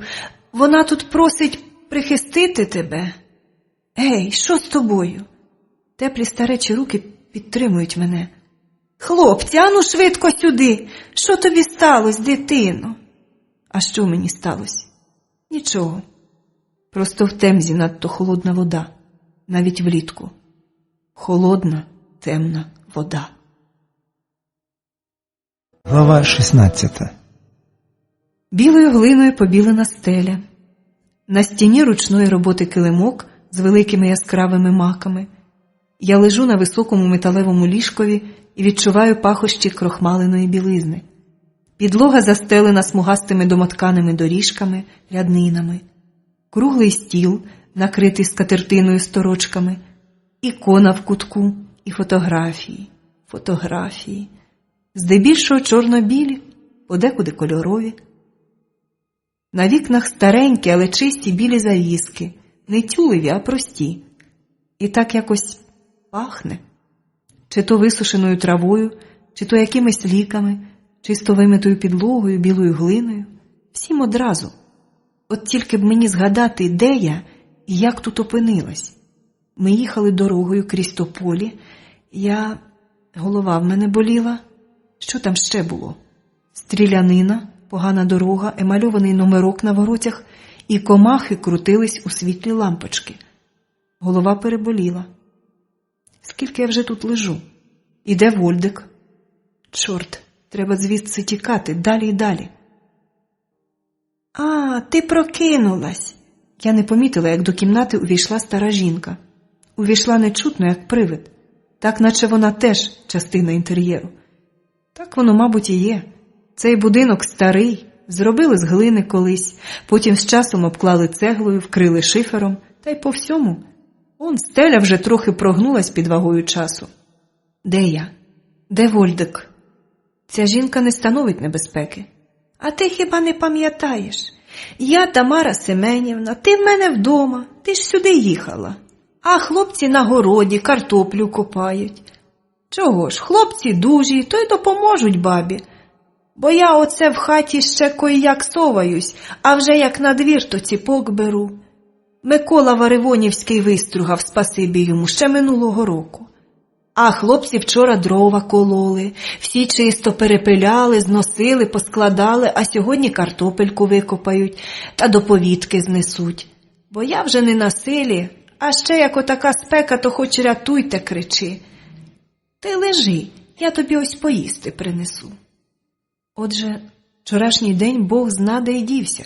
Вольдик і Філя пиляли й кололи дрова, а я тут лежала. Як таке сталося? Але я вже можу встати, бо голова мені вже не болить. Я добре почуваюсь, нема чого лежати. Якщо ти зараз устанеш, все почнеться спочатку. Тобі треба лежати принаймні тиждень. Старенька занесла тацю, на якій у тарілці щось страшенно гарно пахне. Ага, картопля з кропом і малосольним огірком, шматочки сала і чорний хліб, а у чашці компот. А мені ж їсти не хочеться зовсім. Їж, дитино, тобі треба їсти, бо ти он світишся вже. Хіба ж можна доводити себе до такого виснаження? А ще ж Володя казав, що тобі робили таку операцію. Та я б тих міських лікарів постріляла б, що випустили тебе з лікарні. Вони не пускали, я сама пішла. Отож бо й воно. Хіба можна таке робити? Я проробила в цьому селі фельдшером 44 роки.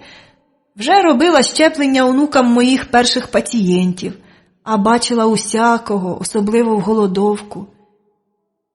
Та не бачила ніколи, щоб людина отак сама себе в могилу заганяла, як ти оце. Добре, що хоч сюди жива добралась. А я вже тебе тут виходжу, травами тебе лікуватиму, поставлю на ноги. Ти їж, а потім оцим запий. То це не компот? Видно, ні. А картопля смачна. Я не щулась, як всю з'їла. Рідина в чашці непогана на смак. Трохи гіркувата, але спрагу тамує. Якби мені ще якось помитися. І сорочка на мені не моя. Боже, де мої сумки?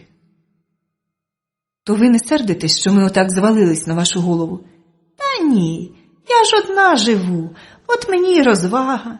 Раніше ще Маня з Києва приїжджала. Спочатку з Жанною, дочкою, потім з онукою. А тепер постарілась.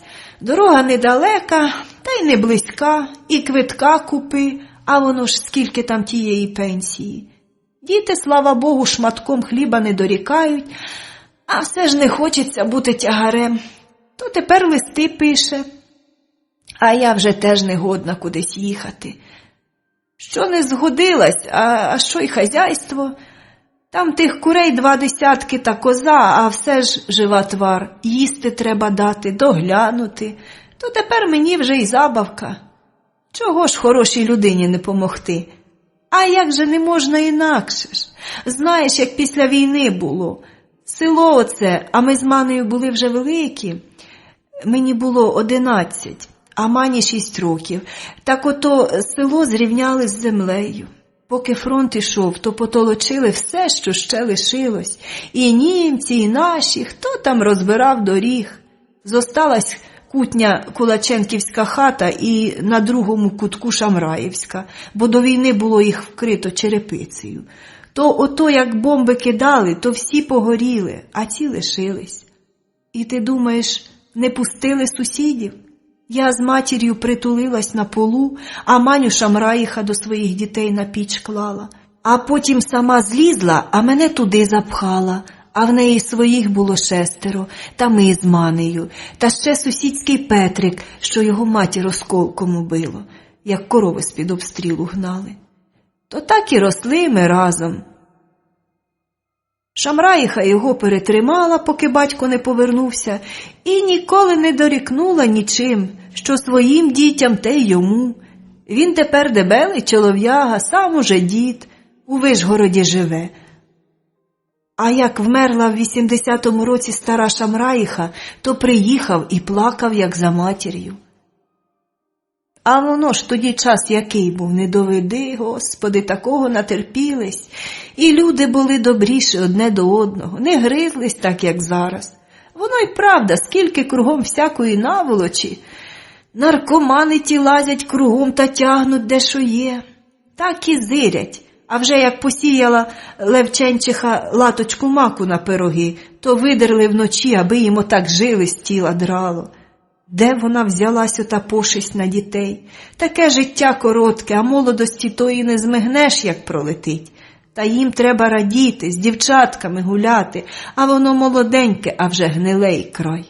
А коли ж не чули й не знали того, то вже, либоні, не знаєш, коли воно краще. Ви вже вибачте мені, що навела вам челяді до хати. Марія Семенівна про мене саму писала, я розумію. Нема чого вибачатись. Хлопці хороші, до роботи не ледачі, поштиві, тільки зачіски незугарні. Та то вже так носять тепер, я розумію. Старшенький так уже молодшого пантрує, а той тільки сопе. Вони брати? Ні. Філя з сиротами взяли його з такого пекла, що уявити страшно. Не могла я його там залишати. Продавали його там різним збочинкам для розваг. Чорт, ну хто мене за язик тяг? Старенька аж помертвіла з переляку. Господи, твоя воля! Як же таке дитині? От і я так подумала, тому й забрала. Все ж з нами йому краще, ніж там. Так, ти добре зробила. Та не бійся, я нікому не скажу.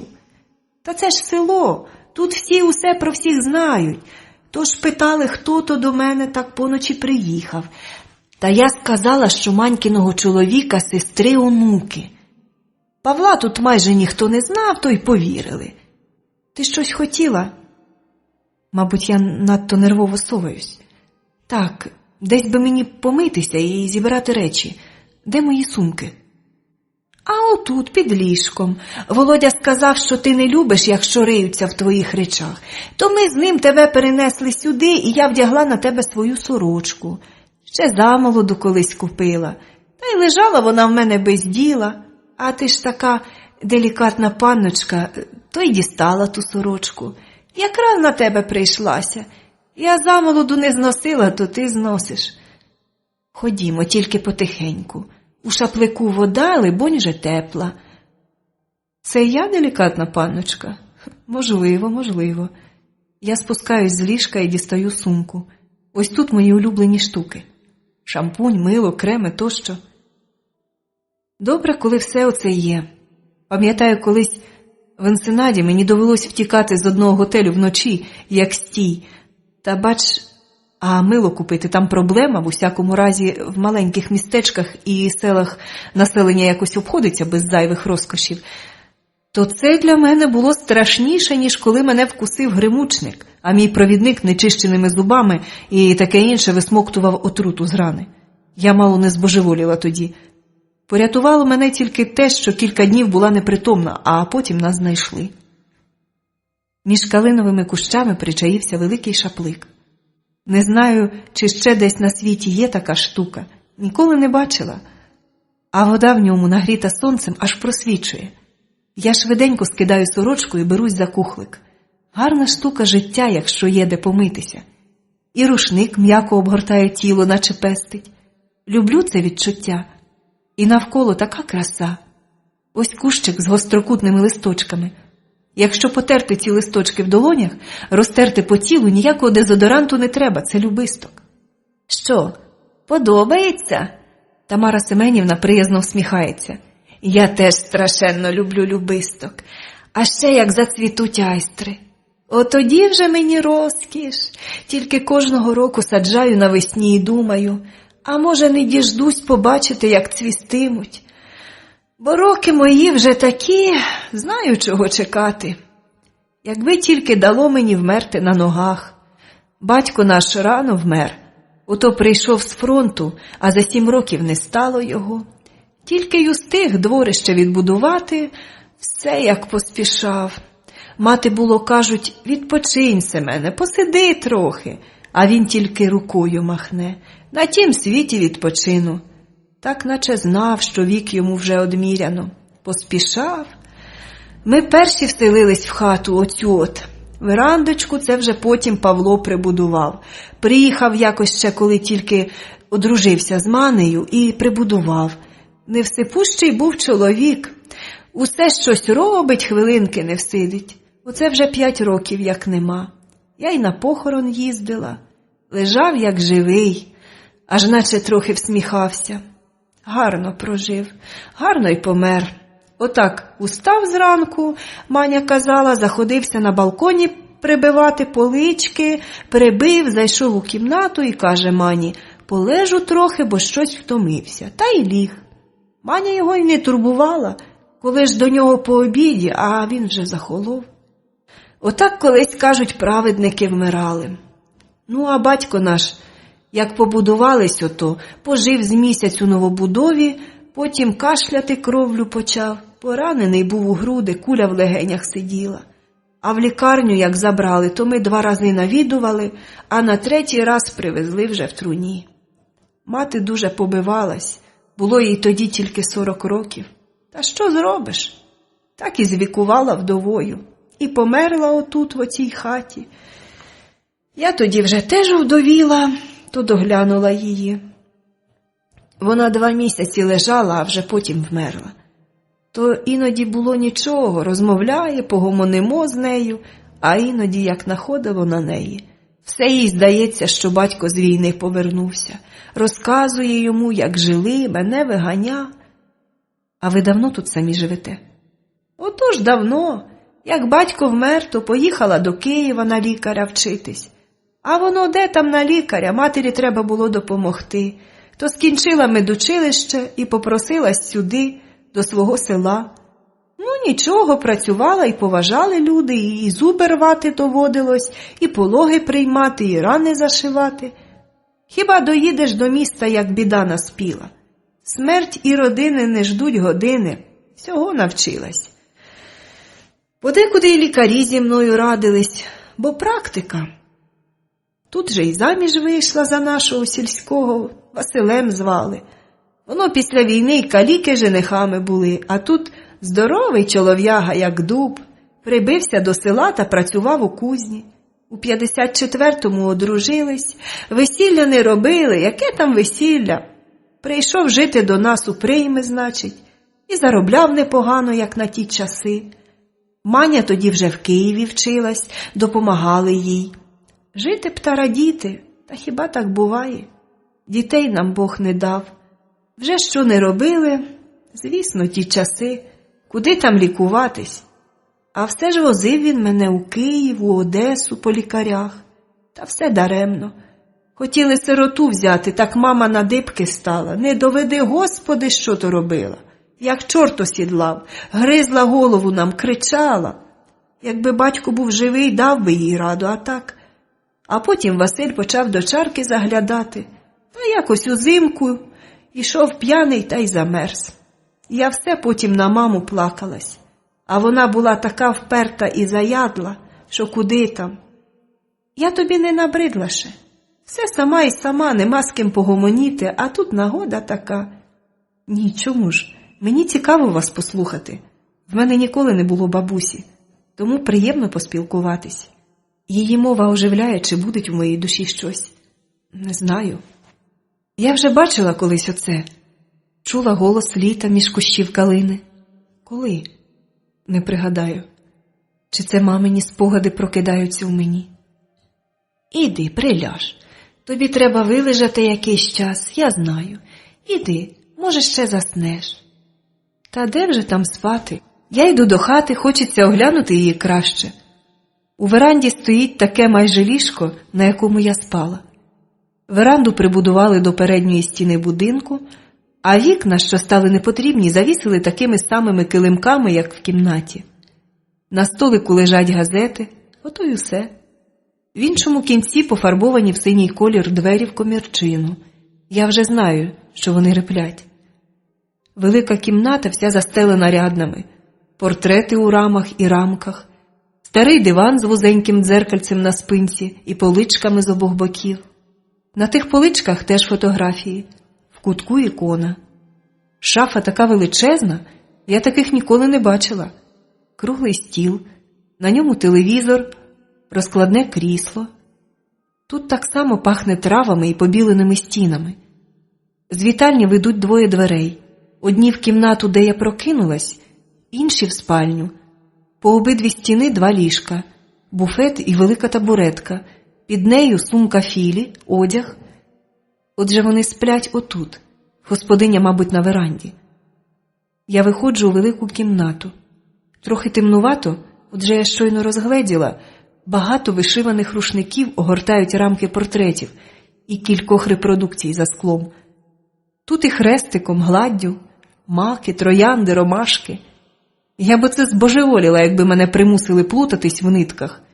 Хіба що загартовувати нерви? Ні, я б не змогла.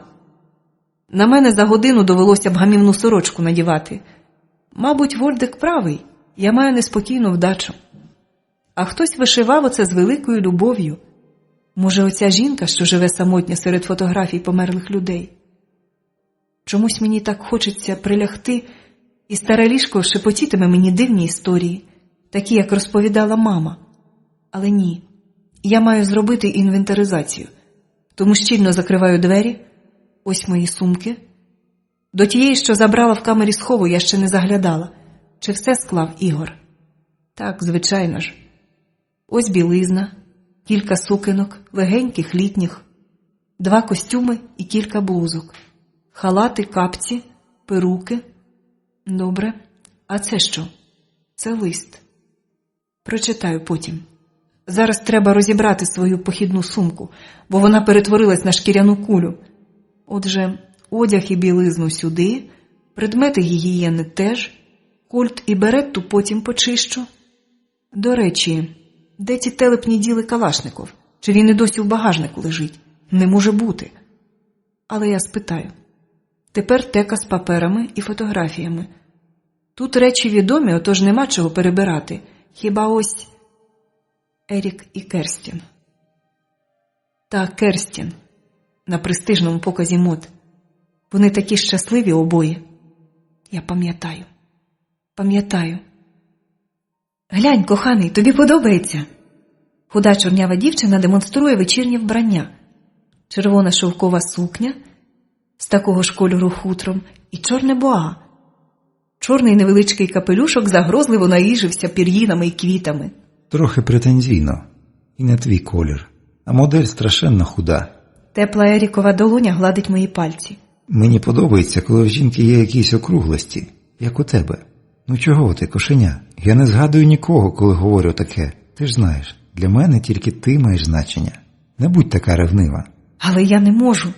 Всі ці дівчиська з хороших шкіл, що носять свої капелюшки, як королівські корони, всі вони липнуть до Еріка, начебто хотять отримати автограф, а насправді думають тільки про те, як затягти його в ліжко. Я маю їм посміхатися, а тут іще Елайза зі своїми постійними вимогами. Ерік нервується, коли вона приходить вимагати, аби він заплатив за чергову її забаганку.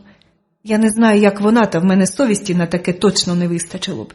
Жінка має платити за себе сама, а не заглядати в руки чоловікові. Чорт, я колись вб'ю ту сучку Елайзу. Від скандалу нас врятувало лише те, що на час, коли ми познайомились, в Елайзи був коханець. Тому, коли я в приватній бесіді продемонструвала їй ті фото, вона погодилась, що її вимоги трохи надмірні. Вона тепер підкочується до Еріка, коли мене поруч нема. Мабуть, доведеться таки знов з нею поговорити. Та все одно я щаслива. Сидіти з ним отут, відчувати пахощі його волосся, тримати його долоню і слухати його. Мені більше нічого не треба. Оце та межа, до якої я так прагнула дійти. Може, коли я народжу йому дитину, я буду ще щасливіша. Але це трохи згодом. А за 2 дні я маю їхати до Канади, там щось заварилось. Дядько Макс просто благав мене. Нічого, це не надто довго, а гроші платять непогані. Не можу ж я, як Елайза, тягти з Еріка, хоч би йому цього дуже хотілося. Я не можу так. Любий, бачиш он там чоловік з фотокамерою? Він якийсь дивний. Звичайний фоторепортер. Фотографує показ, тут таких багато, поглянь. Ні, зверни увагу, він не фотографує моделей на подіумі. Він навіть не захопить їх під таким кутом. Подивись, він фотографує публіку. Так, дивний репортер. Нащо йому такий ракурс? Значить, папараці з якоїсь бульварної жовтої газетки. Ось він. Момент, що знято. Зараз. Ну чого ти, кошеня? Звичайний бульварний писака. Всім жити треба.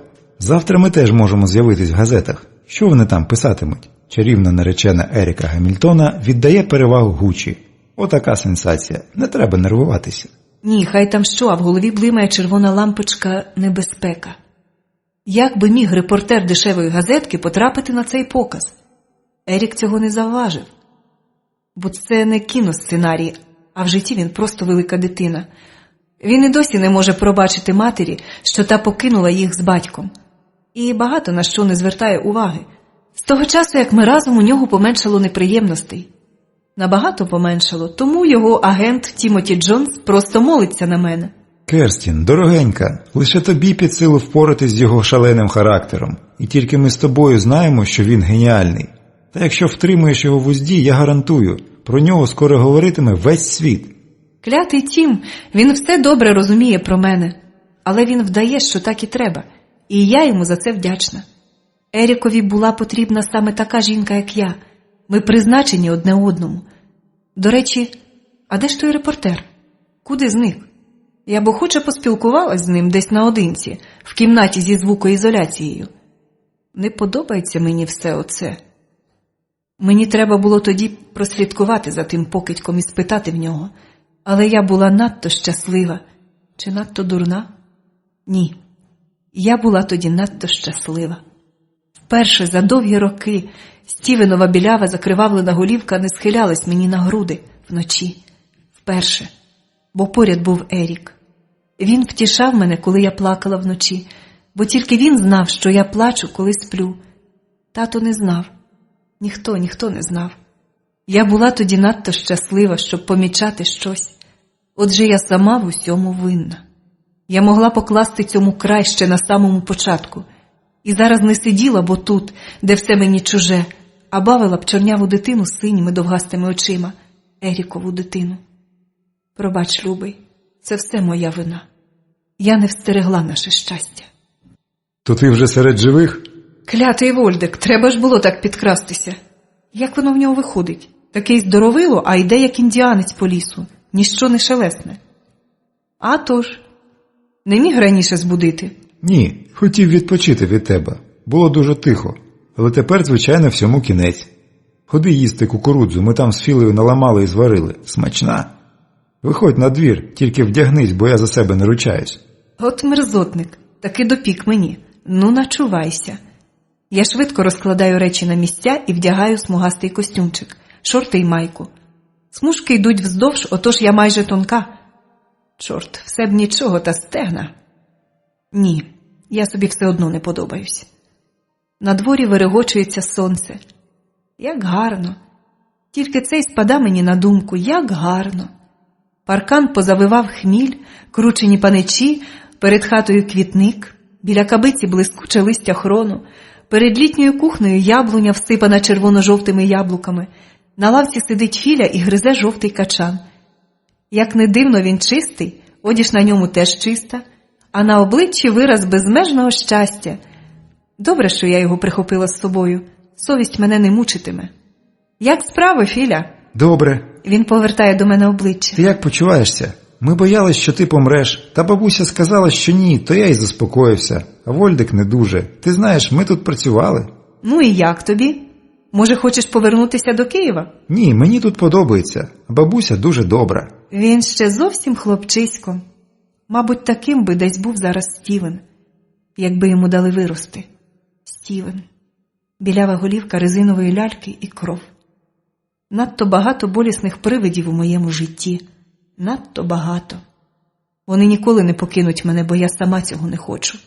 Чому я щоразу роз'ятрюю собі рани? Щоб ще раз відчути їх поряд з собою. Маму і Стівена. Хоч на тому останньому порозі. Тікай, Керстін, тікай! А я не можу тікати, мамо. Я не хочу. Мені треба було тоді залишитися там, поряд з вами. Надто боляче мені жити без вас.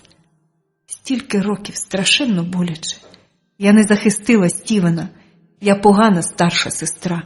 Він захистив мене своєю смертю, схилившись мені на груди, як зів'яла квіточка.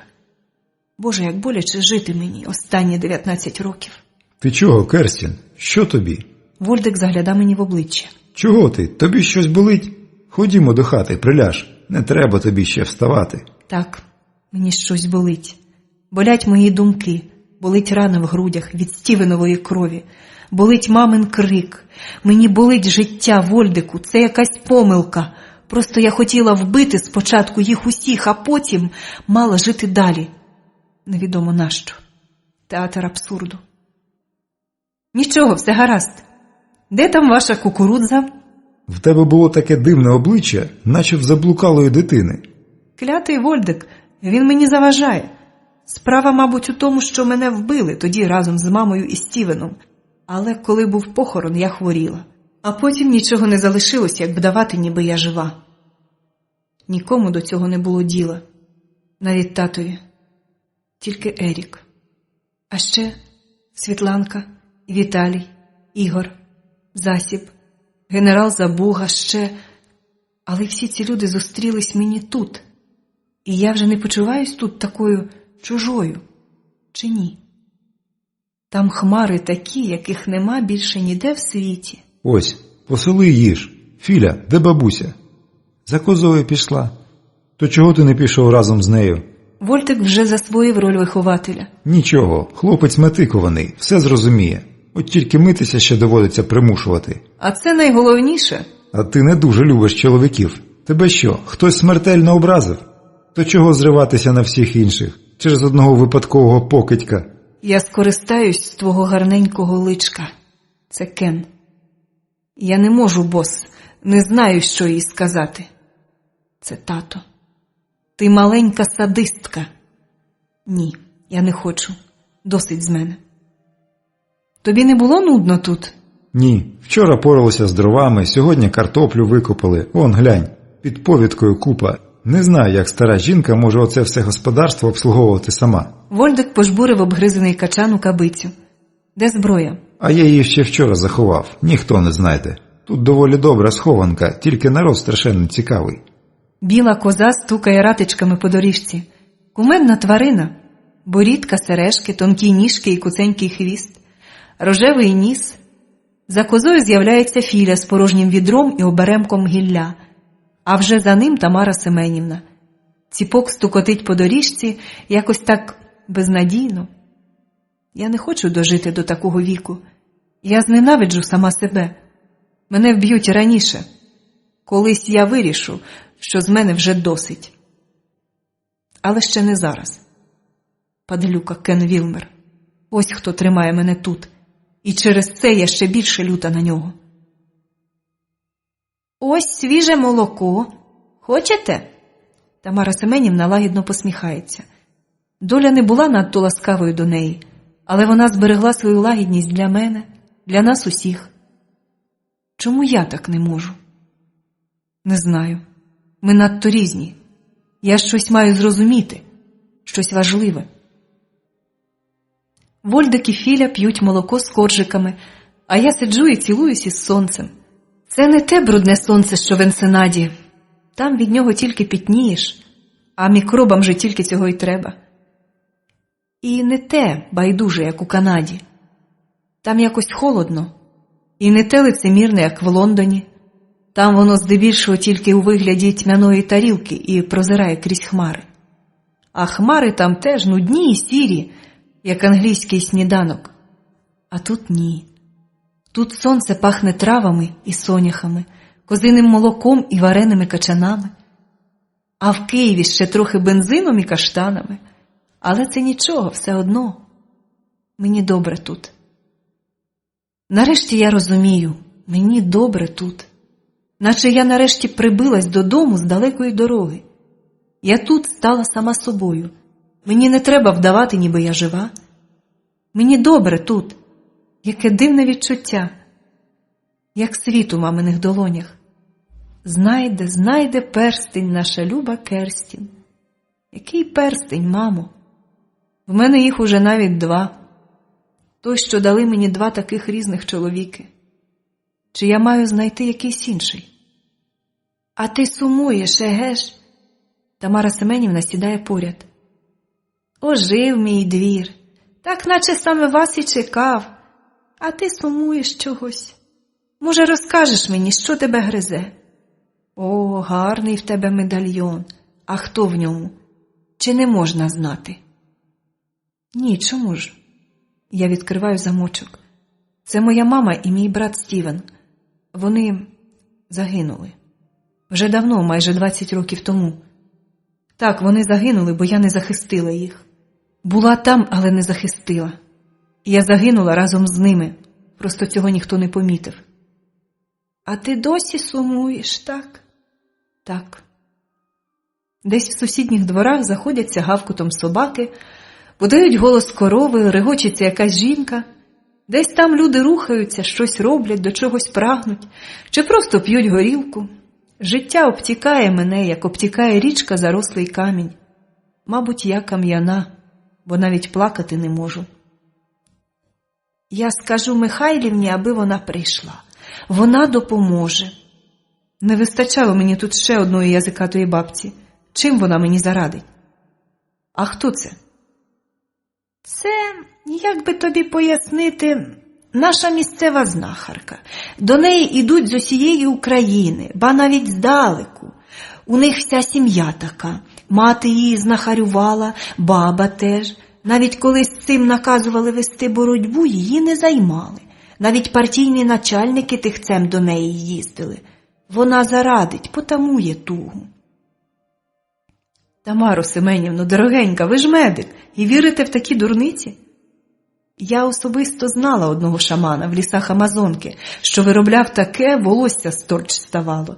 Навіть згадувати не хочеться того червонястого старигана в пір'ї і брязкальцях. Що він тоді сказав мені? Ат, нема про що згадувати, якась дурня. Я подарувала йому своє намисто зі справжніх перлин, він його очима їв, як сорока. Отож я вирішила, йому від нього буде більше втіхи, ніж мені. Куплю собі інше, а він... Він затяг мене у свій вігвам, натер мені руки якоюсь гидотою і щось заспівав. Так нудно, що мене аж у сон кинуло. А він схопив мене за руку, заволав як опечений і щось бурмотів про замкнену душу.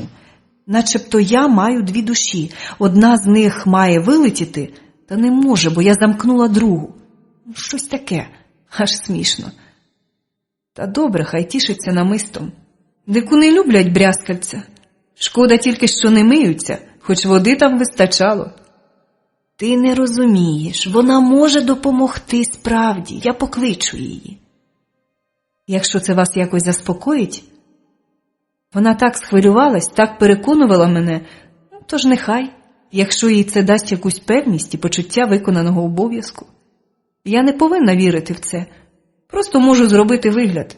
А поки що почищу зброю, бо хто зна, коли вона знадобиться. Я не хочу, аби розірвало ствол у найвідповідальнішу хвилину. На цій жінці немає ніяких брязкалиць, навіть найнужденнішого дзвіночка, намиста чи пір'їни. Охайна темна спідниця в дрібні квіточки, закладена в широкі зборки, така сама ковтина з рукавами трохи нижче ліктя. Я сама полюбляю рукава такої довжини. На голові біленька хустка, її ріжки пов'язано над лобом.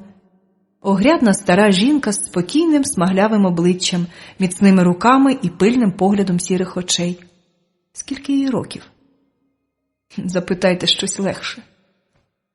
Заходь, Михайлівно, до хати. Моя господиня відтуляє полотнину з дверей. Ніхто не завадить, хлопці у кухонці лагодять мені плиту, то не прийдуть довго, бо там уже нічого не зробиш, топлю кабицю. Оце моя гостя. Можна трохи й тут посидіти. Гарний вечір. Чим ти її поїш? Тим, що я давала? Голос у неї зовсім не старечий. Якийсь глибокий і водночас тихий. Але враження таке, що коли вона говорить, навіть цвіркуни вщухають. Так, і заварила, як ти казала. Тільки вона має неспокійну вдачу, все кудись рветься. Бо їй справді треба йти. Дуже далеко. Але ще не зараз. Цього бракувало. Вольтик розляпав про час нашого від'їзду? А може, це я сама? І отой лист, що в моїй сумці, я ж не читала. Чому в мене якось плутаються думки? В цій країні я втрачаю кваліфікацію. Весь час спізнююсь. Ти підеш зі мною. Жінка встає. Так треба, Тамаро, потім проведем її. Ходімо, Люба. Чому я з нею йду? Це може бути пасткою. Щоб розділити нас з Вольдиком, а я без зброї, Вольдик одразу не зорієнтується. Але нащо це потрібно? Ні, в мене таки параноя. Чорт, я все одно дам собі раду.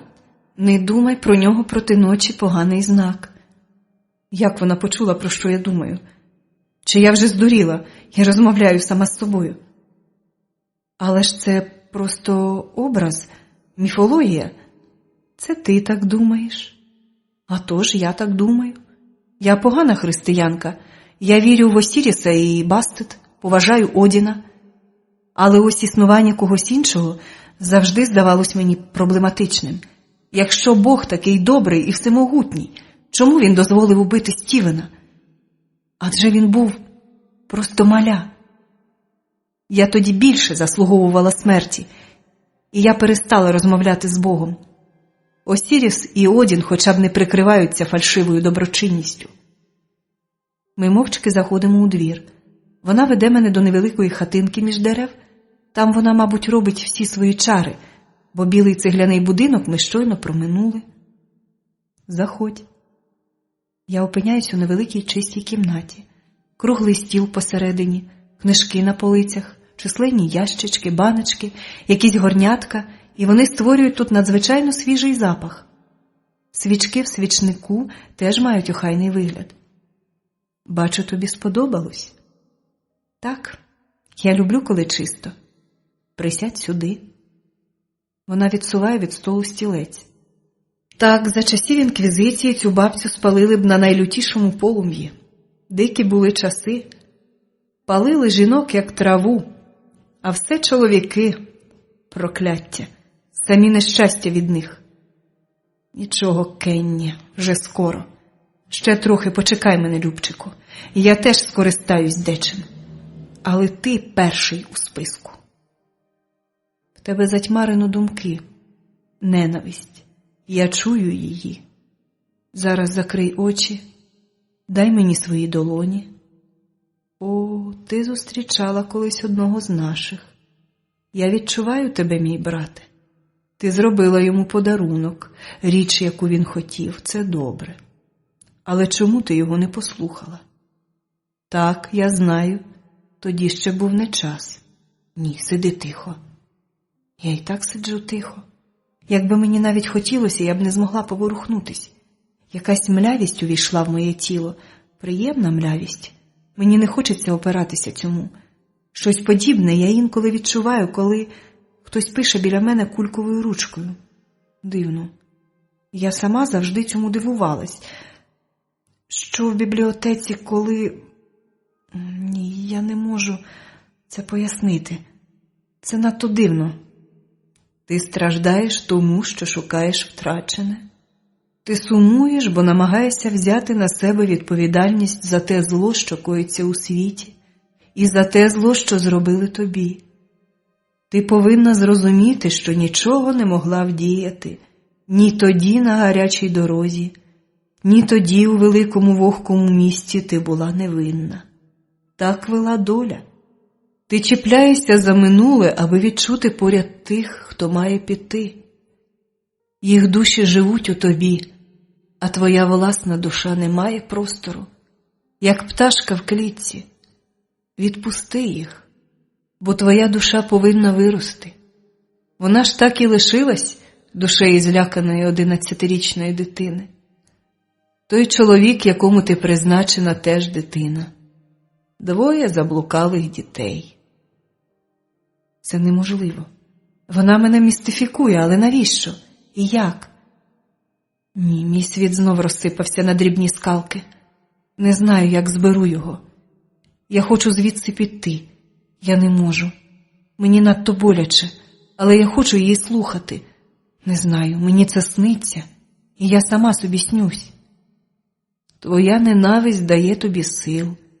Бог дасть тобі покарати винного.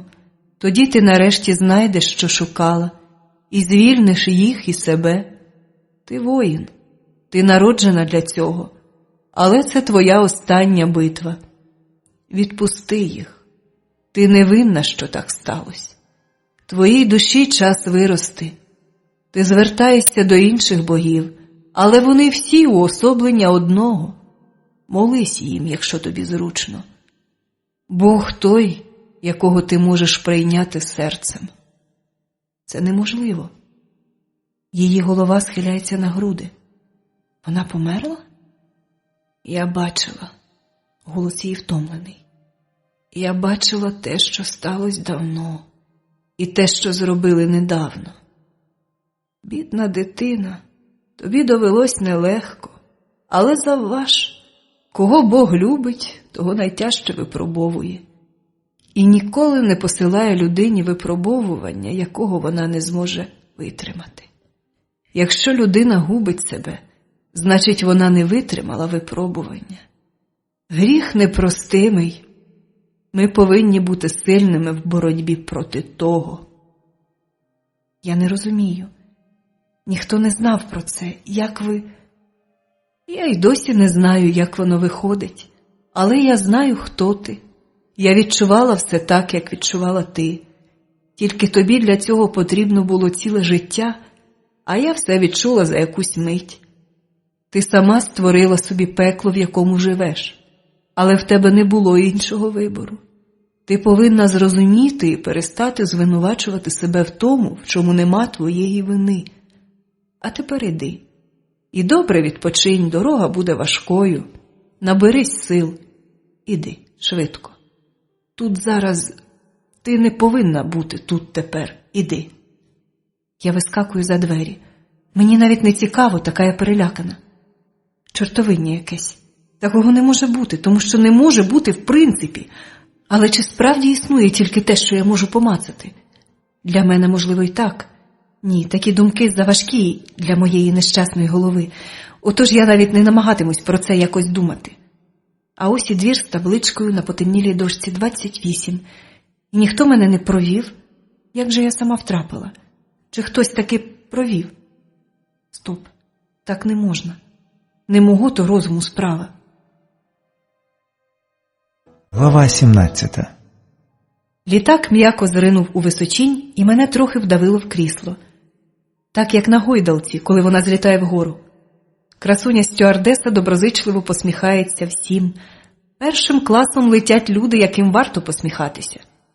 Тільки я тут випадково. Якби я сама брала квиток, то полетіла б другим класом. Нема чого витрачати гроші, коли час прибуття один і той самий. А втім, дарованому коню в зуби не заглядають. Перший той перший, аби тільки нікому не примандячилось телевізор увімкнути. За останні 10 днів мене переслідували голоси дикторів, потворні інтонації дублерів у бразильських та мексиканських серіалах, дурнувата стрілянина і дивовижний ідіотизм американських бойовиків. Особливо ж мене вразило нове кіно Росії. Боже, де вони понабирали таких потворних акторів? Хоч які американські бойовики однакові та неправдоподібні, але актори в них завжди красиві. Кіно – це естетика. А росіяни, мабуть, виходили з посилання, чим потворніший актор чи актриса, тим правдоподібніше. З таким успіхом можна було б набрати волоцюг на смітнику. Грають вони все одно бездарно, а от зі спецефектами проблема. І ніякого тобі хеппі-енду. А хеппі-енд потрібен, бо життя і так вкрай тяжка штука. Тож якщо людина прийшла в кіно, вона хоче розслабитись, а на неї виливають бочку бруду, а кінцівка така, що жити не хочеться. Ні, не вміють росіяни робити кіно. Вони поведені на правді життя, а кому вона потрібна, та правда, коли всі й так її знають. Це Філя відкрив для себе телебачення. Довелось купити Тамарі Семенівні новий телевізор, бо старенький Крим-206 не витримав перенапруги. Вольдик привіз із Гатного відеодвійку із 500 касет. Отож ми з Філею вбивали час. Американці взагалі страшенно кіногенічні, отже мене теж не обминула ця пристрасть моїх співвітчизників. Шкода лише, що до України в основному потрапляють фільми категорії «Б». До речі, я подивилась «Вечірку» з Еріком. Ні, мені не було боляче. Я не могла намилуватись на нього, а Вольдик сопів, як циганський міх. Але мені на те було начхати. Я не люблю заводити романи просто з нудьги і не люблю драм на порожньому місці. То він мене терпіти не може, то зітхає так, що люстра коливається. Мабуть, якби я з ним переспала, він би одразу втратив до мене інтерес. Але й абсолютно перестав би мене поважати. Я знаю такий тип чоловіків. У них прихований комплекс неповноцінності. Отож, коли жінка поступиться їм, вони починають думати приблизно так. Я такий-сякий мерзотник і погань, а яка ж ти, якщо переспала з таким непотрібом, як я? Ще гірше за мене. І все. Жінка перестає для нього існувати. Це я називаю синдромом Дон Кіхота. Я впевнена, якби Дон Кіхот зміг затягти в ліжко свою Дульсинею, то одразу по тому побіг би шукати собі новий ідеал. Вольдик саме з таких любить ідеал. Отож хай любить і надалі. Йому корисно постраждати. Таким носорогам це йде на користь. І чому я не маю жодної ілюзії щодо чоловіків? Ні, одну таки маю. Ерік. Його шалений характер, коли ніхто не може спрогнозувати, чого чекати від нього наступної миті. Вже не раз ставав на заваді його кар'єрі. Нічого, любий. Скоро вже. Я лечу до тебе. Ну, майже до тебе. Треба тільки кілька справ заладнати, а потім вже розберемось у своїх ілюзіях. Мадам, вам принести щось випити? Гарненька стюардеса-негритянка схиляється до мене. Так, великий стакан томатного соку. Якщо не солоний, трохи присоліть. Чомусь у мене так і лишилась любов до томатного соку. Як згадаю, аж слина тече. А ще помідори. Та якщо з чорним хлібом та присолити. Я допомагала Семенівні робити сік і маринувати їх у банках. Дечого навчилася і на кухні. Мені подобалось те, що вона готувала. Я теж дещо вже вмію, хоч і не так вправно. Андрійко, хай залишиться в мене. Тамара Семенівна теж може бути впертою. Вона погано уявляє, який то Філя скарб з його нахилами. Ні, я вирішила. Я ще проживу стільки, щоб дати йому раду. Та й Володя допоможе. Я свого сина не мала, тож поможу сироті. А за півроку і документів не треба буде. Андрійко стане повнолітнім, ходитиме у вечірню школу. Помру, все йому залишиться. Ожениться, може, ще й маленького побавити встигну. Тамаро Семенівно, ви навіть не уявляєте, що берете на себе. Ви ж уже не молода жінка. От уперта бабця, що ти будеш діяти? Голубонько, та хіба ж зараз голод чи війна? Маю господарство, трохи пенсії, якось житимем. Бо помру, хто ж мене згада? Люди мають горнутися одне до одного. Тоді й сиріт не буде, і ніяка держава буде, ні під шапку. Хай вони там в Києві подавляться тими своїми коштами, що крадуть де тільки можуть. Про сором забули. Чи вони збираються жити вічно, чи в труну з собою заберуть те, що нагребли? Як прийде смертна година, то чи ти пан, чи жебрак, а однаково. 3 аршини землі та труна, і по всьому. Тож не сперечайся зі мною, Христе. Вже ж я не зійшла з розуму, знаю, що роблю. Мало того, що вперта, та ще й назвала мене Христею, бо моє ім'я Керстін відмовлялась вимовити. Незугарне якесь, не наше, ото й усе. Ну, та не це найгірше. Найгірше почалось, коли я стала збиратись. То вже стало сліз. Добре, що Михайлівна нагодилась. Вона ж і переконала стареньку, що та має взяти гроші, що я лишаю. Бо на одну її пенсію Філя відсутністю апетиту не страждав, це я помітила. За 2 тижні він трохи од'ївся, вилюднів і прийняв майже свійський вигляд. Навіть кілька разів ходив до місцевого клубу. Може, все поступово налагодиться? Вольдик обіцяв наглядати. Семенівна називає його Володею. Треба ж з такою ряхою, хоч цуценят бий, Володя. Та йому подобається. Якось воно так вийшло, сама не знаю, що прихилилась я душею до цих людей і до цієї дивної землі, де суцільні неподобства робить держава своїм громадянам, але де є люди, яким ще не байдуже все на світі. Тут хмари такі, яких ніде більше нема, і сонце пахне соняхами і вареними качанами. Ти їдеш, Михайлівна каже, що далеко, та ти повертайся до баби Томи. Я вже стара, може, і не діжду. Чого там не діждете, Семенівно? Я повернусь, у мене тут є справи. Так, я скучила за Максом. Той притулок дитячий не бачила, та й будинок занедбала. В мене тут справи. І я обіцяла повернутись Світланці і Ользі Войтенковій. А Макс там без мене сумує, я знаю. Але я скучила за Голлівудським бульваром, за своїм будинком в квадраті М14, де зона особливої секретності. Я скучила за безтурботним натовпом в ідіотських шортах і панамах. Хіба ще десь є стільки товстунів, одягнених в яскраві пожмакані сорочки? Я скучила за своїм життям. Мабуть, Михайлівна якимось дивом таки зарадила мені, бо пекуча туга більше не терзала мої сни. Коли ми зібралися їхати, я вже почувалась абсолютно здоровою. Допоміг відпочинок і добре харчування, чи допомогли трави, що приносила Михайлівна, а може те і те, але я давно не почувала себе такою впевненою у власних силах. Я більше не втомлювалась з катастрофічною швидкістю, і голова мені так не боліла. Гарне відчуття. Ми втрьох обходили пішки всі околиці, всі вулиці, різні люди тут, але загальним фоном була страшенна бідність. Люди як могли викручувались з нужди, а вона підступала до них, хапаючи за горло. Скільки я почула страшних своєю безнадійністю історій. Самогон став національною бідою в селах. До обіду ще так-сяк, а після обіду вже нема жодного тверезого чоловіка, а подекуди й жінки йдуть тою стежкою. Я не знаю, чи є з цього якийсь вихід. Мабуть, треба б якось так круто повернути законодавство, всю політику. Не знаю. Мені все це здається недоцільним. Я якось спитала в Тамари Семенівни, що ж робить тут молодь?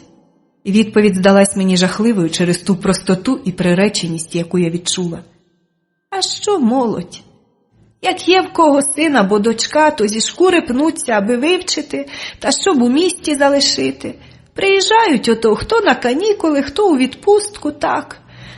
Що тут робити молоді? Ось дивись, роботи нема. Десь там хтось влаштується, то на ферму, то в крамницю, а толку? Зарплатні все одно нема. А чиї батьки не переймаються, ті вже або сидять, або тільки вийшли, або як ота Оксанка Ольжина на битій дорозі стоїть. І багацько таких, бо п'ють тут, майже всі, і мруть, як мухи. Ото рахуй, отакенне село колись було, а тепер тільки на нашій вулиці хати через одну, вважай, пустки. Або доживають в них такі, як оце я. Діти в місті не наїздяться, а як помре баба, то покупець не завжди є. Стоять, руйнуються. Ідеш повз такий двір, як посутеніє, так трохи й страх бере. Може, я чогось не розумію, бо я виросла в іншому світі, сприйняла інші традиції, але все це мені здається якимось велетенським абсурдом. Хіба не зацікавлені чиновники в тому, щоб населення, громадяни мали якийсь добробут і поважали державу, в якій живуть? Не розумію. Я все думала про це, прикидала і так, і інакше, аж поки Вольдик мені спробував пояснити. Та тільки краще б не пробував, бо я ще гірше заплуталась. Ну чого ти так переймаєшся?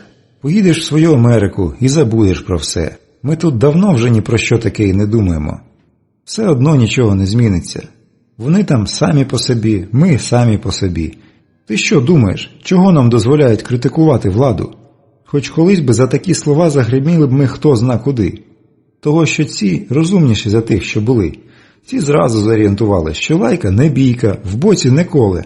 І від того, що ми пообурюємось, нічого не станеться. Покричимо, випустимо пару, то й усе. Не той у нас народ, аби його боятись. Тих, кого боялись, перестріляли давно. А ті, що лишились, так, худоба. Якщо можна було б, тікав би звідси світ за очі. Вон євреї їдуть у Ізраїль, до Німеччини, та скрізь. Німці їдуть теж. А куди мені подітись? На базарі бульйонні кубики продавати чи на завод іти, де робота каторжна, а платять, якщо платять, то копійки. От і шукає щось таке. А ти думаєш, якби була розумна альтернатива, став би я отак? Сумніваюсь. Так, я не розумію. І не розумію, чого мені так боляче від того, що я завважила. Що мені до того? Я поїду куди схочу, буду жити з Еріком на острові, зроблю собі пластичну операцію і митимусь 3 на день. Це не те, що тут. Спочатку нагрій води, а вже потім насолоджуйся. А мікроби ж не дрімають. А як же я залишу тут усіх? І Філю, і Світланку, і Тамару Семенівну, всіх, хто допоміг мені. Вони залишаться тут, без надії на краще, а я... Але що я можу зробити? Хіба якось допомогти нещасним малюкам? Чи ще щось? Не знаю. Ви летите на постійне місце проживання? Це моя сусідка. Чорнявка з величезними очима італійської Мадонни. Ні, у мене пересадка у Тель-Авіві. А ви? А ми таки наважились, виїжджаємо. Вона сумно посміхається. Брат мій живе там уже 10 років. Весь час кликав нас, ми не хотіли. Знаєте, народились тут, всі друзі в нас в Україні лишились. Та більше не сила. Ми мали фірму, ремонтували квартири, займались землеустроєм тощо. Мій чоловік сам все організував. Що-то вже довелось поїздити і по Україні, і по Росії. Та не можна вже далі терпіти. Оце тобі так. Починаємо працювати – одне податкове законодавство. Через день щось міняють. Якщо не встежив – штраф плати. Треба стежити за змінами. А хіба ж його встежиш? Треба гроші заробляти для себе і для податків. А податки такі, що інакше, ніж грабунком назвати не можна. А треба ж людям платити, справу розширювати, а скрізь з тебе деруть 3 шкури. А що вже звітів писати не лічено. І в 3 екземплярах, і більше, і туди, і ще кудись. А перевірки одна за одною, і кожному треба одне. Гроші, гроші давай. Набридло. Ото довго вагалась, та... Іро, чого ти причепилась до дівчини? Їй це не цікаво. Це, мабуть, чоловік. Повнявий, трохи рудувате волосся і розумні блакитні очі. Це мій чоловік Льоня. Він довго опирався, не хотів їхати. Та вже дістали нас так, що довелось. От він і переживає. Думаєте, хочеться оце під старість межі чужі люди подаватись? А нема де дітись. Тут життя нестерпне. Чи тепер вже там? А ми ж просто хотіли працювати, не красти, не чекали пільг чи дотацій. Ні, не так. Як наше не влад, то ми своїм назад. Брат каже, що там нашим теж нелегко, але якщо ти працюєш, маєш свій бізнес, не заважають. От і їдемо, 2 ж дітей, може, хоч вони по-людськи житимуть. Вже дорослі, та молоді швидше звикнуть. Я бачу, що вона це говорить більш для себе, ніж для мене, аби не розплакатись, бо вона ще не переконана, що прийняла правильне рішення, а вибору в неї не було. А в багатьох з тих, хто залишився, навіть такого вибору нема. То що ж робити? Я не знаю. Нічого, може, там налагодиться життя, якось влаштуєтесь. Це для неї, мабуть, заслабка втіха. Може, на це тільки й покладаю надію. Ми замовкаємо. Так сумно. Там хмари такі, яких нема ніде у світі. І світла вода у шаплику, між кущами калини й любистку. А в Тамари Семенівни перед хатою розкрили очі перші айстри. Бускові, рожеві, білі, червоні. Хай би вона ще не раз дочекалась своїх айстр, бо світ без неї, без таких, як вона, втратить милосердя. І доля покарає нас усіх за те, що не стали їм спадкоємцями. Панове, наш літак прибуває в аеропорт Тель-Авіву. Прохання до всіх, пристебніть ремені безпеки. Хто не може сам, я зараз підійду й допоможу. Літак заходить на посадку, мене трохи нудить. Нічого, за годину знов летітиму до Парижу. Швидше б уже. Бо мені трохи мулько від того, що я сама. Я й не помітила, як звикла до людей. Мабуть, тому, що вони мене дратували менше, ніж мої любі співвітчизники, тим, що не вимагали від мене фальшивої святості. Так, мав рацію лікар. Мало хто з нас підходить на роль святого. Удачі вам. Стюардеса посміхається мені всім своїм шоколадним личком. Є в кольорових дівчат якийсь шарм, що його мають далеко не всі білі жінки. Дякую. Смачний у вас сік. Аеропорт оглушив мене сухим гарячим вітром з пустелі і різнокаліберним натовпом. Рекламні стенди, носильники, натовп зустрічаючих, багажні візки, гамір. Десь загубила я своїх сумних супутників, та мені трохи не до них. Я маю летіти далі.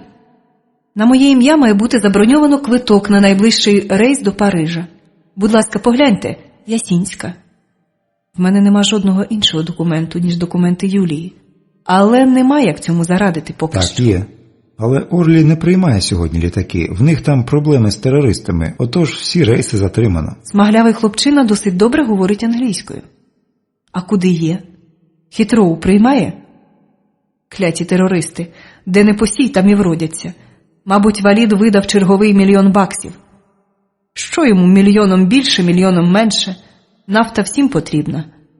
А от іншого життя в тебе, Валіде, нема. І за те, що ти отак мені змішав плани, я занесу тебе у свій список, негайно. Так, найближчий рейс на Лондон за 20 хвилин. Вас це влаштовує? Абсолютно. Простежте, аби не загубився мій багаж. Бо його мали переправити в літак, що мав би доставити мене в місто любителів жаб і лілей. Дякую вам. Займусь особисто. Я даю йому банкноту. Так мені буде спокійніше. Добре, що вже скоро я покину цю країну. Чомусь мені здається, що хлопці з Моссаду впізнають мене і в такому вигляді. Може, я помиляюсь? Коли я влаштувалась в кріслі, а перший клас довелося взяти, бо їсти хочеться неймовірно, я зітхнула з полегкістю. Навіть якщо хтось із тих спритників таки вистежив мене, вони мені вже не зашкодять. Це англійський літак, територія Англії. Вони не мають права заарештувати мене тут, якщо я сама не вийду. А я ж не буду аж така дурна. Так само, як не стала їсти і пити будь-що в цьому розсадникові мікробів. Спека така. Англійці хоч і нудно готують, але в них все чисте. Можна не боятися з'їсти з рисовим пудингом в прикуску якусь невідому науці бацилу. Що вам принести? У нас є роздбів, теляча печінка, картопля, пудинги. Рум'яна дівчина має страшенно благопристойний вигляд. Мене це трохи дратує. Принесіть чогось смачного, любонько. Тільки не жаб, будь ласка. Вона невпевнено посміхається і йде далі. Не одна ж я тут хочу їсти. Чомусь саме в розмовах з англійцями мене найбільше сідлає чорт. Вони мене трохи дратують своєю сталістю і постійною впевненістю в тому, що існує лише два погляди на життя – їх власний і помилковий. Як казав Емерсон, сталість поглядів – біда обмеженого розуму. Мабуть, старий мав рацію. Коли ми їхали до Дніпропетровська, а це тривало 7 годин, Філя, що таки впросився з нами, все скиглив. Ти ще приїдеш? Ні, ти пообіцяй. Звичайно, це ж не Америка. Що тобі тут робити? Але ти приїдь іще. Філя, не скигли. Краще скажи, чого це ти погодився залишитися в селі? Ти ж міський житель. А як зіп'єшся? Я навмисне дражню його, бо знаю, як він ненавидить спиртне. Добряче йому батечко сала за шкуру залив. У пеклі, мабуть, горить за це. Але я маю припинити його скигління. Мені й так трохи сумно от. Та звісно, що приїду. Треба ж буде перевірити, чи ти йдеш прямою дорогою. І митись не забувай.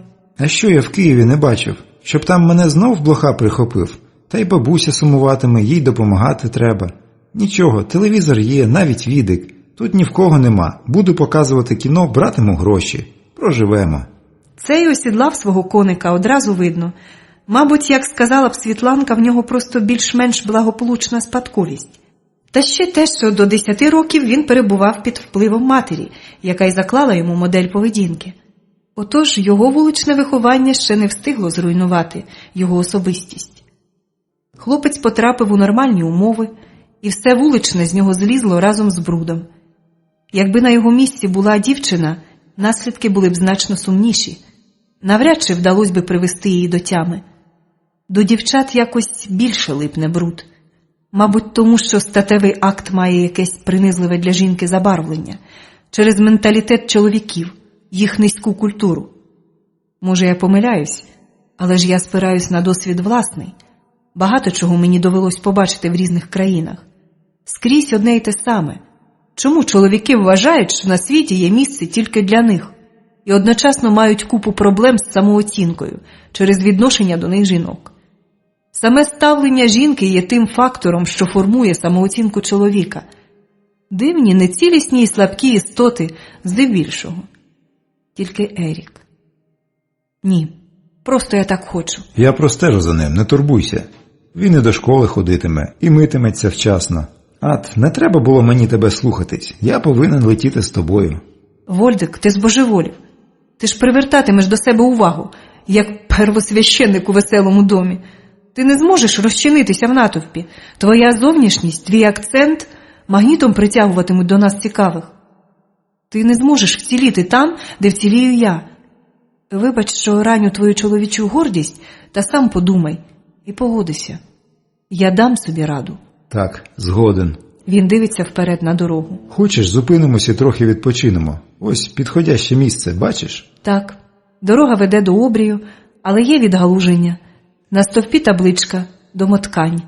Дивна назва. Машина звертає на таку розбиту дорогу, що уявити важко. Вольдик шепоче лайку. Дорога веде під уклін, повз невелику посадку акацій, повз розвалені будівлі ферми, по колись асфальтованій дорозі. Вдалині біліють пам'ятники кладовища і пустирище на місці колишньої ферми. Все заросло полином і тим, що тут чомусь називають амброзією. В цьому лісі можна заблукати, бо кожна баделина вища мого зросту. Вольдику, тут вовки виють. Чого ми сюди приїхали? Ти тут колись бував? А тож, тут спокійне місце. Можемо якусь годину відпочити, ще є час. Я тут маю невеликий будинок. Так, халупка, моя бабуся мені залишила. Я сплатив дядькові гроші, аби він не присікувався, і заопікувався хатою.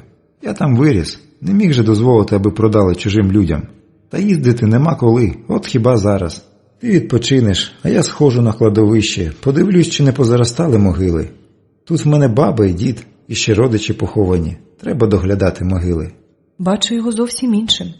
Це вже не той безжальний і цинічний чоловік, що готовий був застрелити мене на місці. Чого ти сумуєш? Я? А так, я сумую. Мене привозили сюди щоліта, 19 років підряд. Ну, трохи не так, старшим я вже сам їздив. І оце єдине місце на землі, де я почуваюся щасливим. Мабуть, якось неправильно я живу. Машина зверта в одну з кількох вуличок. Широка вулиця без асфальтованого покриття, мабуть, у дощ перетворюється на пастку для легковиків. Але зараз, дякувати Богові, сухо. Ми їдемо крізь 2 ряди будинків по обидва боки. В пилюці грибуться кури, що розлітаються з-під самого капоту. Рябі та сірі коти презирливо мружать очі на куряву, що ми здіймаємо. Подекуди біля хвірток стоять бабці, підсліпувато вдивляючись в машину. Нарешті ми зупиняємось біля одного двору. Невеличка хатина серед зарослого бур'яном кола. Біля паркану старезна акація. Хатка обкладена білою цеглою, на вікнах сині ставні, біля хати груша, далі видно величезний кущ калини. Трохи далі перед хатою розвалена кабиця. Пустка. Вольдик відмикає двері. Ми заходимо до середини. Веранда, 2 кімнати, тільки прості меблі, старенькі, але охайні. Треба трохи повитирати пил та познімати павутиння. Ми ж можемо тут побути більше, ніж годину. Літак аж о 4:00, а зараз лише 11:00. Тут треба прибрати. Я берусь за ганчірки і мило, Вольдик дістає косу. Смерть бур'янам. А вдалині за городом видно ліс. Я піду до лісу. Ой, Філя, не ходи, вовку хопить. То не ліс, Вольдик орудує косою. то посадка, там акації, шовковиці. Тож називається тут шовковички. Та ходити туди не треба. Отам закручую, звідси не видно, але там є круче, ще одна вулиця.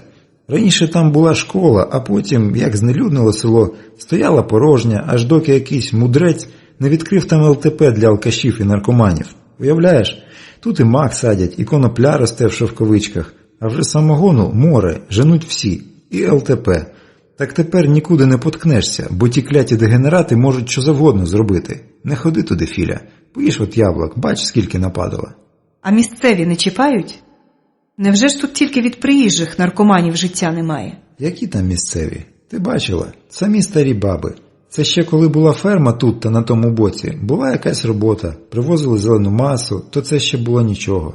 Якось робили, тримали скотину. З ферми брали комбікорм та зеленку.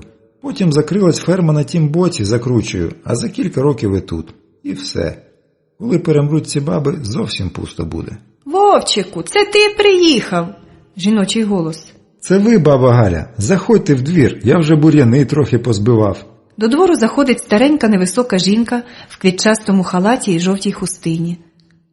Посічене зморшками обличчя приязно посміхається. Вона рада прийти сюди і поговорити. То ти надовго, Вовчику? З ким це ти приїхав? А я оце виглядала та й дочекалась. Думала, Сашко приїде, коли ти. От і добре, бо вже, мабуть, не застав би мене пізніше. Це ж чого? Живіть, бабо, ви ж мене малим на руках гуцикали. Вольдик покинув косу. Ой, дитино, і пожила б іще, та де ж? Ушелепкалась хвороба, треба робити операцію. А зась, нема в мене грошей, і в Сашка нема. У Вольногорську без роботи сидить, ото тільки з мого хазяйства й животіє. Та вже мені досить, пожила. Ми ж з твоєю бабунею майже одногодки. Вона з 29-го, а я з 31-го року. Отож, її вже скільки нема, то й мені пора. А ти ж надовго. Ось я борщику зварила, поїсте. Та ми на годину. Трохи бур'яни позбиває та приберемось. На кладовище сходить треба, я ж один тут. Це мої друзі, Христя і Філя. Клятий Вольдик. Христя, бачили отаке? До Дніпропетровська їдемо. А вам де операцію хотіли робити? Та їздила ж я у город, а там дали направлення у Дніпропетровськ. Та хіба я туди втраплю? Я вже не тямлю, де там і що, а в Сашка грошей нема мене повезти. Та нічого, побачила тебе і добре. Ми ж були сусідами, дружила ж я з Дашкою, з бабою твоєю. Ви ж із Сашком росли разом. То й рада, що побачились. Ось я вам, дітки, борщику принесу. Поїсте перед дорогою. Я зараз на кладовищі поїду. Ви давно були? Дуже заросло. Та я й не згодилась ходить. Ото як на проводи додибала і не була. Старенька сумно хита головою. То поїдемо, я ж машиною. Потім назад привезу. Керстін, ти поїдеш? Так, звичайно. Знайди якусь банку води налємо, руки помити. І калини наламаємо. Філя, сиди тут, нікуди не ходи, бо голову відірву. Ми знов їдемо знайомою вулицею. Курява здіймається аж до хмар. Ось і кладовище. Біленькі і сірі пам'ятники, металеві дерев'яні хрести, таблички і фотографії. Такого кладовища мені ще ніколи не доводилось бачити. В глибині, там, де тільки порослі травою горбочки, темніє довгий стіл. Дерево, з якого його зробили колись давно, вже потрухло. По обидва боки такі самі струхлявілі лавки. Це тут на проводи раніше готували капусняк, картоплю і тут таке обідали. Це ще коли тут жило багато людей. А зараз ж сама бачиш. Родичі приїздять, це єдиний день, коли я можу побачитись з тими друзями, з якими ріс тут. Але вже не варять, бо нема кому. А оцих людей я знав. Потроху, по одному переселились вони на оце кладовище. Оце тут, бачиш, дід Мина. Колись скрутив його радикуліт, ходив кілька років зігнутий. Якось йшов повз ферму, а на фермі якраз одірвався бугай-мишка. От іде дід Мина, зігнувся, на ціпок спирається, аж тут чує, кричить йому хтось: «Мина, бугай!» Він глядь, а бугай вже ратицями гребе. Тоді як ушкварив бігти, ціпок покинув і біг аж до кручі. То радикуліт десь і дівся, так і вмер потім, років отак через 15, а не боліло. Я сміюсь. З фотографії на мене дивиться трохи суворе обличчя, з-під насуплених брів. Яке життя прожив цей чоловік? А ось чим запам'ятався. Мабуть, поки живий хтось із тих, хто знав його, живий буде і дід Мина. А оце, старенька показує на невеликий горбок, на якому навіть хреста не лишилось. Тут лежить Іванихи Катрі син. Як повернулись ми з евакуації, то скрізь було багато тієї гедоти, міни, снаряддя, зброя. Хлопці ото брали, гралися. І Микола десь знайшов міну, а вона візьми та й рвони. Мати моя робила тоді аж у річці, на птахарнику. І я там крутилась, допомагала. Так було чути, як тітка Катря голосить, отак. Ми проходимо до зеленавих туй. Ось невеликий надгробок, лагідне обличчя старої жінки, Тесленко Дарина Кирилівна. Тут взагалі або Тесленки, або Перемітьки, або Бугаї. Мабуть, це тут основні прізвища. Так, і Скорики. «Ой, сусідонько, скоро вже побачимось», – примовляє бабуся. «Де береться та хвороба? Ще б пожити, та вже, мабуть, досить. Чи вигляда мене там старий?» Вольдик виполює бур'ян. Я б теж виполола, та не знаю де. Ага, ось, якийсь зовсім зарослий горбик. Яка різниця, чий? За бур'яном і хреста не видно. «Добре робиш, дитино, бо то безрідна жінка. Хто на силі, то і впорядковує. То привезли її сюди ховати з города, з Верхньодніпровська, кажуть, племінниця. Хату на себе переписала, а тітка в неї й місяця не прожила. Видно, добре доглядала. Гріха люди не бояться. А хто там розбирався? Померла стара і спокій голові. Привезли сюди, закопали і не навертаються. То ми вже хто як може обробляли, а це вже нема кому. Добре робиш, дітки, воно ж людина, не собака, не можна так». Далі працюємо мовчки. Земля суха аж торохтить. Нічого, є ж вода, помиємо руки. От і все, охайненько. Цього року бур'ян вже не виросте, а наступного хтось дасть раду. Може, Вольдик. А зараз час їхати. Ми повертаємось до хати. Старенька принесла таки борщу. Смачнющого, до речі. Добре, що є вода в крані, хоч помились. Час уже їхати. «Бабо Галю, збирайтесь. Хай баба Онися догляне курей, а ви поїдете з нами». Голос Вольдика не терпить заперечень. «Вовчику, дітки, та куди ж же мені їхати?» Старенька розгублено опустила руки. «Ми ж їдемо до Дніпра, то завезу вас до лікарні, документи не забудьте». «Та воно ж гроші такі, Вовчику, не треба, я вже стара, вже досить з мене». Даремно вона його переконує в тому, в чому неможливо переконати жодну нормальну людину. Хіба повинно життя людини залежати від того, чи є в неї гроші? Хай вам зато голова не болить. Ходімо, допоможу зібратися. Філя, ось ключі, поховай інструмент і позамикай тут. Ми виїхали з села. Позаду синіє водосховище. Вольдик казав, що купатись там нема як. Така зелена вода. Чому зелена? Невідомо. Ще мати розказувала, були там колись плавні, та такі гарні, світу других таких не було. Острівки, лісочки, от таке нілілеї, така краса, а як нагнали машин, викопали яму, і от Дніпродзержинське водосховище, зелене болото. Як жарко, вітру нема, то вода зацвітає, аж синя робиться зверху, аж з коринкою запікається. А що вже сонечок, божих корівок, неміряно на тій зелені плава. Ми малими влаштовували рятувальні експедиції, ото забрідали подалі, а потім йшли і збирали сонечок. А в жмені скільки ти їх там забереш? То садовили на голову. Хто на панаму чи картуз, а хто просто на волосся.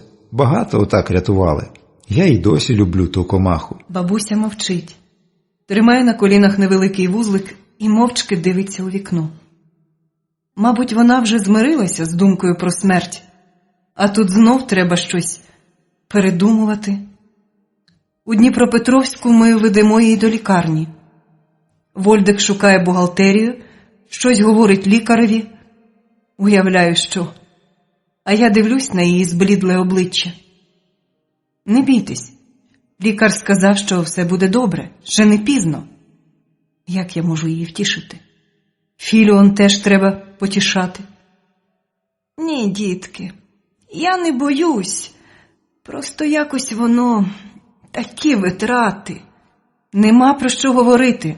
Наступного літа приїдемо до вас на борщ.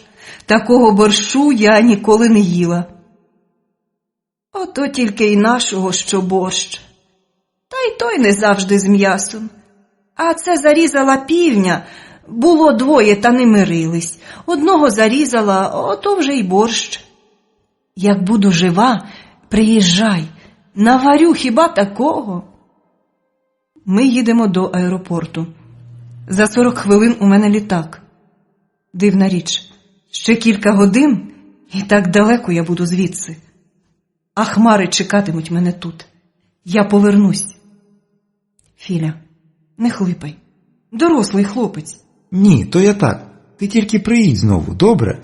Знов за рибу гроші. Вольдик нервується, я бачу. Та вже ж не кине вона тут свого кота. Все хотів спитати, що було в тому листі, що ти читала? Що в листі? Прощання, доки не розлучить нас смерть. Признання. Я не міг інакше, але з тої хвилини, що побачив тебе, вже не належав сам собі. Що в тому листі? Його душа. Вибач, любий, в мене були важливіші справи. Мабуть, я не любила тебе так, як ти цього заслуговував. Я не знала, що чоловік може казати жінці такі слова, щиро, нічого не прагнучи взамін. Весь мій життєвий досвід протестував проти такої думки. Може, то був не той досвід? Чи такі чоловіки? Чи така я? Не знаю. Я потім подумаю про це, якщо в мене буде оте потім. Думаєш, все вщухло? Мене вже не шукають? Ні, але їм набридло це полювання, то є шанс проскочити. Ми приїдемо перед самою посадкою. Літак цей ізраїльської авіакомпанії прилітає раз на місяць. Коли вони розчовпують що до чого, ти вже будеш в літаку. Там вони тебе не дістануть. Це засіб придумав. Голова в нього тепер з діркою, але варить як нова. Аеропорт. Як більшість аеропортів. Тільки брудніший. А в місцевий туалет я більше не зайду навіть під загрозою негайної смерті. Так, засіб все правильно розрахував. Список пасажирів на цей літак можна знайти і побачити лише тоді, як скінчиться посадка. Ну все. Довгі прощання, довгі сльози. Ти там обережно. Вольдик бере мою долоню. За Філю не турбуйся. Ми ще заїдемо до Сашка у Вольногорськ, потім до баби Галі, а тоді вже назад. Я проконтролюю. Не думай ні про що. І всади в тих негідників зайву кулю. За мене. Так, це вже точно. Філя, будь розумником і митись не забувай. Він обіймає мене за шию. Таким би був зараз Стівен, якби... Ні, не можна.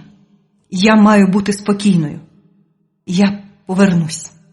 Швидко проходжу контроль і біжу до літака.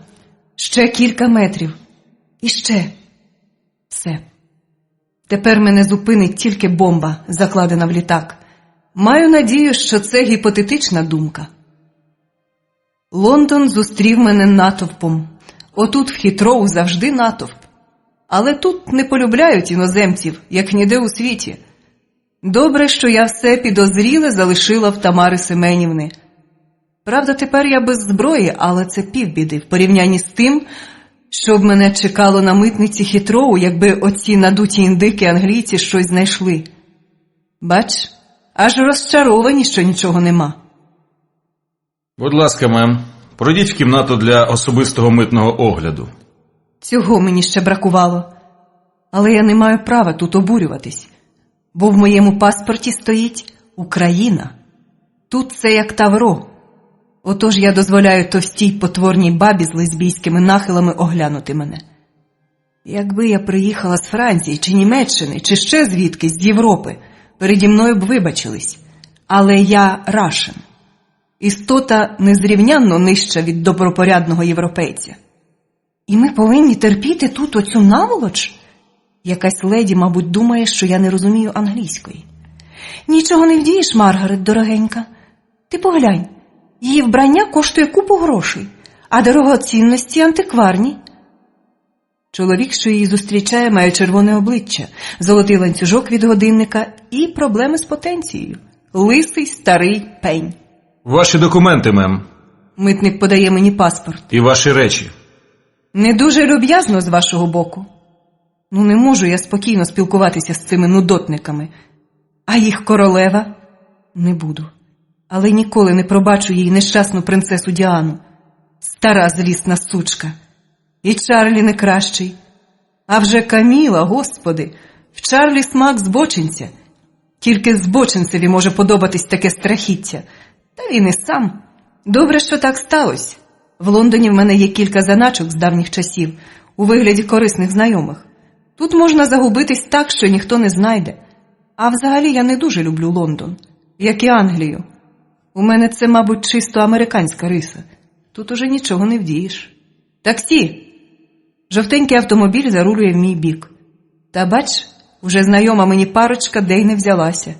Ні, голуб'ята, це вам не бідолашних турків лякати. Леді перша. Молодий коричневий таксист рішуче відкриває переді мною дверцята. Якщо вам по дорозі, і леді дозволить, я можу вас взяти.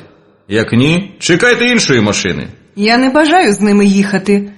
Вони обоє хай почекають. Як скажете, мем. А я ж знаю, що в цей час вони довго чекатимуть. З вікна роблю їм загальновідомий жест пальцем. Хай старого дурня розіб'є інсульт від злості. Вони стоятимуть тут довго, кусатимуть себе за зад. Маленька помста та приємно. Куди вам, леді? В Іст-Енд, Ріджує стріт, навпроти бару Сонні. Він же ще на місці? Та що йому станеться? А ви впевнені, що це та адреса? А тож? Звісно, це не та адреса. Але я ж не можу сказати йому ту, бо знайдуться цікаві і спитають у нього. Що йому тоді робити? Заради кількох монет він не стане мовчати. Та не зможе, якщо я навіть заплачу йому 1 мільйон. Це якщо хтось буде запитувати. Тож вдовольняюсь малим, тим більше, що все поки що тихо. Вже сутеніє. Я виходжу з таксі. Так, колись це був непоганий район. Але не тепер. Нічого, я вмію виживати в таких джунглях. Тут я вдома і дам собі раду. Хоча, звичайно, краще було б без зайвих ексцесів. Ну, та це вже як карта ляже. Я бреду крізь рекламу, крізь якийсь особливий нічний лондонський запах. Я встигла перевдягтись в темряві кущів і тепер нічим не відрізняюсь від оцього барвистого натовпу. Ці люди вдень лежать в норах, а вночі виходять на промисел. О, вже якийсь розумник наглянув мою сумку. Добре, що більшу я залишила в камері схову в аеропорту. Завтра заберу. Сьогодні я маю дійти до одної затишної нірки, про яку не знає ніхто, навіть дядько Макс. Чиясь рука стіпає мене за сумку. Я цього чекала, бо тіло вже кілька хвилин працює на холостих обертах, нагнітаючи лють. Скрізь одне й те саме. Але тут нема таких проблем з вибором. Отож, вибач, любий. Мої пальці входять йому в горло, під кадик. Нічого, проблюйся і подумай. Може, краще машини паркувати чи стригти газони? Ого, в маленької сучки є зубки. Чийсь голос збоку. Вставай, Теді. Не сором наш квартал. Ходімо, Бебі, пригощу тебе. Трохи старший за мене, білий, зріст 5 футів, туди-сюди дюйм. Руде волосся, зеленаві очі, на руці золотий перстень, зуби власні або дуже хороші протези. Непередбачувана перешкода. Якщо доведеться її долати, поліція буде тут швидше, ніж машина з моргу. Погана справа. Власне кажучи, я трохи поспішаю. Клятий таксист завіз мене сюди і поїхав. Але якщо в тебе є томатний сік, я вип'ю з тобою. Ах ти, сучка, я тобі... Це проблювався мій приятель. От і роби людям добро. Я його не вбила, просто трохи зупинила на хибному шляху гріха. А вдячність? Де вдячність, я вас питаю, сер? Назад, Теді, якщо не хочеш спочити навіки. Я запросив Бебі випити. Чи тобі позакладало? Я тобі відріжу вуха, щоб тобі було зрозуміліше. О, тут знов те саме. Просто липнуть до мене кримінальні елементи. Бак, ти хіба не бачив, як вона... Заберіть звідси ідіота. Ходімо, Бебі. Таких барів багато на світі. Тут є все. Дівчатка для розваг, хлопчики, якщо припече, теж знайдуться для всіх. Віскі і крек на вибір, добрий ель і чистий ствол. Аби гроші і протекція. Просто так сюди прийти не можна, принаймні вночі. Як тебе звати, Бебі? Його очі вже роздягають мене. Дарбі, а тебе? Бакстер Слейтер, до ваших послуг. Ти справді питимеш тільки сік? Так. І бажано нічого в нього не додавати. Маю добрий нюх і прикру вдачу, розумієш? Я дивлюсь йому просто в очі. Якщо тільки він... Так, попав. А ти граєш з вогнем. Маєш на увазі свою чуприну? Очі його зблиснули шаленим вогнем. Мабуть, бідолаху добряче задражнили в дитинстві. До речі, це дивно. Величезна кількість рудих живе саме в Англії. Ні, тут інше. Він сутенер, от і все. Він тут пасе дівчаток і ще щось робить для місцевих босів. Ось твій сік. Пий і вимітайся. Він не дурний. Я бачу, як криплять його мізки. Жінка, яка так поводиться, не беззахисна. Можна відгребти по повній програмі. Ти гостинний, господар Бак. Дякую за сік. Удачі. Мабуть, таки правда, що нахабство – друге щастя. Я знаю, що іноді буваю досить нахабна, наприклад, щойно. Тернистий шлях гріха. Я йду нічними вулицями вздовж автомагістралі.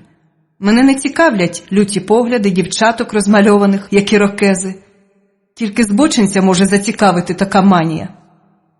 Та їх скрізь вистачає. Маю на увазі збочинців.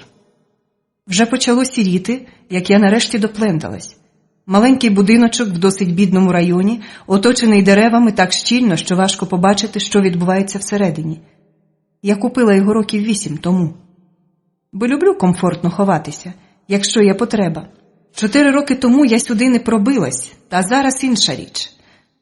Така сама нірка є в мене ще, не має значення. Ключі на місці, там, де я й поклала. І ніхто не відчиняв ні двері, ні вікна. Мітки мої цілісінькі. А скільки часу минуло? Будинок огорнув мене запахом пилу. Тут роботи... Нічого, зараз переодягнусь, приберу, поїм щось і в ліжко. Постільна білизна має бути в шафі. Я вмикаю світло. Так, все ціле. Документи в комоді, одяг в шафі. Все-таки далеко тутешній кримінальній хроніці, далеко до української. Не той у них менталітет. Двері не скляні, морочитись ніхто не буде. Я з останніх сил сновигаю з ганчірками і пилососом. Знімаю штори і чіпляю нові. Надто багато пилу тут зібралось. Нічого, це лише пил, а не холерні вібріони. Правда, вони, здається, у воді заводяться, а все одно. Це лише пил, щоправда, збирався він тут кілька років. Знемагаючи від огиди, здираю з себе одяг. Поки йшла, на мене осіла та гидота, що на вулицях. Бруд і мікроби. Добре, що машинка справна. Виперу все і заспокоюсь. Коли я дістаюсь до ліжка, вже світло. Але я спатиму хоч весь день. Яка мені тепер уже різниця, раз я тут? А завтра чи сьогодні? Я маю тут кілька нагальних справ. Глава 18. Ранок. Тьмяний англійський ранок. Чи вечір? Скільки я спала? Так, 5 година. Значить, все-таки ранок. Я можу не їсти, не пити, але не спати – це моє вразливе місце. Я знаю за собою таку ваду. Чому б тоді мені потрібен був такий будиночок? Саме через те, що я можу отак спати. Дядько Макс, і Стен, і тато – всі вони вважали це просто забаганкою. Мене це завжди дратувало. Що вони розуміють? Та якщо я не посплю, донесхочу, я погано почуваюсь. Для агента це величезний мінус. Але він у мене єдиний, тому мені його пробачають. Тим більше, що при потребі я можу не спати й кілька діб. Але потім мене неможливо добудитись, коли я знаходжу місце, де можу попустити вішки без шкоди для національної безпеки і власного здоров'я. Треба вставати, але я лежу. Я можу дозволити собі таку розкіш. Тепер. Може, я помиляюсь, але ні. Я знаю, що ні. Якщо мене шукають, то даремно. Мабуть, досі вже відомо про мої пригоди в аеропорту і в барі Сонні. Але потім все. Кілька повій, що мені зустрілись, навряд чи можуть щось додати. Якщо припустимо, що в них хтось питатиме. Навряд чи Кенні порозумнішав за ці 4 роки. Такі ніколи не розумнішають, просто тому, що не живуть аж стільки. Кенні, час пішов. Пора про душу подумати. Я виповзаю на кухню. Що в нас тут? Кілька консервних бляшанок. Ще рік можна тримати. Зварю суп. Сухарі підуть як грінки. Це єдине, що я привезла з собою. Пакетик сухарів купила в аеропорту. Є сухе молоко. Ні, непридатне. А ось чай хіба ж так заварю. І цукор є, і банка джему апельсинового. Ні, не хочу. Просто зварю суп. Перевдягнувшись і поївши, виходжу з будинку. Так, треба б трохи прибрати в дворі. Обидва будинки, що знаходяться по сусідству, порожні. А були ж заселені. Значить, виїхали. Тим краще. Менше сусідів, менше питань. Одне мене тривожить. На всіх документах та Керстін. Чи пак Лілі Роуз Берне. Переплутати нас неможливо. Отже, так, мені був потрібен тільки привід для цього. Якщо тільки Докс Сінклер ще там, і ще живий. І не спився. Як ні, то ні. Є варіанти, але Сінклер найкращий. Я йду вулицею, потім сідаю в автобус. Лондон подекуди вже прокинувся, але в автобусі ще майже нікого нема. Зараз маю взяти машину. Чорт, документи. Ні, я маю розчинитись в цьому місті. Воно мені винне за минулий раз. Кого вам? Знайомий голос, аж надто. Мюррей Сінклер, авантюрист. Найкращий пластичний хірург. Та от біда. Якось трохи випив, зіпсував вивіску клієнтові і все. Його більше ніде не взяли. Це ж Англія. Маленька плямка на репутації лікаря, особливо лікаря. Навіть тіні плямки вистачить, аби зробити його парією. Дурнувата країна. Хоча в цьому, в принципі, щось є. Тут не помирають тільки тому, що нема чим заплатити за лікування. Відчини, Сінклер, бо в мене і так настрій псується. Я чую голос, але цього не може бути. Так, йому завжди подобалась ця фраза зі стирателя. Нарешті він вимовив її доречно. Клацнув замок, і переді мною Сінклер у всій красі. Посивів, додалось зморщок, але погляд живий, навіть радісний. А тож, наша служба давала йому заробити. Правда, тільки я мала з ним контакт. Про нього ніхто не знав. Отже, він теж. Він іноді перемальовував вивіски деяким потрібним мені людям. З їхньої згоди, звичайно. Не треба так витріщатися, Сінклер. Знаю й так. Боже милосердний, це ти? Його обличчя стає ще червонішим. Заходь швидше. Так, він живе в своєму старому будинку, але не так шикарно, як раніше. Далеко не так. Ну що ж, всяке буває в житті. Я нічого не питаю. Ходімо в кабінет. Я йду за ним в кабінет. Можна подумати, що це просто макет операційної, але я точно знаю, коли дещо додати, все починає діяти, все. Сідай сюди. Він вмикає лампу. Хто це таке зробив з тобою? Руки поодрубувати тому м'яснику. Так, тут забрано досить охайно. Тепер ніс. Доведеться попрацювати. Кілька годин, якщо ти хочеш все за одним рипом. Це тобі стане в кругленьку суму. Якщо ти зможеш зробити. Я? Він ображається. Та я міг би Квазімодо перетворити на Алена Делона в молодості. А тут якась нікчема. Ну добре, 10 тисяч. Але ж я ризикую. А я не ризикую? Може, ти спився за цей час? Може, втратив кваліфікацію? Хто може мені гарантувати? Я ризикую залишками своєї вивіски, а ти? А я ризикую життям, якщо... Але не буде ніякого якщо. Я зав'язав уже давно. Потім скажу чому. А такі операції мені доводилось робити за цей час багато разів завдяки твоїй протекції, пам'ятаєш? Отож, остання ціна 7 тисяч. Мені треба стільки. Я на мілині. Отримаєш 10, але після того, як... Домовились. Але видай мені деяку суму. Треба закупити препарати, ще дещо. Старий лис. Це йтиме окремо, але купуватимем ми разом, аби тобі не прийшло на думку зекономити на матеріалі. А чеки, наче я його перший день знаю. В тебе завжди був надто злий язик. Але я все одно радий тебе бачити. Не розкажеш мені? Менше знаєш, довше живеш, Сінклер. А щодо злого язика, то ти не правий. Просто в мене нема ніяких ілюзій щодо цього світу. Я можу прикинутись, що є, але тільки тоді, коли мені це якось потрібно для справи. Але це не той випадок, і ти це теж розумієш. Так, пізнаю тебе. Ти не змінилась. Та ні, змінилась. Навіть дуже. Але тут нікому не треба про це знати. Навіщо? За 2 дні Сінклер був готовий. Чорт. Я знаю, що хто зна як ризикую, та в мене немає вибору. Що ж, маю надію, Осіріс і на цей раз буде прихильним до мене. Ти тільки не бійся. Його прохолодна долоня гладить мій лоб. Я вже вивчив знімки, бачив. Я буду обережний з твоєю головою. Хоча після такої операції я б не рекомендував. Але я розумію. Що? Ти думала, я не помічу? Люба моя, та я ж лікар. І хороший лікар. Роботу майстра завжди помічу. А з твоєю головою після травми порався справжній художник. Ну, а я художник в іншому. Не бійся тільки. Але я боюсь. Все одно боюсь. Я не зможу контролювати ситуацію, бо буду під наркозом. Може статись що завгодно. І може Сінклер вже досі продав мене. Ні, все це було поганою ідеєю. Тікай, Керстін, тікай. Ні, мамо, я не можу, бо золотисті стрічки закривають мені очі. Признайся, що ти про мене погано подумала. Як старий побачив, що я прийшла до тями. Чорт, боляче.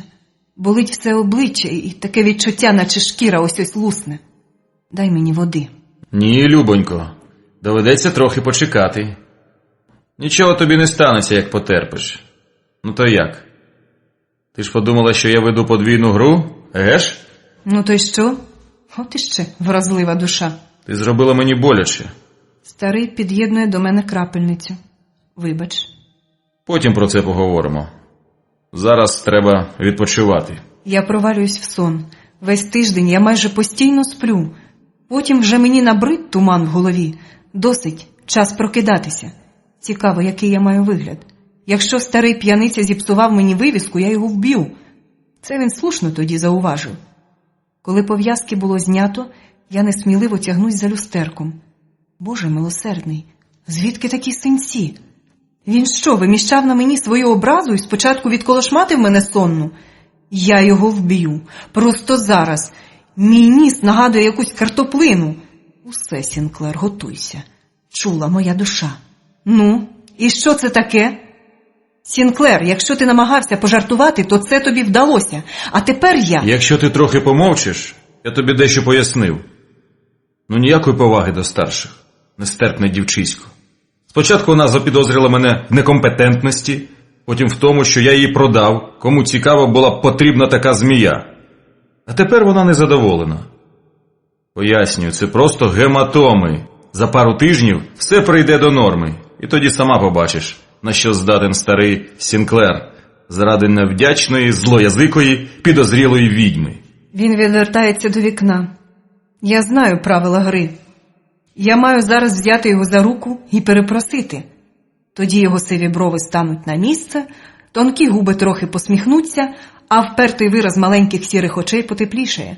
Старий теж страшенно затятий. Я іноді думаю, що навіть якби його допитували, він не розколовся б просто з упертості.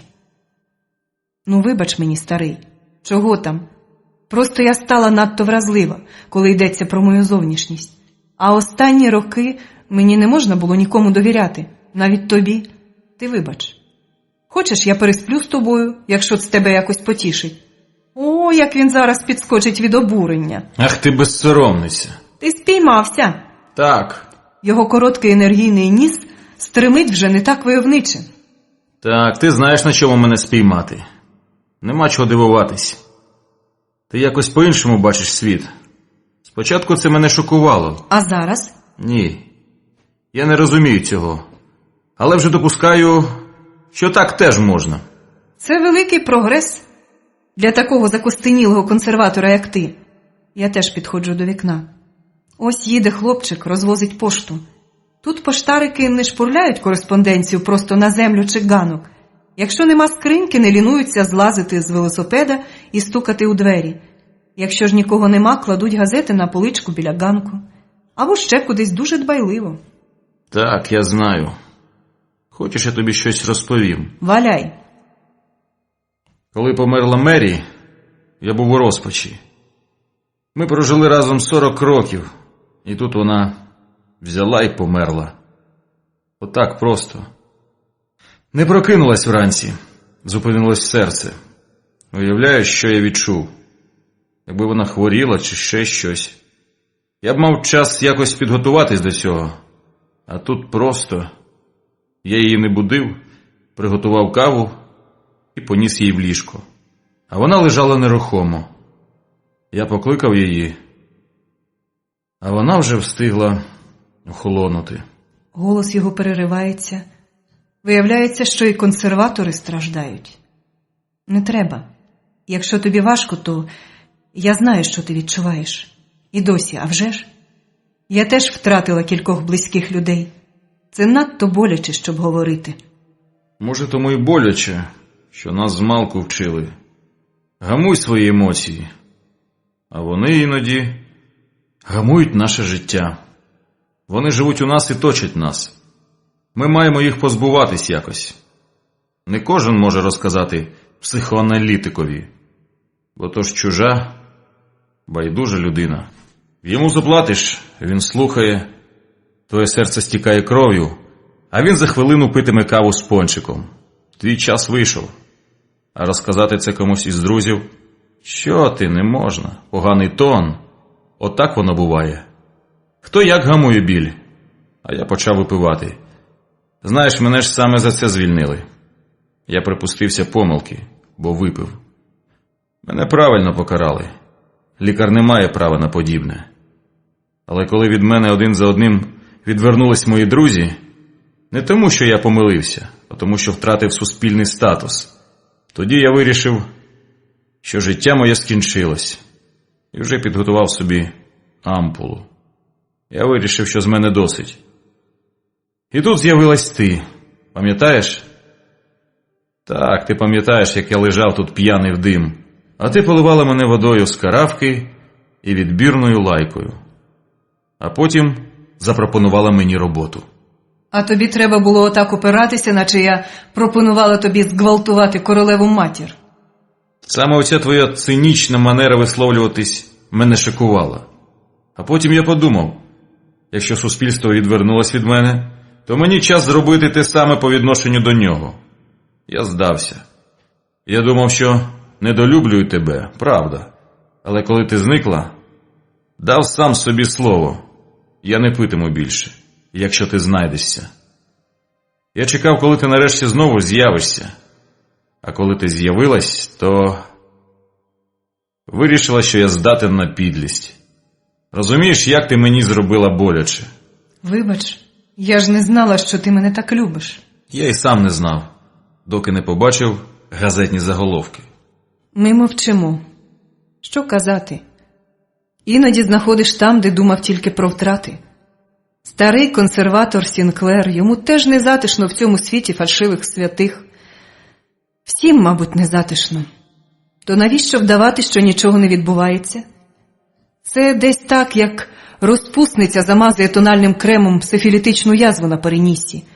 Всі знають, але мовчать з пісними обличчями фарисеїв.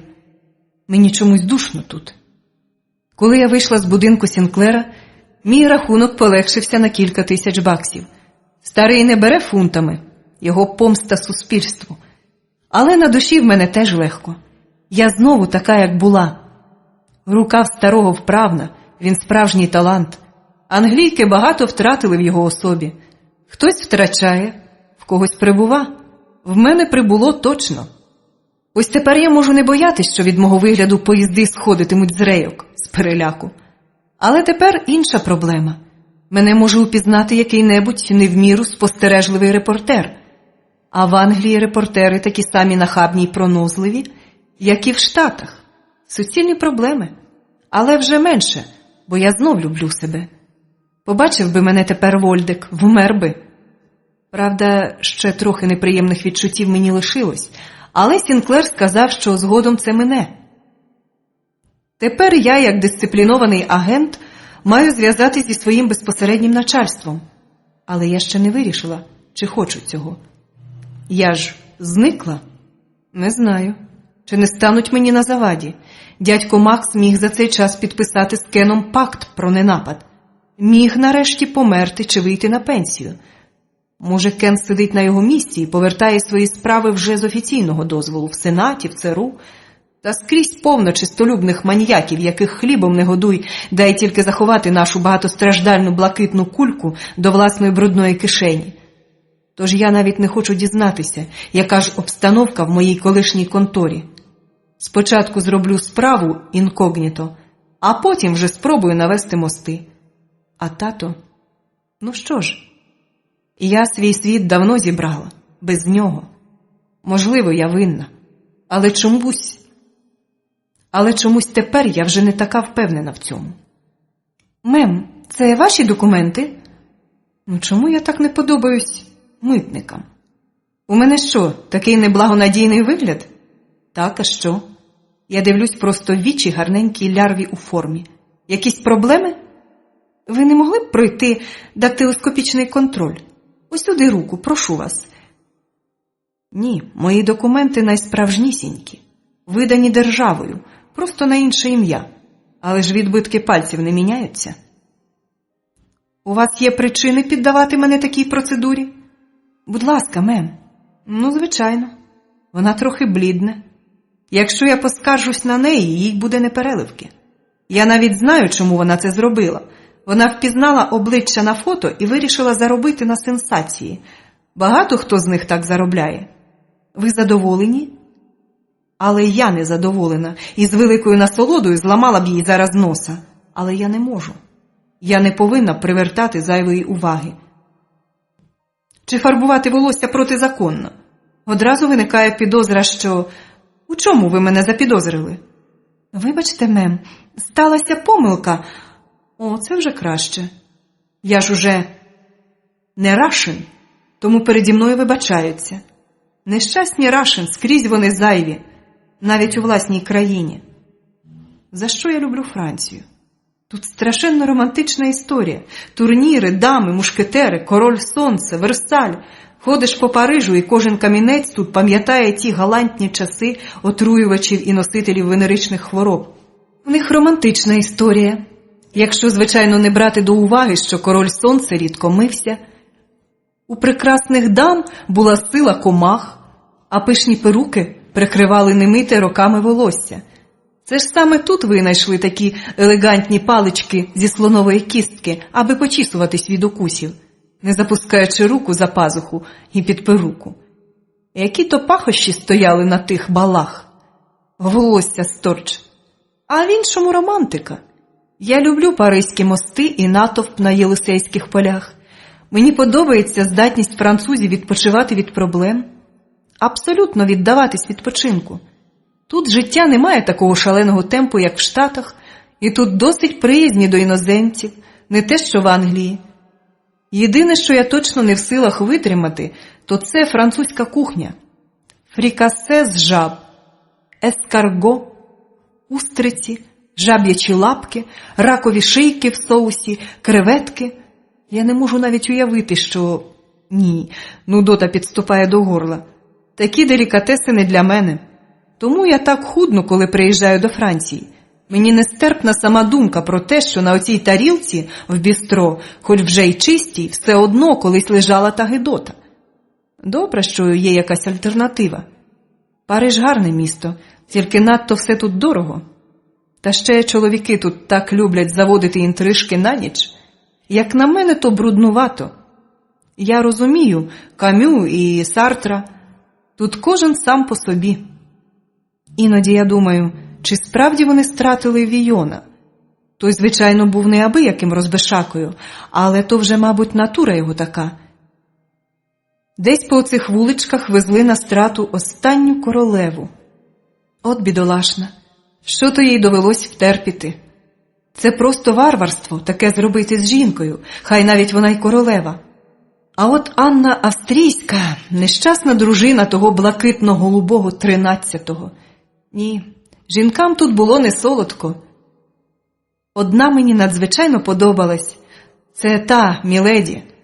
Вона вміла боротися за життя, а ті мерзотники їй не лишили жодного шансу. Навалились купою, притягли і відрубали голову. Думаю, не за те, що вона там когось начебто отруїла. Ні, ті коростяві дворянчики не могли їй пробачити власну слабкість. Вона всіх їх приваблювала. Їй же було потрібне тільки одне – місце під сонцем для себе і для сина. І в неї не було вибору. Нещасна Міледі. Мені її страшенно шкода. Хоч, може, старий Дюма її просто вигадав. Я йду до Кам'яного мосту. Тут багато барж, на яких живуть люди, як у будинках. Це зручно. Може, я коли-небудь теж заведу собі таку баржу-нірку. А може і ні. У всякому разі, я маю спочатку знайти Соланж, якщо вона ще там, де я її залишала минулого разу. Старий сірий будиночок в колись добропорядному кварталі побожних рантіє. Колись тут велись троянди, але Соланж завжди була ледащом. Тільки дикий виноград розрісся на всіх можливих і неможливих місцях. Ні, Соланж на місці. У всім Парижі та де, в усій Франції нема більш другої такої нетіпахи. Але вона мені потрібна. Кого там чорт приніс? Якщо це ти, Рауль, то йди геть. Нема в мене грошей, хай там лозьє хоч заріжеться. Голос теж не змінився. І лається добряче. Відчини, Соланж. Чи вже двері так брудом заросли, що й не відчиняються? В будинку щось падає, дзвенить розбитий посуд, потім чути, як тупоче десяток мамонтів. Це Соланж теж упізнала мій голос. Чим я її так хвилюю? Вона, звичайно, має певну орієнтацію, але я з нею завжди трохи знущаюсь. На словах. Вона мала б мене ненавидіти, бо свою огиду до її бруду я ніколи навіть не намагалась приховати. Це ти? Ну, Соланж така сама, товстенна, з висвітленим волоссям, з яскраво червоними нігтями, на яких лак постійно облізлий, з брудною шиєю, нечищеними зубами, боса, в кокетливому вечірньому платці, яке тріщить на ній і оголяє те, що колись було непоганими ногами. А тепер це два заплилі салом роз'їдені целюлітом слонячі стовпи. Я ніколи не розуміла, нащо вона так одягається. Чи не розуміє, чи навпаки все розуміє, але продовжує шокувати світ.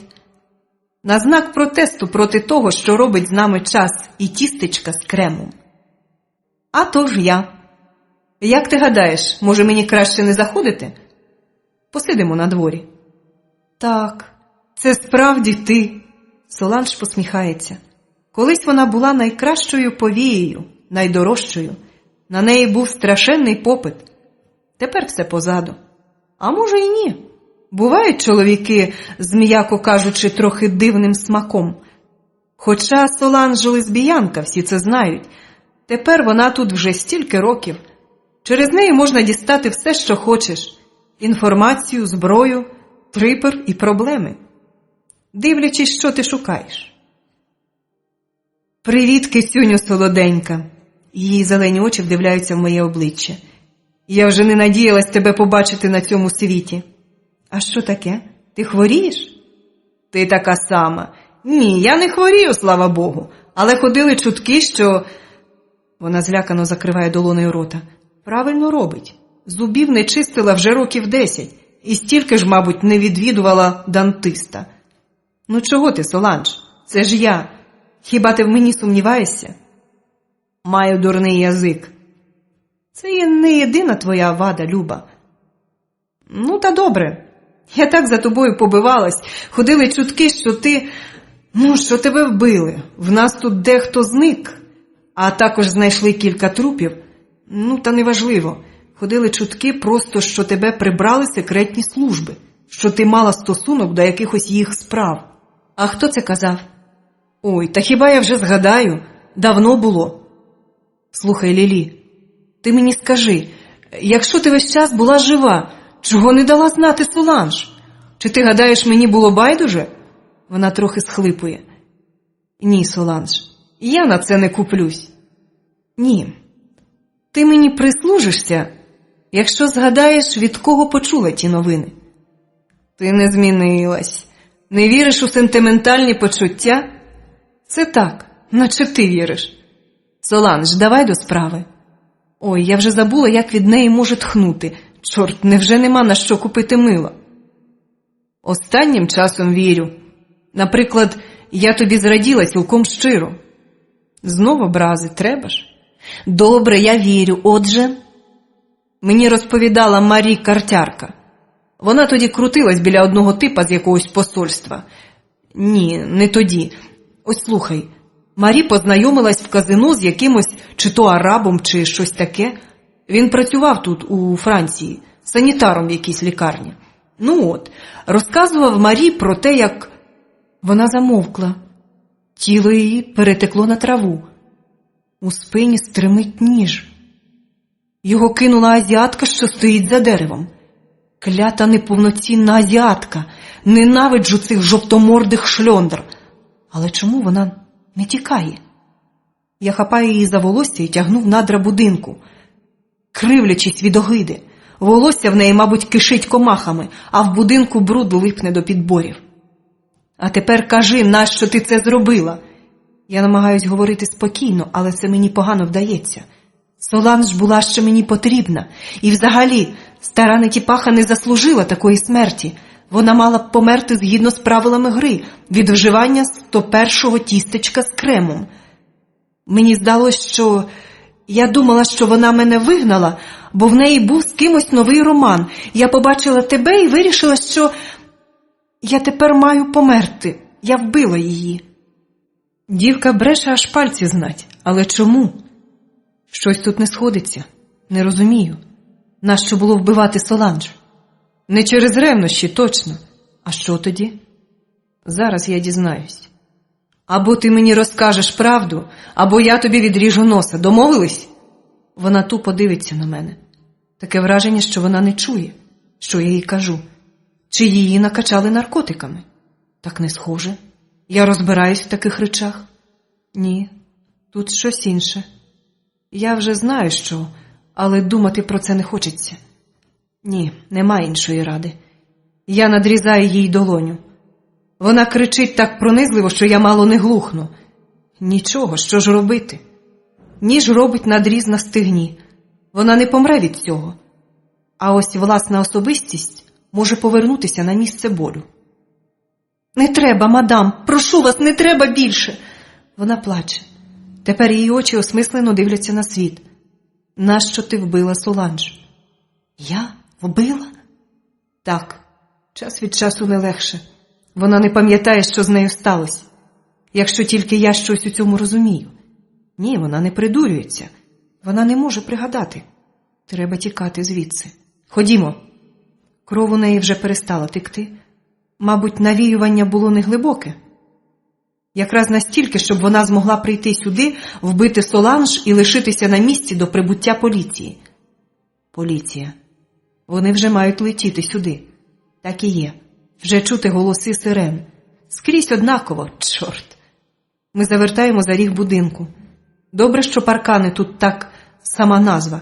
Якби такі, як в Україні, нам би довелося звести знайомство з місцевими копами. А так ми просто вибігли на дорогу.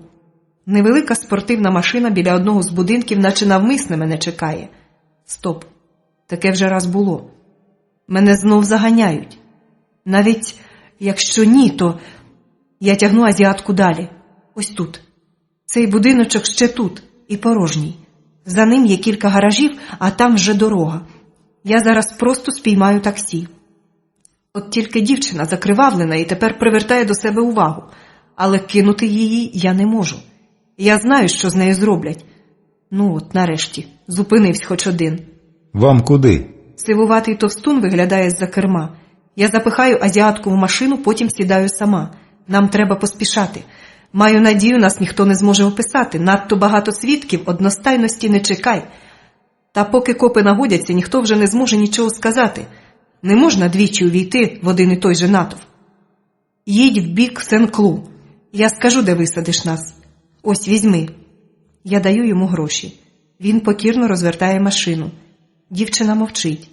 Мабуть, в неї шок. От клята азіатка. Скільки з нею клопоту.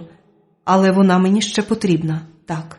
Мадам, я хотів би вас попередити, це повія. Ви ризикуєте, це ж її сутенер порізав. Не треба вам вести її додому. Відвеземо її в лікарню. Нічого. Я спробую якось зарадити нещасній дівчинці. Так, я спробую.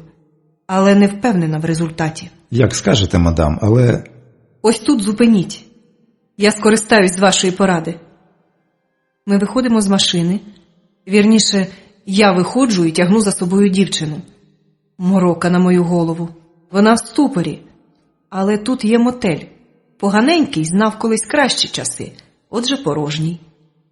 Отримавши ключі від байдужого сірого чоловіка, ми піднімаємось удвох на другий поверх. Типовий номер.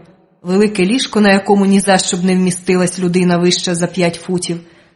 Лампа за бажуром, що вироблена десь в середині минулого століття. Ванна й туалет в одній кімнаті. Правда, чисто. Це добре. Час скупатися. Дівчина сидить на ліжку. Я здираю з неї одяг, довгу вузьку спідницю з розрізами спереду і блискучу майку. На ній залишаються тільки вузенькі трусики. Вона худа, як більшість азіаток. Їй можна дати і 15, і 30. Цих сучок вік не розбереш. Як тебе звати? Вона мовчатиме отак ще довго. Але відповідь мені потрібна зараз. Тому я б'ю її долонями по щоках, сильно, з розмахом. Мабуть, зганяю злість. Мені трохи шкода, Соланж. Навіть не трохи. Ні, не треба мене бити, будь ласка. А що мені з тобою робити?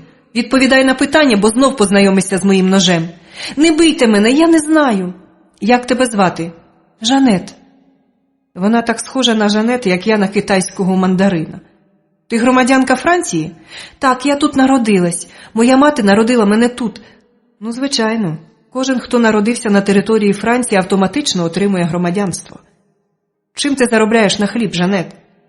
В принципі, відповідь аж надто очевидна. Та може вона мене здивує? Я обслуговую клієнтів у будинку Марі-Анж. Ні, вона мене не здивувала. Ну чому б їй не виявитись офіціанткою? Чи ще кимось? Повія. Хто знає, яка зараза може бути в неї? Хоча будинок Марі-Анж славиться якраз тим, що дівчатка в неї чисті. Але як можна бути впевненою? Нащо ти вбила Соланж?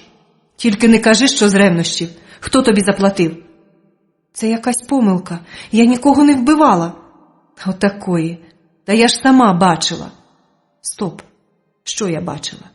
Ніж у спині Соланж і цю кралю за деревом. І вона нікуди не тікала. Скажи мені, Жанет, яке сьогодні число? 30 червня. Хіба ви не знаєте?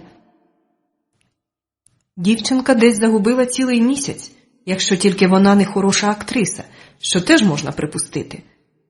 Добре, припустимо. Як ти опинилась там, де я тебе знайшла? Я не знаю. Я не можу пояснити.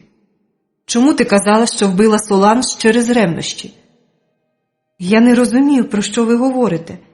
Сьогодні після обіду прийшов клієнт, про щось говорив з Маріанж, потім мене покликали, я сіла в його машину і ми поїхали.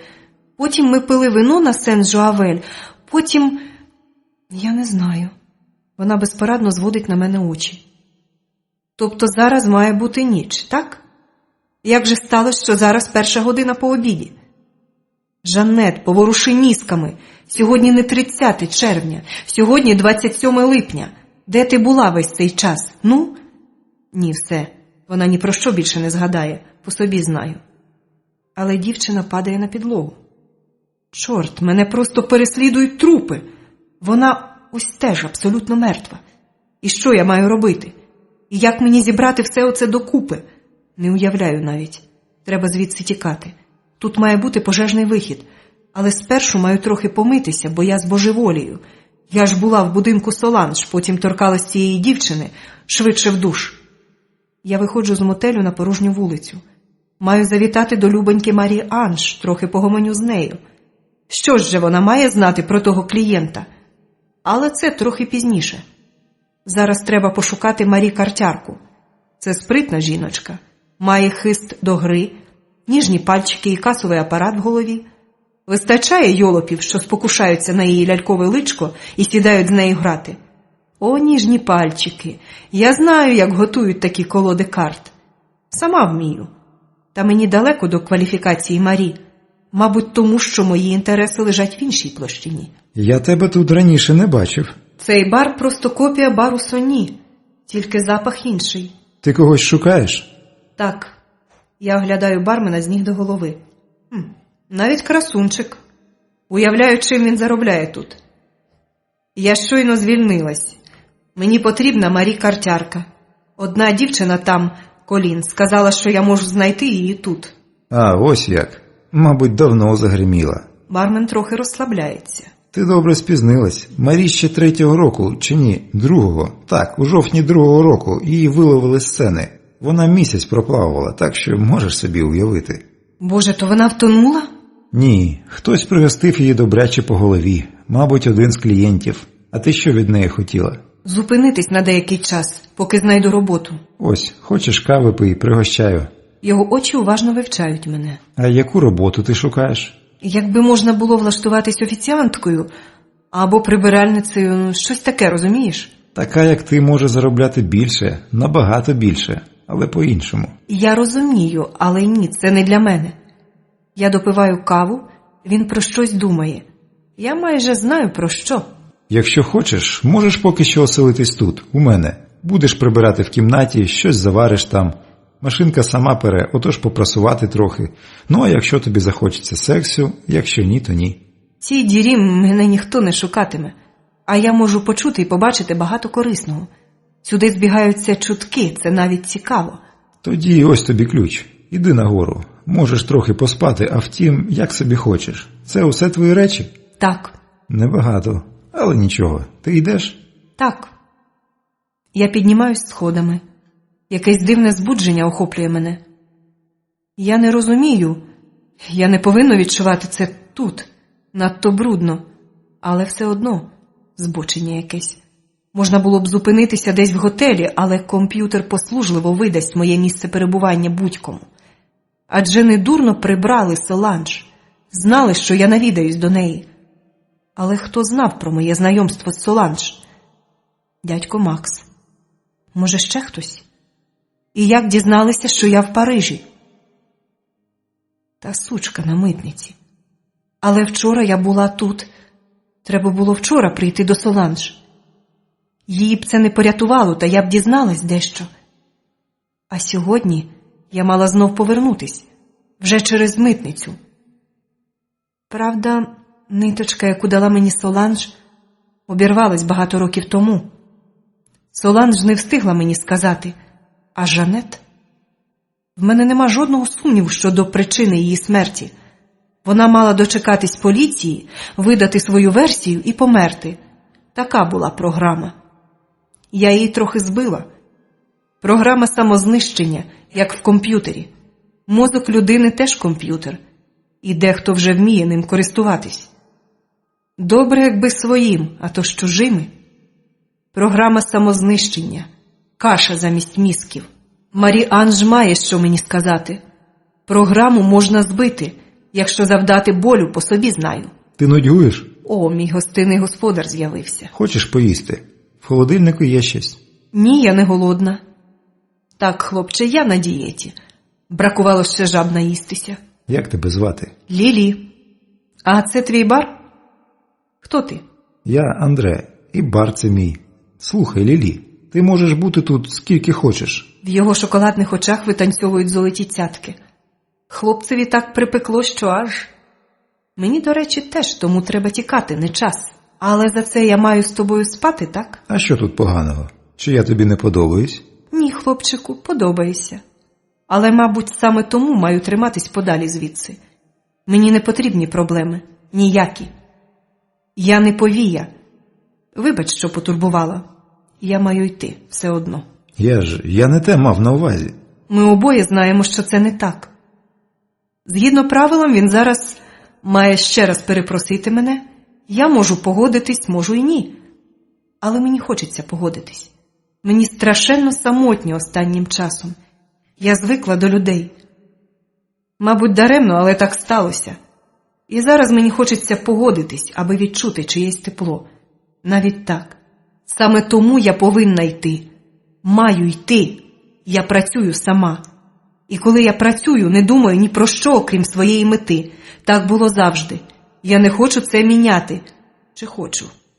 Яка різниця? Не йди, будь ласка, куди ти підеш? Кудись піду. Яка різниця? Так, піду до Марі-Анж. Вранці буду далеко звідси. До біса відпочинок. Вже сутеніє, мені треба в бар. Залишайся, я обіцяю, що не... А це що за шльондра? О, навіть так.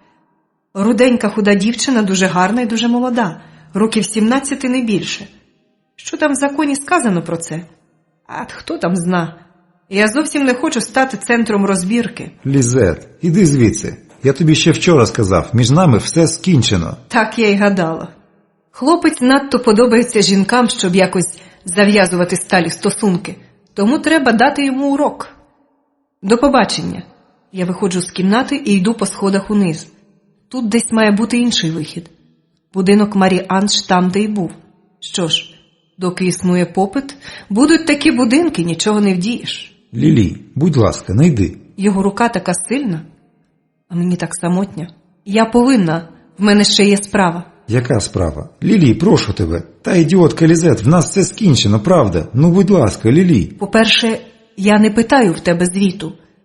По-друге, навіщо я тобі? Ти можеш мати будь-яку жінку, яку тільки схочеш. Він притискає мене до стіни. Якщо я зараз вирішу його позбутися, це буде дуже легко. Секс іноді необхідний в роботі. Хай там хоч що кажуть святенники. Але не зараз. Це не той випадок. Але тебе ні. Отже, не кожну. Можливо, я єдиний виняток. Мене це потішить. Пусти мене. Я маю йти. Коли скінчиш свої справи, повертайся. Можливо. Я подумаю над цим, любий. Ти надто гарний, щоб довго перейматись чимось. Хоча я можу помилятися щодо красунчика Андре, і він натура цілісна і глибока, страждає через неможливість зав'язати серйозні стосунки, бо жінки просто вішаються йому на шию. Боже, Керстін, ти хоч сама віриш у це? Таке трапляється тільки в дурнуватих латиноських серіалах. Амінь. Веселий дім Марі-Анж скромно блимає рожевим світлом. Неоригінально? Звичайно, треба знайти вхід. Не пхатися ж через загальний. Ага, ось є пожежна драбина. На 3-му поверсі відчинене вікно. О, яка картина! Добре, що вони так зайняті. Я вислизаю з кімнати під акомпанемент стогону того любителя орального сексу. Ідеально. Дівка зайнята, він заплющив очі. Цікаво, чи він одружений? Мабуть, так. Інакше подружка б його задовольняла, а до дружини з таким ніхто не звертається. Не бачу в цьому логіки, та чоловікові годі зрозуміти. Я йду коридором, Двері, за ними розпуста. Скрізь однаково. Таке життя, я тут нічого не можу зробити. В людини є якийсь вибір завжди. Та іноді будинок Марі Анж – найменше зло у виборі. Для всіх. Але це повинен справді бути вибір. Хіба у Жанет він був? Я спитаю про це Марі Анж просто зараз. «Хто ти така?» Огрядна жінка з неприємним бресклим обличчям, одягнена в жахливу оксамитову сукню зеленого кольору, оздоблену золотистою бахромою. Ці повії, якщо вже старіються, то стають потворні. Чому так? Ти Марі Анж? Так. Я зараз викличу охорону. Як ти сюди потрапила? Заткни пельку. Я б'ю її в обличчя. Вона мене дратує. Розкажи мені, де поділась Жанет. Я одразу переходжу до справи, нема чого церемонитись. Яка Жанет? Азіатка? Я не знаю. Вона просто пішла і не повернулась. Я знов б'ю її на відліг, по-справжньому. Ця брудна сучка мені бреше. Або ти кажеш мені правду, або я тебе вб'ю. Це не обов'язково. Альтернатива одне іншому не завадить. Що тобі з того, коли мене вб'єш? Ти не отримаєш відповіді. Зате отримаю моральне задоволення. Вона блідне. До неї починає доходити серйозність ситуації. Нарешті. Я не знаю, де вона, правда. Прийшов клієнт, забрав її. Більше вона не повернулась. Я не стала здіймати бучу, мало що. Або ти зараз скажеш мені правду, або май на увазі. Та я скажу, Господи, яка ти зла. Ні, ти ще не знаєш, потворна гадюко, яка я можу бути. Я віддала її тим. Віддала. Вони забрали все. Багатьох віддала? Ні. Жанет була третя. Навіщось їм потрібні іноді дівчата певного виду. Але вибирали таких, кого не будуть шукати. Чому ти це зробила? Я знаю відповідь. Скрізь одне й те саме. Коли боги надумають нарешті почати суд, я навіть не здивуюсь. Ми всі це заслужили. Всі. А ти як гадаєш? Вони дуже багато мені платять. Скоро я можу вийти з бізнесу і оселитися десь, якщо схочу. Так, а ти не схочеш, бо надто жадібна. А тож, чужі життя зручно продавати. Хто приходив по них? Хто зв'язувався з тобою безпосередньо? Я не знаю імені. Високий, дуже гарний, білявий чоловік. Так, Кенні, друже, ось до чого докотився. Що, вже просто так не можеш собі жінку знайти? Та воно й справді, чи стане нормальна жінка мати щось спільне з таким покидьком? Хіба прив'язана до ліжка? А так ні. Хто ще промишляв цим? Не знаю, але думаю, що ніхто. Так, на весь Париж знайшлась лише одна до такої міри жадібна сучка. Нема навіть кари, щоб достойно покарати цю паскуду. Хіба поритися в середньовічних хроніках? Так, колесування. Цікава думка, приємна. Ти знаєш, для чого їм були дівчатка? Де вони базуються? Я не знаю. Вона бреше, я бачу. Я не знаю, правда. Ні, ти і правда речі несумісні. Вона таки встигла натиснути на кнопку. Двері розлетілись, але я встигла перша. Постріл дістав кого треба, а масивний свічник розтрощив голову охоронця. Сен-Круа. Вона хоче щось сказати, та я не розумію. Що ти кажеш? Вони в Сен-Круа, там у них Все, вона мертва. Охоронець теж. Мабуть, він тут не один, треба поспішати. Я швидко вигрібаю з каси всю виручку. Хай думають, що це пограбування. Тим більше, що готівка не завадить. Довше залишатимусь невідчутною для них. На відміну від більшості агентів, я вмію обходитись без технічних штучок. Це робить мене невидимою для них. Для всіх взагалі. Я знаю, що не висвічуюсь на моніторі комп'ютера, мене нема. Вони мене не знайдуть. Я сама знайду. Яка легковажність. Вони так і сидять в Сен-Круа. Кен мене перестав поважати після того, як зґвалтував. В нього теж синдром Дон Кіхота. Доки я була для нього недосяжна, він діяв щодо мене досить професійно. Але потім після того все відмовив мені в розумі. А він навіть не винен, це вже рефлекс. А як пояснював Стен? Рефлекс – річ передбачувана. Рефлекс треба побороти, бо часто супротивник робить ставку саме на рефлекс. Кен погано відвідував Стенові заняття. Тим краще для мене. Ти повернулась. Так, Любчику, я втомлена.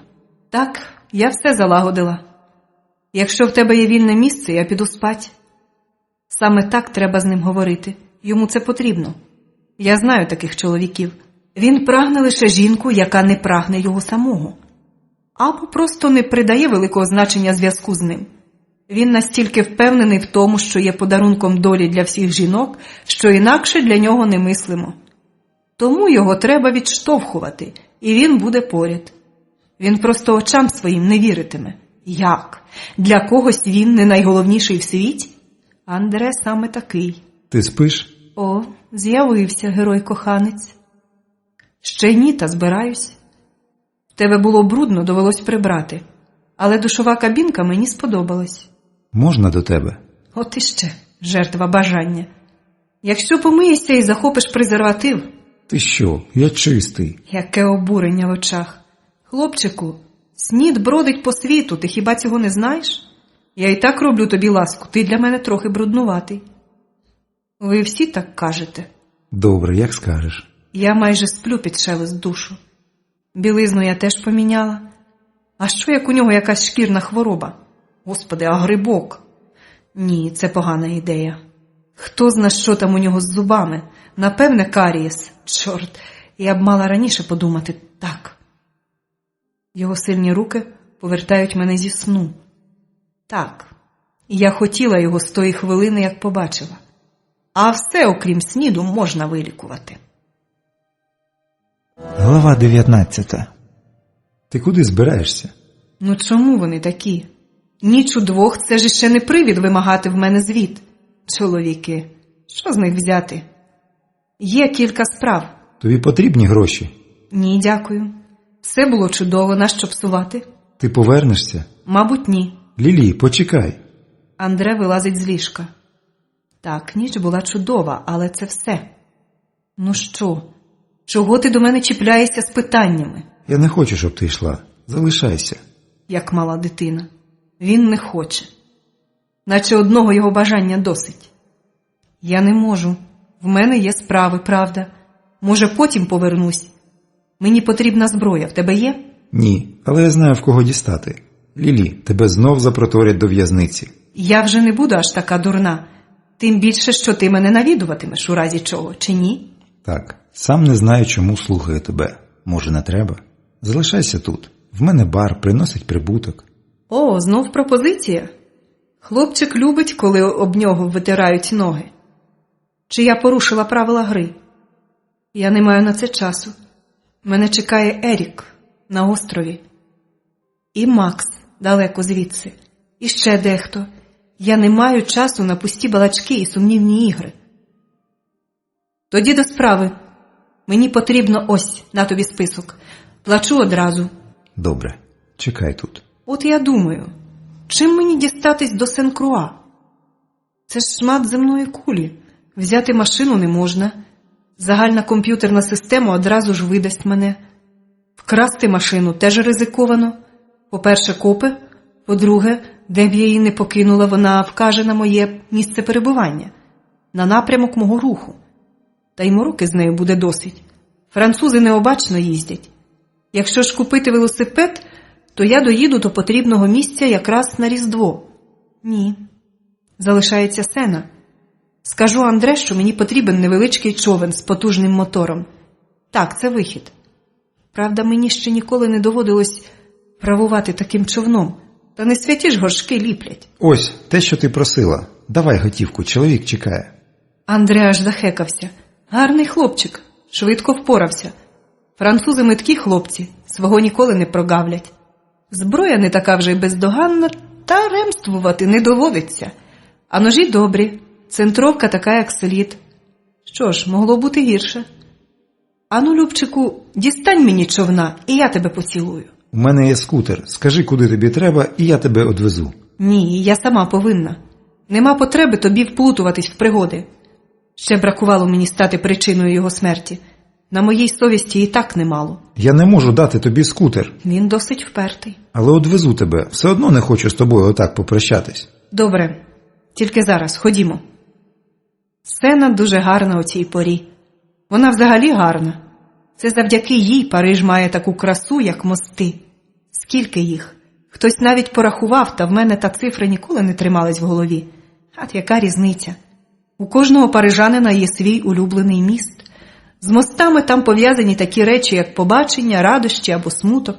Сидіти біля кам'яної дужки мосту, дивитись на воду і ні про що не думати. Хай йому чорт, яка романтика. Треба колись спробувати. Куди ми їдемо? Із цікавості кішка здохла, красунчику. В бік Руана. Ого, це далеко. Я й не казала, що збираюсь у Сен-Дені. Але мені туди треба. Слухай, я тут подумав, ти ж не звільнила з в'язниці. Ти не та, за кого себе видаєш. Надто ти розумний, як на твою красу. Це щось міняє для тебе? Я ще не знаю. Може, розкажеш? Ні. Ми мчимо повз кам'яні смуги набережної, пірнаємо під мости, минаємо баржі і настили для човнів. Якщо трохи пофантазувати, можна уявити, що це просто прогулянка. Чом би й ні? Мабуть, ті, що зараз ідуть вулицями і бачать нас двох, так і думають. Люди зібрались на пікнік і заздрять нам. Коли ми проминули Вернон, вже було добре по обіді. Так, вже недалеко. Зелені береги Сени якимось дивом зберегли язичницький дух відьомської фарандоли, заквітчених дерев і брудного спарювання. Франція одержима інквізиторами. Франція, потопаюча в бруді і хворобах. Неймовірним здається, що це та сама країна. Тут найкращі парфуми і вишукані моди. Тут чисті вулиці і безтурботні люди, яких хвилює майбутнє світу. І найкрасивіші актори – теж діти Франції. І найсмішніші коміки. От тільки кухня. Ну, та Бог з нею. На сонці теж бувають плями. Ти можеш висадити мене отут. Скутер стишує ходу. Нема потреби під'їжджати, просто підніс Кенові. Можна трохи прогулятись. Але ж це не Руан. Я знаю. Я цілую його. Все, любий, повертайся додому. Дякую, що підвіз. Я піду з тобою. Ні, не примушуй мене нейтралізувати тебе. Він зблід і відсахнувся. Так, часи мушкетерів минули. Теперішнє покоління уникає насильства. Так їх виховують. Навіть Андре, що має бар сумнівної репутації. Навіть він. А втім, це навіть добре. Ти повернешся? От присікався. Маю надію, що так. Я чую, як ревонув мотор. Прощавай, красунчику, ти мені дуже допоміг. Ну що, Кенні, я вже тут. Готуйся.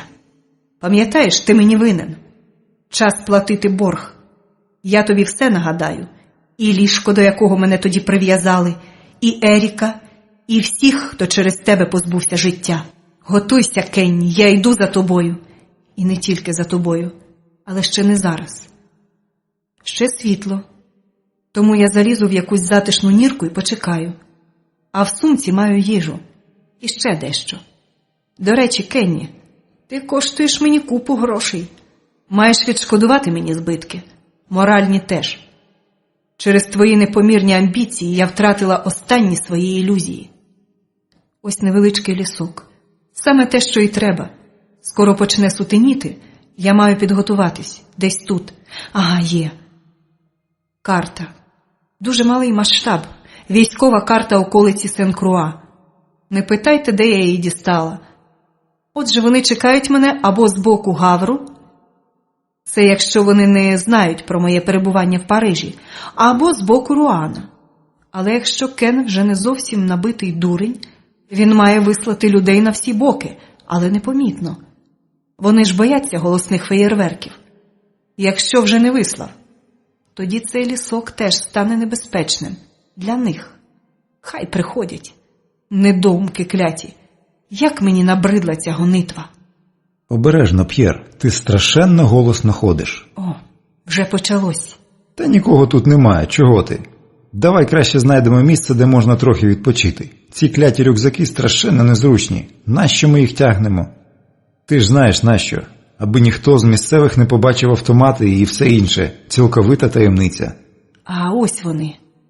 Один невисокий, шпакуватий, у потертих синіх джинсах і такій самій сорочці. Другий здоровило, навіть затовстий, у старих темних штанях і смугастій тенісці. За плечами в обох старі рюкзаки. Можна було б прийняти цю парочку за любителів відпочити на лоні природи. Але про вміст їх рюкзаків тепер гадати не треба. Повний комплект. Ходіть сюди, голуб'ята. Ось тут, поглянь. Ти чуєш, Сімон? Ось гарна місцинка. Чорт, колиться. Нема чого лізти у терня. Ось кущі не колючі. І оглядати берег буде зручніше. Все одно тут іншої дороги немає. У малого є голова на в'язах. Твоя правда. Здоровило П'єр вмостився поряд з напарником. Слухай, це якась дурня. Ловимо дівчисько. Такі застережні заходи проти жінки. Це принизливо. Не розумію, чого бос так наклав у штани. Що може зробити жінка проти купи професіоналів? І він себе теж вважає професіоналом. Оптиміст. Ти дурень, скажу тобі по дружбі. Коли ти почав працювати на секретну службу? Так, першого приберу Сімона. Небезпечний тип, хоч на зріст малий.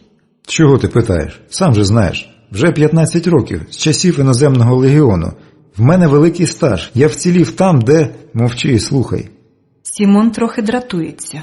Я навів мости і дещо довідався про пташку, яку ми всі ловимо. Так от, вона одна може перебити всіх нас. Думаєш, чого її ще не впіймали? Вона вміє розчинятися в просторі. В неї є знайомі серед злочинців і політиків. Вона може втертись довіру за лічені хвилини до старого англійського параноїка, бо має хист розпізнати людей. Одразу. Ти кажеш, 15 років служиш. А що ти скажеш на таке? Ця крихітка народилась і вирісла в найсекретнішій зоні, що тільки є. Її ніхто нічому не вчив. Ти вчився тримати ложку, зав'язувати шнурки, а вона так само природно вчилася вбивати, виживати в будь-яких умовах тощо. Розумієш? Але ж вона жінка. Значить, слабша за... От ідіот. Тілами тих, хто так думав, можна заповнити цвинтар. Ось слухай, ти знаєш Джонса з внутрішньої охорони? Похмурий такий тип, постійно жує жуйку. Так, знаю. Ну от, він знав цю кралю дитиною. Проходив якось у тій зоні підготовку, бачив її.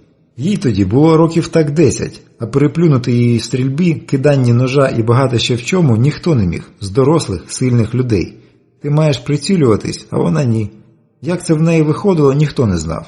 Разом з тим, казав Джонс, вона була в гарних стосунках з усіма. До кожного могла знайти підхід. Уявляєш? Я не вірю.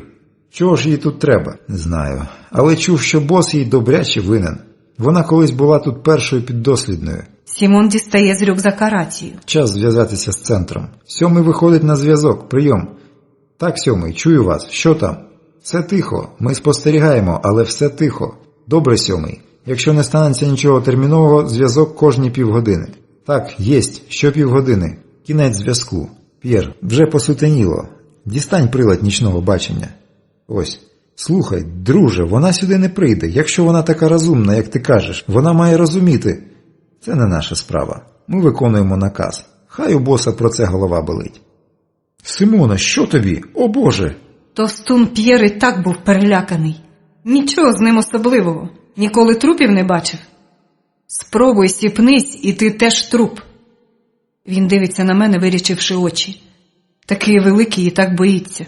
Що тобі треба? Дивне питання в даних умовах. Переспати з тобою збираюсь, смердючий мішок. Швиденько мені кажи, скільки охорони біля стіни, скільки по периметру. Він скаже, я хіба не знаю? Скаже, бо йому страшно. Відпочинь тут, хлопче. Пізніше, можливо, зустрінемось років отак через... Не буду зваблюватись уявою.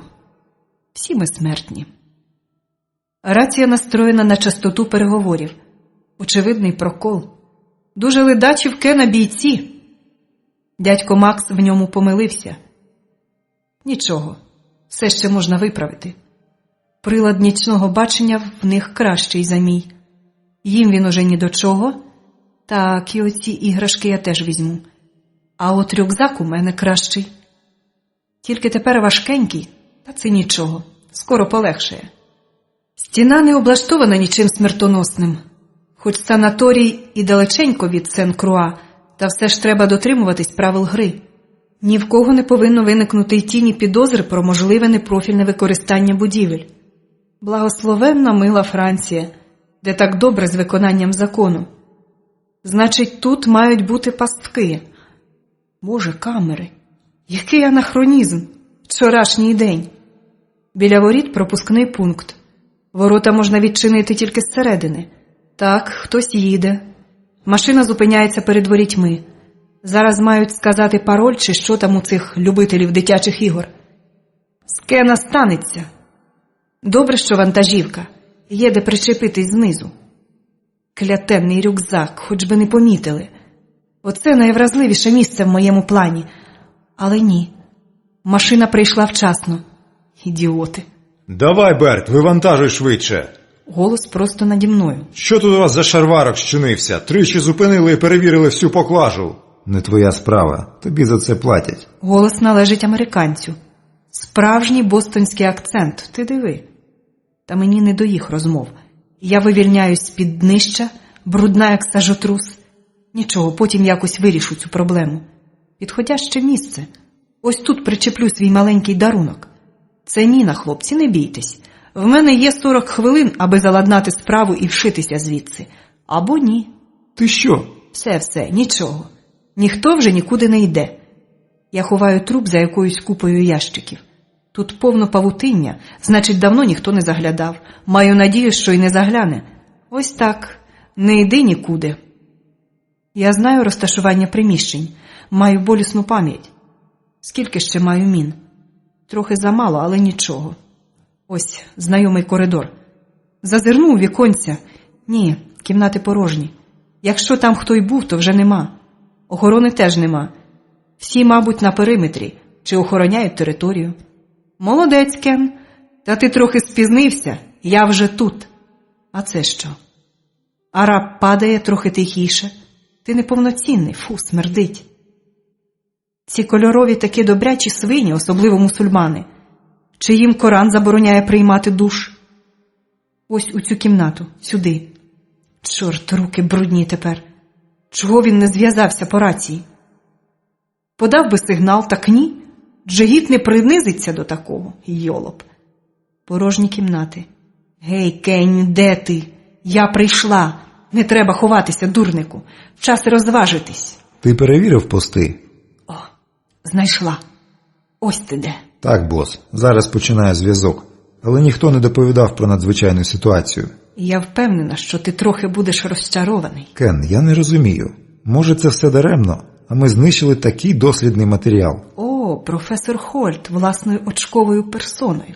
Старий змій. Ні, інформація точна. 3 доби тому вона виїхала до Франції. Під іншим прізвищем, але відбитки? Ні, вона скоро буде тут. Але ж ви не прослідкували її тут. Це свідчить лише про те, професоре, що технологія, яку ви до неї застосували, не дала результатів. Вона знов стала сама собою. Але це неможливо. Зміни в мозку не мають зворотньої сили, ти сам бачив. Так, професоре, я вже інша. Але мені це навіть подобається. Значить, щось сталося. Хіба з тими інтригантами з КДБ можна мати справу? Даремно шеф це затіяв. Можна було б знайти двійника десь іще. Я не розуміюсь на цьому. Коли вона може з'явитись? Да будь-коли, професори, якщо вона вже у Франції. Бос, 7-й не вийшов на зв'язок. Ну, що я казала? Чорт, може в них вимкнуто рацію? Ні, бос, там же Сімон. Оголошуй загальну тривогу. Всі до периметра. От дурень безпросвітний. Часу обмаль, я маю заходити. Ще трохи. Вгамую серце. Ще хвилину. Все, Керстін. Час пішов. Клюнув носом у свої кнопки хлопець біля моніторів. Все, відговорився. Привіт, Кен. О, як ми бліднемо. Не чекав гостей? Чому ж? Чекав. Ти добре виглядаєш. Нема чого компліменти роздавати. Я стріляю йому в коліно. Це страшенно боляче, нестерпно. Потім з тобою розберусь, Кен. Професоре, прошу вас на стіл. Я киваю дулом на знайомий до ниття в скронях стіл. Ну швидко, нема чого церемонитись. Клацають пластикові кільця. Міцний пластик, знаю напевне. Кен кричить криком, катаючись на підлозі. Що я казала? Боляче. Я вмикаю струм. Фу, гидота. Треба було йому спочатку клізму зробити, а тепер нюхає це. Я вимикаю струм. Що, не подобається? Не треба. Що не треба? Власний рецепт не до шмиги? Де матеріали про досліди? Де розробки? Швидко! Там дискети і в файлах. Еге, не так вже швидко в мене все вийде. Пароль? Вам це не допоможе. Без мене технологія мертва. Нічого, завжди знайдеться розумник, що розбереться. Тому він кричить тонко і надривно, але мені його не шкода. Мене терзали на цьому столі багато часу. Надто багато, аби я могла його пожаліти. А всі інші, такі як Жанет. І той дослідний матеріал, який довелось знищити. Уявляю собі. Ульм 142-76-95. Чудово. Тепер я поставлю завдання. Все. Мозок машини знищиться за 4 хвилини. Професор сентиментальний, як всі німці. Народився в Ульмі. А от номер? Яка різниця? О, Кенні, то ти отямився? Це добре. Продовжимо наші розваги. Наступним номером нашої програми буде... Так... Скажіть мені, професоре, скількох ви підсмажили на цьому столі? То було потрібно для науки. Ти не розумієш. Іноді треба поступатися слонявими принципами, аби людство могло йти вперед. І я не рахував, скільки. Який сенс, коли моє відкриття відкриває нові перспективи для людства? Не треба утримувати пенітенціарну систему. Корекція поведінки можлива вже в ранньому віці, особливо для дітей з поганою спадковістю. І немає значення, скільки... Я вмикаю струм на повну потужність. Смердить паленим м'ясом. Так, професор Хольт гарний спадкоємець для свого батечка, головного медика в Дахау. Маленький Карл все бачив. Коли скінчилась війна, йому було вже 15 років. А останні 3 з них він допомагав батькові в лабораторії. Підтримайте наш канал Той на номер каналі. 142 76 95. Яка сентиментальність. То був номер першого в'язня, якого препарував юний Карл. Покидьок і нелюд. О, вже дим пішов. Самий смалюшок лишився.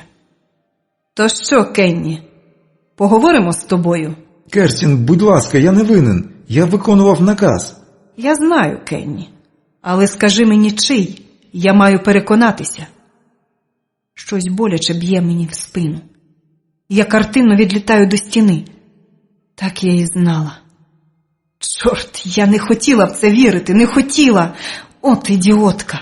Це ж було так очевидно, але я була в полоні сентиментальних ілюзій, а тепер, однак, не знаю, що робити. Мій наказ. Дядько Макс опускає свій магнум. Маєш гарний вигляд, Керстін. Радий тебе бачити. Ти не здивована? А що, маю бути здивована? Калюжа крові піді мною збільшується. Пісок в пісочному годиннику сиплеться вже швидше. Ти завжди була розумницею. Не те, що ці. Дядько Макс з жалем дивиться на мене. Мені шкода, Люба, правда? Чому саме я?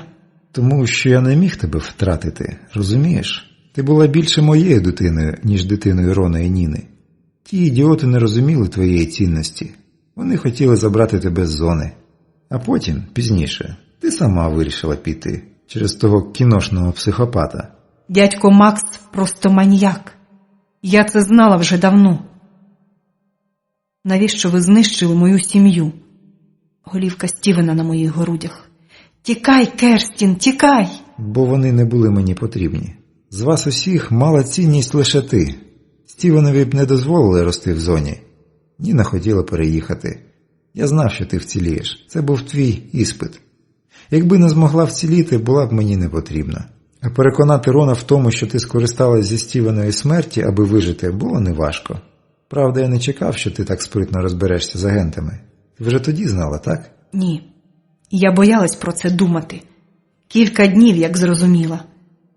Не треба було вбивати Соланж. Тільки ви знали про мої контакти з нею. Тоді мозаїка склалась нарешті. Я бачу, як досада проступає на його обличчі. Отже, якби... Але як сталося, що ти встигла з нею побачитись? Ти не могла. Ти лише 3 дні, як у Франції. Прокол, дядьку Максе. Ні, 4. Це митниця мене зареєструвала 3 дні тому. Неможливо. Так, для вас, але не для мене. Гідроплан – гарна штука. Якщо низько летіти, то нащо все це? А ти як думаєш? Професор зробив відкриття. Треба було його випробувати. Хто міг впоратись з цим? Тому тобі й знайшлась робота. Якби ти була не така вперта, мала б зараз гроші і владу. А так, лежиш тут і стікаєш кров'ю. Так, ми купували дівчат в Україні для професора. Так, це я спровокував те розслідування в 2-му році. Мене приваблювала ідея про власне використання технології. Так, це я приготував полігон для тебе. Відкупали ту дівку, фінансували справу, навіть злочинців віднадили. В них там службовці надто легко продаються. Все передбачив. Та ти надумала вийти з гри. Тобі схотілось заміж, я мав втрутитись. Той психопат тобі зовсім не підходив, а ти була мені потрібна. Тому все так сталося. Але як ти повернулась, розкажеш? Я маю вчитись. Охоче. Ваші колеги там вирішили мене позбутись, аби дістатись до дискет швидше за вас. Але робили справу невміло. Добрячий струс мозку і все. Щось у вас тут недопрацьоване. Врахуй обов'язково. Слухай, Люба, давай про все забудемо. Мені ти дуже потрібна. Ми вдвох володітимем світом, чуєш? Ні, дядьку Максе, мені не потрібно так багато. Мені потрібен тільки невеличкий острів, де мене чекає Ерік. Мій Ерік. Мені треба подумати. А що з Кеном? А, нічого. Дядько Макс стріляє в нього.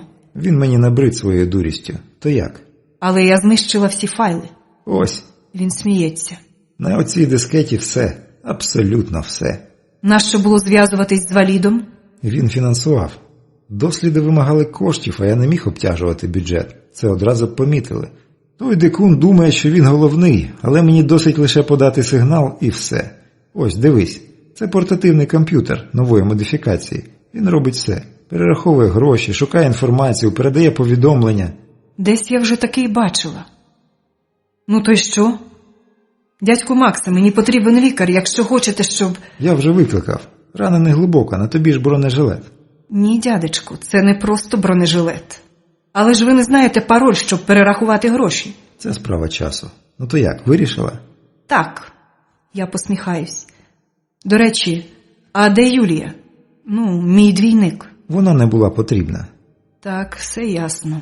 Ти ще маєш мені розповісти про те, як тобі вдалося дістатись сюди. До речі, хто тобі робив таку пластику? Професійна таємниця. Ти така сама вперта, як і була. В нас не повинно бути таємниць тепер. Маєте рацію, бос. Дядько Макс різко викидає руку з магнумом. Ні, не так. Отримуй. Ніж пробив зап'ясток. Це лише початок, дядечку. Звиватись нема чого. О, вже й вибухи лунають. Саме час. Ти забарився, тату. Я встаю з підлоги і знімаю бронежилет. Червона рідина світло виділяється на сірій підлозі. Бутафорія – мій власний винахід. А татко поморочився пару тижнів, виконуючи замовлення. Були невеликі проблеми. Та все вже заладналось. Ходімо, доню, бо там вже горить. Що це тут смердить? Він оглядається на стіл. Неприємне видовище для середньостатистичного громадянина, але ми не такі. Вас усунуто, полковнику Максвелл. Ви заарештовані. Дядько Макс носить з собою ампулу, але я не дам йому з неї скористатись. Тому з усієї сили б'ю його в пах. Рефлекс. Рот відкривається. Саме на цей випадок я маю кліщі. Гарний інструмент. Зуб вийшов так, як і треба. Що, боляче? Зате надійно. Скоро за тебе, дорогенький, візьмуться справжні живі генії у спасенній справі ставити запитання. Я так не вмію, от і не берусь. Дискета, дай сюди. Керстін, ні. Все, тату, я так вирішила. Ніхто мене не зупинить. Це не повинно потрапити ні до кого, інакше все буде даремно. Всі загинули даремно. Смерть надто важлива штука, аби бути даремною. Давні єгиптяни це колись зрозуміли. А потім натовп неповноцінних знищив ті знання. Тільки піраміди в Гізі. А все одно. Все. Ти божевільно, дівчисько, що ти наробила? Я зробила те, за чим прийшла. Вибач, що не сказала. Так і задумувала. Ти скористалась мною. На кого ти працюєш? Тату, не будь таким непрофесійним. Я працюю на себе. Завжди тільки на себе. З тої хвилини, як... Тікай, Керстін, я тебе прикрию. Мене більше нема кому прикрити. Тому я працюю на себе. Ти ж не прикрив мене. Я не міг. Я знаю. І якщо ти трохи подумаєш, то зрозумієш, не всяке відкриття потрібне людству. Є речі, до яких краще не лізти брудними руками. Якби комусь спало на думку вчасно прикрити деякі дослідження, не було б в Хіросімі такої біди. Можливо, пізніше людство було б більш готовим прийняти винаходи, які знищують тепер всіх нас. Ти маєш рацію. Можливо, мені вдасться, а втім, немає значення. Вже нічого не повернеш. Ходімо, вертоліт чекає. Ми виходимо з будинку. Праве крило повністю знищено. Гарна вибухівка. Солдати в камуфляжі зганяють полонених. Потім розберуться з ними. І їх заберуть кілька вертольотів. Не вийшло тихо. Скоро примчать французи. Треба, аби вони застали тут розвалище і все. Що ти робиш? Вертоліт страшенно гримить, коли працює. Не люблю це відчуття. Літак куди спокійніше. Відшкодовую собі збитки. Я витратила на все це купу грошей. Комп'ютер дядька Макса мені знайомий. Така сама штука стояла в мене вдома, в Києві. Генерал Забуга потурбувався. Це валідові рахунки. Ти дістала доступ? Так, кілька мільйонів мене дуже втішать. В мене є на що витратити ці гроші. Але так не можна. Це тобі не можна. Ти на службі, а я сама по собі. Тату, скажи, ти ж знав, що це він наказав убити маму і Стівена? Ти знав? Я підозрював. Адже той тип, що ти підстрелила в номері готелю, не доїхав до місця допиту. Начебто скористався ампулою, але я оглядав його. На ньому не могло бути ампули, а отрута була наша. В мене не було доказів, а потім, коли ти зникла, я спробував діяти на власний розсуд. У мене теж були зв'язки, я заручився підтримкою. Неважливо. Тепер ти бос? Так, але нічого не зміниш уже. Так. Мама і Стівен так і залишаться там, на кладовищі. А ми з тобою, татко, надто чужі. Я не виправдала твоїх надій, а ти не виправдав моїх. А чого я, власне, чекала? Що він скаже мені: «Керстін, Люба, я страшенно скучив за тобою. Ти молодець, я пишаюся тобою». Але він цього не сказав. Йому теж була потрібна дискета, світ у кишені. Може, це і нормально? І тільки я борюсь з вітряками? Ні. А Юлія? А Жанет? А дівчатка з Галатеї? Ні, я зробила те, що треба було зробити. Мама пишалася мною. Тату, тобі вітання від Олава. Мало не забула передати. Олаф? Де ти зустріла його? Він помер у мене на руках. Не витримав технології. Так, генерале, я зробила те, що ви казали. Шкода. Я навчився в нього деяким речам. Правда, ми були по різні боки. Ви й тепер по різні боки, так я гадаю. Літак у Лондоні вже чекає. Я лечу додому. Додому? А де мій дім?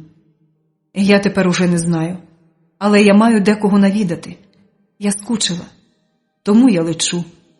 Дядько Макс теж летить з нами. Його теж дехто чекає. Я гадаю, що так йому й треба. Я одного не розумію. Його рукам незручно в наручниках. Як це сталося, що Рон так вчасно прибув? Як ви зв'язались? Електронною поштою з Дніпропетровського аеропорту. Сигнал потрапив через Брюссель. Так, дуже просто. Це неможливо, Рон. Я відслідковував всі повідомлення, що тобі надходили. Всі 4 останніх роки. Дядько Макс вже постарів. Старого пса новим фокусам не навчиш. Тоді ви не звернули увагу на віршик з псалму. Там був номер. Треба просто взяти і відшукати в Біблії. Дата прибуття. А псалом зі Старого Завіту, значить Ізраїль. Все інше самі розумієте. А в Лондон ми летіли разом, в одному літаку. Це і так ясно. Навіть дядькові Максу. Він програв. Правда, невідомо, хто виграв. Але мені вже все одно. Що ти збираєшся робити? Тату, навіщо силувати себе і підтримувати непотрібну розмову? Мій світ уже давно без тебе. Я звикла. Мені вже майже не боляче. Поїду до Еріка. До того актора? Знаєш, доню, я ніколи... Він не найкращий варіант для тебе. Наче ти не знаєш, тату, що для мене твоя думка не важлива. Принаймні в цьому питанні. Тату, я все для себе вирішила. Якщо ти проти, це тільки твої проблеми. Керстін, я розумію. Ти маєш право сердитись. Визнаю, я був не дуже хорошим батьком. Це дуже м'яко сказано, тату. Так. Ти визнаєш це аж тепер, коли зламали моє життя, коли всі мої друзі мертві, коли... А де ти був тоді, як я плакала ночами від туги за мамою, за Стівеном, від пекучого почуття вини за те, що я не змогла їх захистити? Де ти був тоді? Де ти був, коли я пустила собі кулю в серце, бо не могла більше зносити твою похмуру мовчанку? Ти покинув мене саму, наодинці з моїм горем, наодинці зі страшними спогадами, а тепер ти виринаєш чорт-зна звідки і говориш, що тобі не до шмиги мій обранець? А мені тепер начхати на це, тату, ясно? Я кричу, щоб заглушити в собі любов до нього. Я кричу, щоб налякати сльози, що скипають у горлі. Геть, ніяких сліз. Я мала це йому сказати, бо я винна. Це через мене загинула мама і Стівен, бо дядько Макс хотів володіти мною сам. Керстін. Тато дивиться на мене якось дивно. Що таке? Новий підступ? Ну що ще? Так, я винна, це через мене. Керстін, Люба, але ж це абсурд. Я ніколи не звинувачував тебе. Господи, значить, весь цей час ти думала, що я серджусь на тебе, бо... Який жах. Послухай, доню, я думав, що мав сам захистити вас, а ти сердишся на мене. Нам треба поговорити про це в спокійнішій обстановці, обов'язково. Тому я прошу тебе, їдь одразу додому, в наш будинок. І дочекайся мене, я тільки впораюсь із справами і теж прийду. Нема про що говорити. Вже нема. Між нами стали роки відчуження і Стівенова кров на моїй блузці. Все ясно. Але я поїду додому. Мене там дехто чекає. Дорога в Сан-Дієго така сама. І зарості кактусів теж. Ось знайомий знак. Налякали їжака голим задом. Заборонена зона, небезпечно. Не для мене. Я тут живу. Жила. Не знаю. Тут будинок з терасами. Гойдалка на моріжку серед сірих доріжок. Недалеко від тиру. Ваша перепустка, мем. Молодий, мабуть, з недавнього поповнення. Цікаво, чи стен на місці? Будь ласка. Прошу вас. Ворота відчиняються. Остання лінія оборони. Кулемети ховаються в гнізда. Пам'ятаю, колись аж сюди прорвалась парочка репортерів. З того часу тут посклили охоронні заходи. А ті репортери, це не стосується справи. Самі цього хотіли. Ось будинок. Ні, нічого не змінилось. Я ставлю машину і виходжу. Гойдалка теж на місці. Потім покатаюсь. Я відчиняю двері і заплющуюсь від пекучого болю. Ні, я не можу більше так. Все так само. Стівенове ліжечко, мамині сукні в шафі. Ось Стівенів ведмедик, він любив з ним спати. Мамина щітка для волосся, на щетинках кілька світлих волосин. Скільки років минуло, як я покинула цей будинок, а тут свіжий запах маминих парфумів, наче чекав мене, щоб мені стало зовсім нестерпно. Це через мене. Я винна. Я знаю про це, всі знають, а тато жив тут весь час. Між цими іграшками, ліжечком, маминим запахом. Він теж хотів утримати їх біля себе. Я була йому не потрібна. І зараз не потрібна. Нащо я сюди приїхала? Я бреду поміж будиночків на край зони. Тут кладовище. Якщо агент гине і його тіло можна перевезти, то ховають тут. Ось. Знайомі надгробки. Тут мене чекають. Тут моє місце. Я стаю на коліна. Господи, чому мені так важко? Я навіть плакати не можу. Це нестерпно. Вони живуть у тобі, а твоя власна душа не має простору, як пташка у клітці. Відпусти їх. Я б рада відпустити, але як? Я не знаю. Я хочу, аби вони були поряд. Мене нікому прикрити. Я вже ось скільки років бреду сама, а вітер в обличчя. Мамо, я прийшла. Стівен, пробач мені. Це моя вина. Це через мене таке сталося. Я не захистила тебе. Я хотіла бути з вами, та жодна клята куля мене не наздогнала. От я й прийшла на ваш суд. Я мала прийти. Мені так страшно і самотньо жити без вас. Що мені робити? Адже я жива. Я помстилась за вас, за багатьох інших. Це твоя остання битва. Але ж я лишилась жива. Що мені тепер робити? Треба жити далі. Я обертаюсь. За мною стоїть жінка в синьому костюмі, азіатка, немолода. Міцуко. З поверненням, Керстін. Її рука пестить мене так знайомо. Ні, не треба, я винна. Це все через мене. Я думала, ти вже вийшла у відставку? Так. Я прилетіла з Роном щойно, коли дізналась, що ти знайшлась. Наче я десь губилась. Наче комусь, окрім Еріка, було до цього діло. Нащо все це? А тобі що до того? Ти ж потішила, батечка. 3 років не пройшло, як мама загинула, а він втішився. Що тобі тут треба? Я не хочу таке сказати, але не можу стриматись. Добре, що вони не живуть в моєму будинку. Там немає місця для азіатки. Я хочу допомогти вам обом. Кому це обом? 2 упертим віслюкам, які з'їхали з глузду від горя і перестали розуміти світ. Міцуко, ти даремно стараєшся. Ти отримала те, що хотіла. То чого тобі ще треба? Він твій. Він тобі завжди подобався. Чого тобі ще? Іди геть. Я скоро поїду і ніколи не нагадаю про себе. Можеш бути спокійна, абсолютно. Він повністю твій. Ти ж... Зупинись і спробуй почути не тільки себе, а й ще когось. В даному випадку мене. Я прийшла поговорити. Саме зараз, сюди. І тобі доведеться мене вислухати. Не треба звинувачувати мене в тому, в чому немає моєї вини. Так, я кохала твого батька, але я любила твою маму і... Ти завжди все знала про людей. Мене трохи лякала ця твоя риса. Але я багато років живу з чоловіком, душа якого страждає. Бо ти настільки вперта, що відштовхуєш від себе найріднішу людину, батька. Ти знаєш, якого болю завдаєш йому. Коли ти зникла в Лондоні, ти знаєш, в якому пеклі він жив. Я це знаю. І я не могла йому нічим зарадити. Бо хіба можна зарадити в такому? Я ж сама маю дитину. Я мати. Я розумію. І сьогодні ти знов відштовхнула його. Через свою дурну упертість, через затятість ти мучишся сама і мучиш його. Ти сама створила пекло, в якому всі ми тепер живемо. Я винна у смерті мами і Стівена, і всі це знають. Нема чого говорити.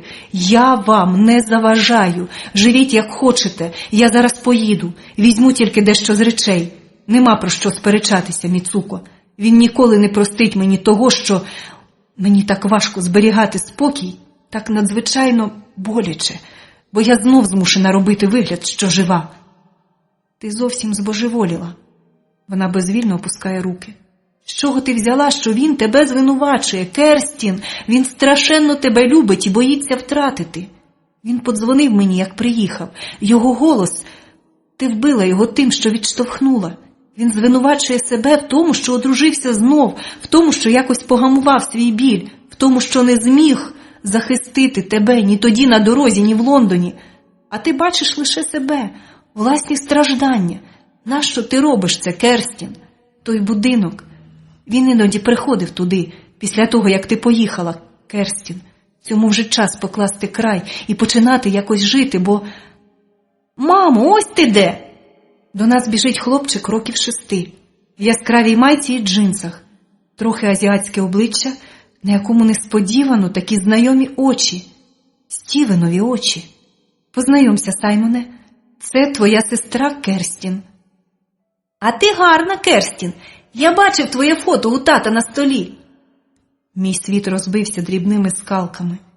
Я тільки пам'ятаю, як дійшла до будинку, піднялась до своєї кімнати, клацнув, закриваючи від мене світ замок, і все.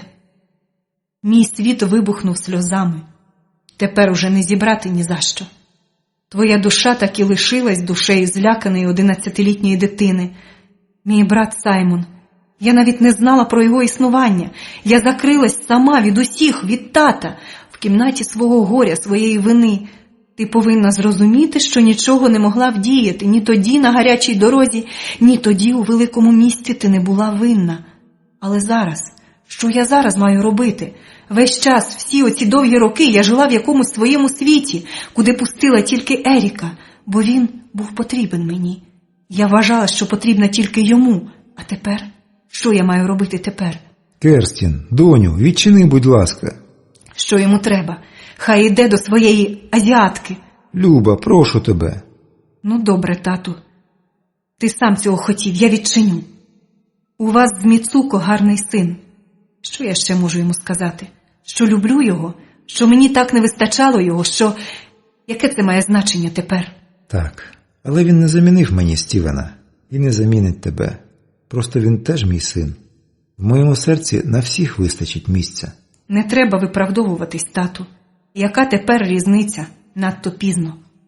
Я маю їхати. Можна мені взяти дещо зі Стівенових речей?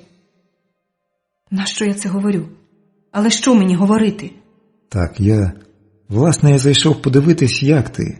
Тобі треба відпочити. Так, він не йде. Я не хочу, щоб він ішов, але я не знаю, що говорити. Жаль. Де моя сумка? Треба їхати. Нічого вже не зміниться. Треба просто дожити наші життя так, як вони йдуть, якщо нічого вже не можна вдіяти. Ось, хіба я її тут поклала? Чорт. Сумка відкрилась, з неї на підлогу посипались дрібні речі. Я пробую зібрати все це з косметички. Ой, кляте лезо. Просто в палець. Лезо, яким я стружу олівці, як папуас. Кров цибенить, бо поріз глибокий. Я плачу, мені боляче, і я плачу. Я не можу зупинитись, бо мені болить поранений палець. Мені болить моє життя, в якому я не знаю, що робити тепер. Керстін, о Боже, чим ти врізалась? Лезо? Звідки тут лезо? Я зараз перев'яжу, не плач, дівчинко, не плач. Тато з тобою, не плач, чорт, та де ж тут? Ось зараз. Він перемотує мені пальця широким бинтом. Руки його тремтять. Тату, коли ти стріляв, руки в тебе не тремтіли. Я теж не плакала, коли мене підсмажували. Кем з професором на пару. Господи, як боляче. Ну от, бачиш? Я тільки відчуваю, як пахне його сорочка, і його голос такий самий, як тоді, давно, коли я падала і збивала коліно.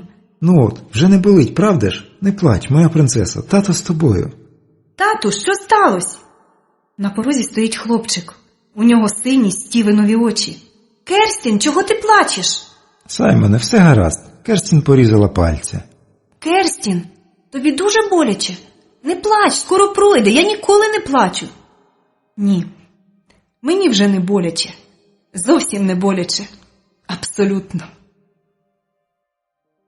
Глава 20. Ти таки хочеш летіти завтра? Так, тату, я маю побачити Еріка. Може, нам вдасться знов зібрати докупи наші життя. Він потрібен мені. Може, я теж йому ще потрібна. Так. Ми мовчимо, наче важкий камінь впав мені з душі. Камінь, що давив мене стільки років. Ми наче виринули зі страшного сну, яким спали і не могли прокинутись. Так, Міцуко мала рацію. Ми самі створили собі пекло, достатньо вже нам карм. Треба жити далі. Принаймні спробувати. Ви не бачили Саймона? Міцуко заглядає до нас в альтанку. Вже час обідати? Пошукали б його. Мамо, я тут! Хлопчик виглядає з крони дерева, що росте поруч з альтанкою. Він усе чув. Ну, начувайся. Ти підслуховував.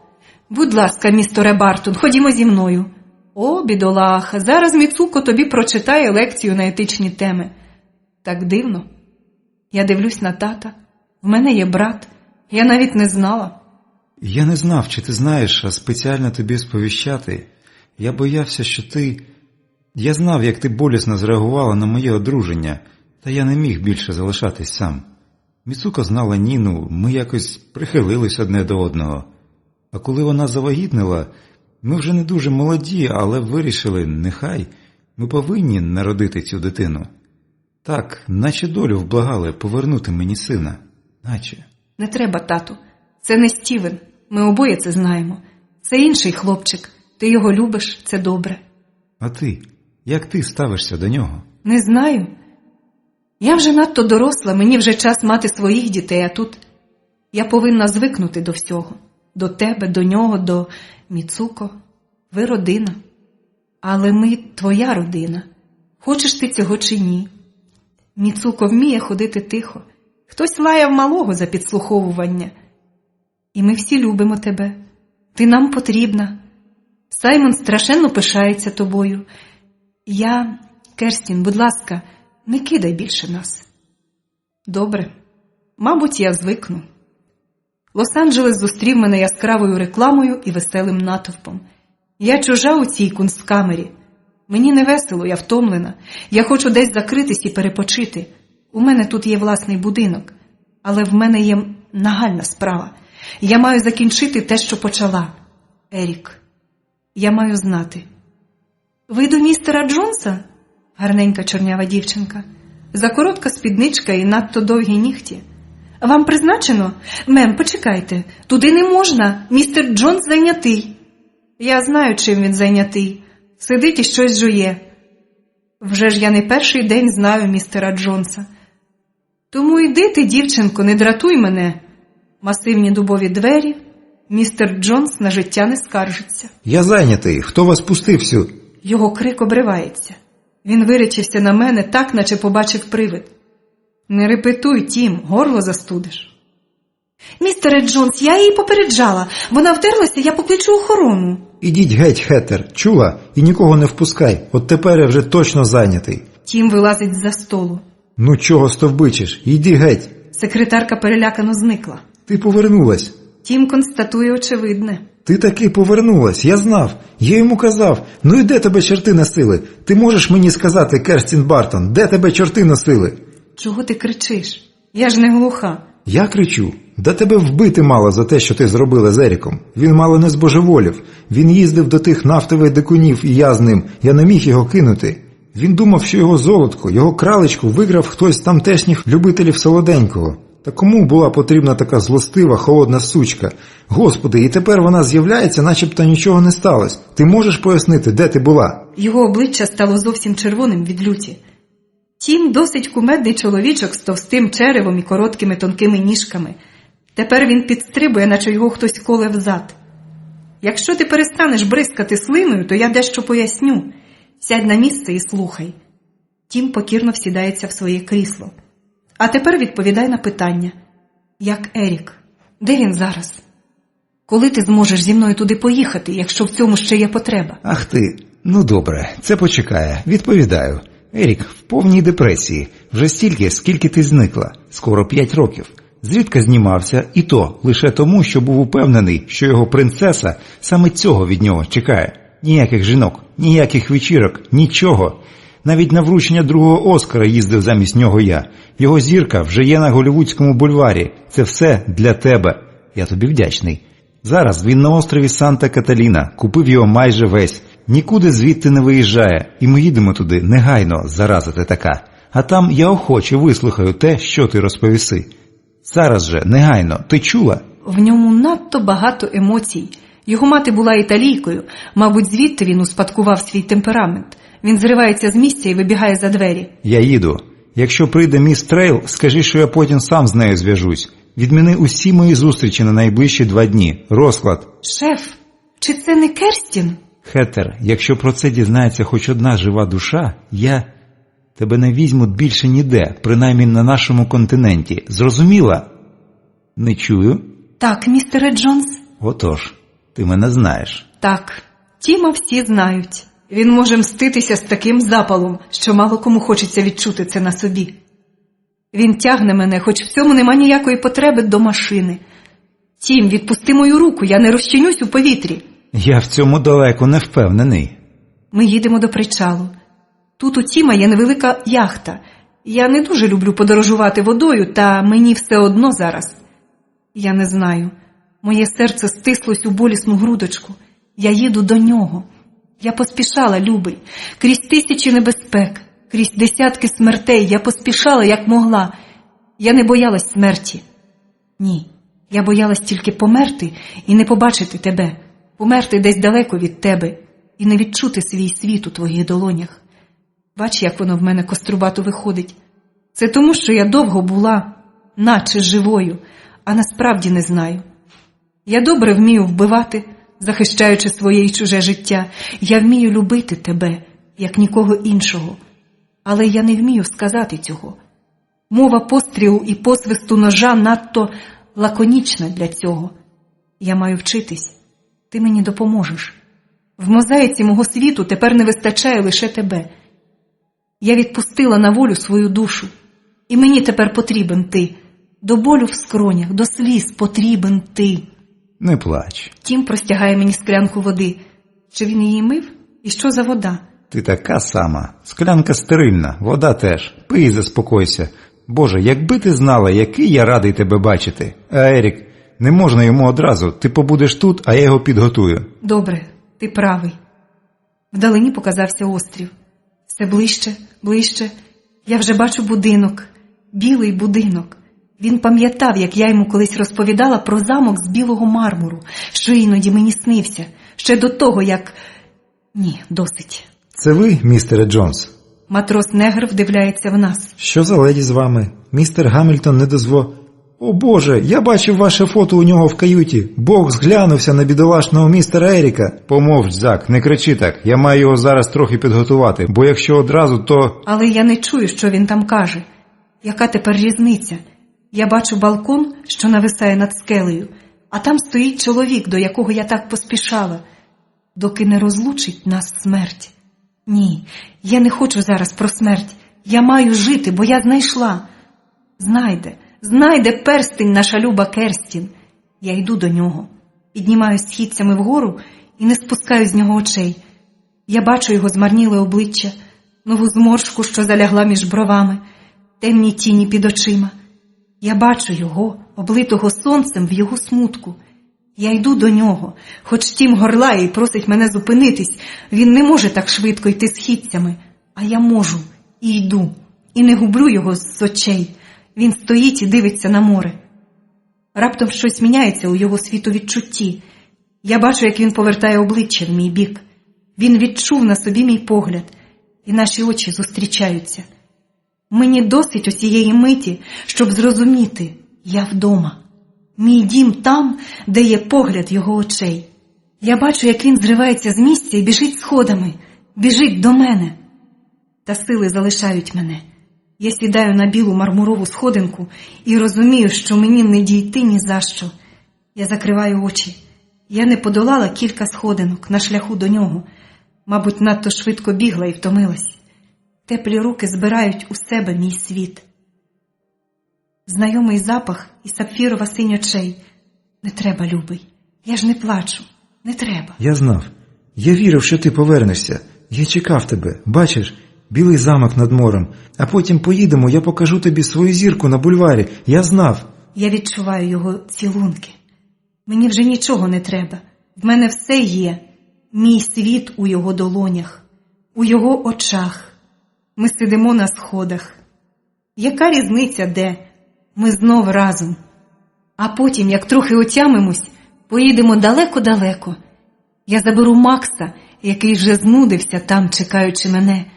Я познайомлю тебе, мій любий, з дивними людьми. Таких ніде більш нема.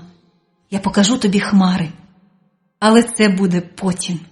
А поки що мені потрібні лише твої цілунки і твій шепіт. Я знав. Я чекав тебе. І нікуди вже не відпущу. Мій світ у твоїх долонях.